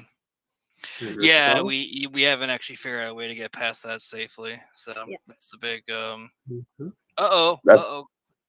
Oh, Chuck, looks like Clown Force. Oh, I hit true. Oh. I hit true and it gave me false. What? Really? Yeah. Wow, the game doesn't even think we went to space. Wow. That's awesome. Okay, wait. What wonder is located in the? I didn't see it. I think I probably got it wrong. Yeah. The movie Machu Alive. Picchu. Yeah. Huh. All right. Yeah, that one I was tossed up on. It was either Aztec Temple or Machu Picchu. Yeah, I wouldn't have known the difference. I came in third that time. Suck. Clown Force good. Dick sucker. Does it say how many people are playing? All right. Hey, at least I'm in the top 3 though. Oh, that's because there's only 4 of us playing. Yeah. Yeah, we need Slim Shitty up here to sing. All right. To sing his rap. All right, Pat. I know you've been wanting to sing your heart out all week, so I think it's time. we can do it if you want to. Hmm? Mm. I guess it out of this. Yeah, Pat, do you know any Bone Thugs and Harmony? I know. Like, wake up, wake up, wake up, it's the first of the month. I don't know. I don't know anybody that can actually sing Bone. Even Bone has a hard time singing Bone. There was a request in the chat, so you know. Hey, you want to hear something wild though? There was one night when I was up at work at the gas station. A guy came in. It was like 2-3 o'clock in the morning. He came in and I was sitting there listening to Dax, which is another hip hop artist. And dude was like, "Have you ever heard of Bone?" I was like, "Dude, I was born in the 70s. I'm a product of the fucking 80s and 90s. Of course, I heard Bone. I've heard of Bone." He's like, "Well, he's talking about how he actually, what is it? I think he said Crazy Bone's dad lives in Fort Wayne, Indiana. I believe. But anyhow, he got on his phone and called the motherfucker, dude. Wow. And I got to sit there and talk to fucking Crazy Bone for a minute. Didn't call his dad, called Crazy fucking Bone from Bone Thugs. Had his phone number. That's awesome. I was like, oh my God, dude. I didn't even know what first of the month meant until I heard your song. That's the only song I know of theirs. Oh, dude, they have all kinds of songs. You know, Crossroads was another big. Oh yeah, see you at the Crossroads. Yeah, I know that one. I guess. I mean, then there's Buddha Lovers. Buddha Lovers. Don't know that one. Gotta love to smoke the Buddha. Yeah. So, you talked to Crazy Bone. Was he talking all fast? Fuck you, Nunya. You know she is in my chat saying "fuck this stream." Did you see? Danya says check your DMs. I did check them. I checked them and replied to them fucking and DMs. explained why. So yeah, I don't know what she's talking about. Check them because I did. So Hey, but Nunya, thanks for coming over and saying something in the chat and hitting the like button. I appreciate that. yeah. You know, I send people over to your guys' channel all the time. Even if I don't watch a show, if it's in my thing and it's live, I'll click the like button at least. That's what I I do. appreciate it. It does help at least get you in the algorithm. Yeah. Where are you guys sitting right now on subs, anyhow? Yeah, We what got is about it? 600 So you guys are 605. Yep. You guys are about 40, you guys are about 40 ahead of me. You know, me and you guys have been running neck and neck now since we've met. Have you noticed that? Yeah. So which one of us is going to get that super chat button first, you or me? Well, I think it's gonna be them. Yeah, I would say us, honestly. You guys are just biased. And also, Angry Yeah. Snowman actually has a mic, and that's why you can hear him better. Like, he's got like the professional setup. So. Well, I'm talking kinda. through a phone. Well, right now I'm talking through a phone too. Oh, okay. Then you have a louder voice. That's all. That's all it is my voice carries more. Yeah. I'm a musician. I'm a mumbler, so. The thing is I'm a musician, so I sing, so I had to learn how to Voices project. You know, and once you start doing that, it's hard to not do it. Like literally, my wife, when it's in the middle of the night, my wife will have to come in here and kick the door and say, "Can you keep it down?" I could see that. Oh, dude, you ought to see it when it's the middle of the night and I'm on one of them streams where I'm getting into it with somebody. Holy shit. Soundproof the room. Well, no. If I'm angry, then she's going to be angry. Yeah. If I suffer, everyone suffers. Oh, was that where Mike Hood came from? Was Angry Snowman? Yeah. No, I did not bring him. I did not bring him over here. He followed me like a lost puppy. So. Followed me like a homeless man looking for a cheeseburger. So you brought him over here? No, he's a stalker, dude. Whatever. He gave them money, so. He hasn't even ever given me money. Fucking peckerhead. You gotta be nice. Dude, he's got to shut up for me to be nice. That's true. I think Nunya just mutes him, and he doesn't realize it. Just kidding. And not only that, me and him met on a platform. It's called the Maurice Delk channel. And this guy used to have what he called the Sunday Night Rumble, which was basically he'd let 9 people up on his panel and they'd have a free for all and the last man standing won.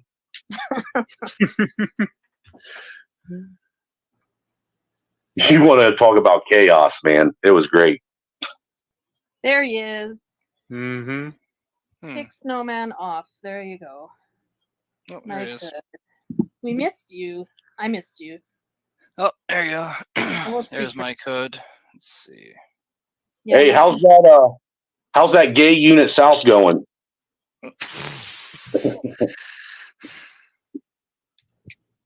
Snowman, I'm gonna head Pat, out. are you gonna sing a song for us? I'll see you later, bro. Oh, got it. Let me figure out what song to sing. Hey man, I saw Riff Raff in concert. I can't believe I went to that. I can't believe it. I want to hear you sing Somewhere Over the Rainbow, Pat.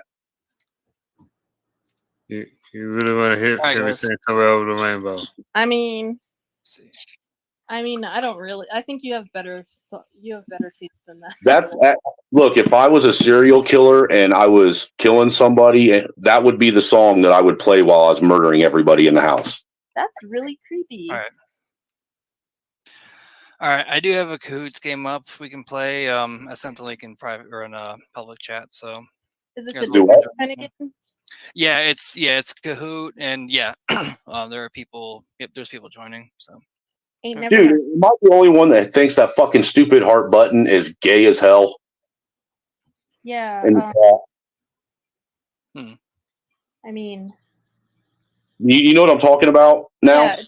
Well, I have it when I'm in the chat. They put it right in the bottom of the chat, like it'll cut off half of it. Yeah. Do you guys know I still haven't figured out how to go live from my phone? Like I still haven't figured it out. It won't let me. I've tried everything. I've downloaded different apps. Like it just won't let me do it. Yeah, it's basically through StreamYard. Yeah. I tried StreamYard. It wouldn't even just like through. Yeah, it just won't let me. I need someone to sit here and go through it. Let's see. I'm stuck in 1999 with technology. Yeah, honestly, let's see. See who else joined. Okay, we got Clown. All right. Like I said, that link's still in there. We got a couple people playing. I'll go and post it in private chat too for those viewers who wanna. I don't. He's just talking into a phone, Moon Boots. So he just has a loud voice. All right. All right. All right. Hold on. All right. Let's see. Oh, that's dope. All right, my code. You want to play? No, he's dumb. That doesn't mean he doesn't want to play. He's though. not. He's not dumb. Right. I thought he was, and then I figured it out. He was playing us. Yeah, and no, that's not what this is about, Mandingo. We do know your real name, Chuck Norris. So. Yeah, the picture kind of gives it away. Who are you talking to? Mandingo. Yeah, Mandingo. FCC, Nunez Ice. Let's see. All right, we got 5 people. Let's see if anybody else wants to jump. Can you explain this game? Like, because I've never played it. It's basically a trivia game. This is another one where we didn't really make the questions, so don't be alarmed if you just click on whatever's the right question and. Yep, that's basically it. Yeah, you'll be asked a question and then the destructions. Yeah, it's basically similar to what we've been doing, but it's better. So I think everybody should have to change the language to Dutch and do the whole trivia in that. All right. To see who wins. Yeah. I'm reading that here. Let's see. All right, I'll go ahead and start it. Hi, Coco See, Cat. we didn't pick your avatar this time either, Chuck. So. I know. I made that avatar. Okay. Cool. I got pancake for brains. All right. Here we go. Go ahead and share a screen pad if you haven't already. Let's see. I got to type my answers. Yep. Oh my God, you got to type. Yeah. It's sharing. Oh, all right. I got you pulled up here. What's a vexiology study? What is vexiology? You don't know what vexiology is? No. I'm gonna say the Yangtze. Oh, dude, that was that. Shut up. Everybody be quiet. I'll fix that problem being your Snowman's loud ass fucking mic. Shit. Thank you. Nobody needs to hear you at 100. Because I can overtalk your loud ass mouth. Oh, Rosemary's here? Rosemary, nice to see you. James just left you down there in the basement and shit? Good job, James. He did. Whoops. He, for the world, just an FYI, James had me kidnapped all of his days in the basement. I'm sorry, I didn't know you were there. Rosemary. I was worried she was going to helicopter. I'm not going to be at work tomorrow. I'm not going to be at work tomorrow either, Rosemary. Yeah, and somebody was talking shit to me earlier on Wolf's panel because I was like, hold on, I'm fucking arguing with my boss right now, cussing her out. Leave me alone. You're still playing on that? They were still Wait, playing. who was the one that's, wait, who's he? Pretty sure. John Glenn, I think we I can hear all of you guys at one time.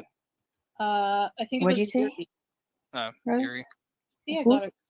Is that Laura? That's Laura. Work tomorrow? That's Pat. That's James. That's Tiny. And that's Snowman. And that's you. Rose, I Pleasure will to be meet at work you. tomorrow. 0 points. Laura, listen, you have to be at work because Nanya and I are not. No, I'm not gonna go to work tomorrow. I'm my fish died and it was really tragic, my goldfish. So sick the last few days. Yeah, Laura got me sick too. Yeah. Oh. Yeah, so it I'm not was gonna be riding there a tomorrow. bicycle. It's and then okay. it got I'm hit gonna by a give you car. 3 days bereavement. You're fine. Oh, thank you. Thank you. Yeah. Gary would do that. He's a real one, you know. He shows up to our streams and shit. Check your text messages. Are you trying to say something? No, I didn't. I try tried to say get anything. James a raise and it didn't work. She did. She's No, like, I slept with him for free. And then I was like, our boss is a girl, so I don't know who you slept with. Sorry, guys. I take bribes. I don't mind. She takes bribes. Oh yeah, I forgot. She's into that. So Mike Hood, y'all better put some respect on Mike Hood's fucking name too. I don't know what the hell y'all think this shit is. Are we just doing this like what's going on here? I Romeo don't. and Juliet, what have we- Snowman's doing something. Capulet. Yeah, Montague what? Or Capulet. Which one? I don't know what the fuck's going on here, man. It was Montague. Yeah. Snowman. It was Julie that was Juliet. Kind That of was in order from Capulet. furthest to the sun and close. This one is in Mercury, Venus, Earth, Mars. You guys are all talking at the same time, and nobody I'm can trying to hear do y'all. this. Yeah, we're reading this shit. Rosemary, check your text messages, bitch. Hi, right. Pat. I'm trying to figure out how I can get points. All right. I don't know. I don't get You it. click You have to- buttons and stuff. Ain't no way. Yeah, guys, it's just answering questions, man. It's not rocket science. It's not rocket science. I got them all right. Yeah. So, Alright. yeah. Alright. Okay. Close. All right, I'll go ahead and take you down. Let's see. Oh, sorry, Mike. I didn't see that. Yeah, I'm coming over. God, Roots, do you hear your girl? Holy shit. No, it's not. I don't know. Shut where up, it went, so- FCC. Shut up, FCC. Shut up. Don't even talk, bruh. Don't even talk. Yeah, dude, this is some crazy shit. Hey, since I only got 2 watching, I'm gonna go ahead and end this stream. If you You're not haven't, ending our stream. What the fuck? Yo, whatever the hell I want, I'll end your life. Who are you? How are you gonna end our stream? What the He's fuck? gonna You call pull the- a he's gonna tiny call or a the cat? You call the feds, Fed. No, he has his stream. Where's Mike Rage? I heard he's pissed, bruh. Pissed. Whatever. I heard he was super pissed. But I'm gonna put the link for this guy's channel. Because Jesus Christ is Come over here. You can come over here and hang out. You're in my soundboard. Out of here, deuces, guys. Yeah, come over here. We're cooler than him, guys. No, they're not, but they're somewhat one fun to hang out with. That way, I got to worry about. Clean over here. We wipe things down after you motherfuckers leave. You got to sanitize that. I'm awful? Oh, yeah? How am I awful? Playing my video. Inviting me on the show. You just wanted to make fun of me. You're just like the rest of them. You don't know the first thing about me, pal. Look what happened because of what you did, what it led to. There were riots out there. 2 policemen are in critical condition. You're laughing. You're laughing. Someone was killed today because of what you did. I know. How about another joke, Murray? No, I think we've had enough of your jokes. What do you get? I don't think so. When you cross I think a we're mentally done ill with your loner jokes. with That's a it. society that abandons him and treats him like trash. Call the police, I'll Gene. tell you what you get. Call the police. You get what you fucking deserve.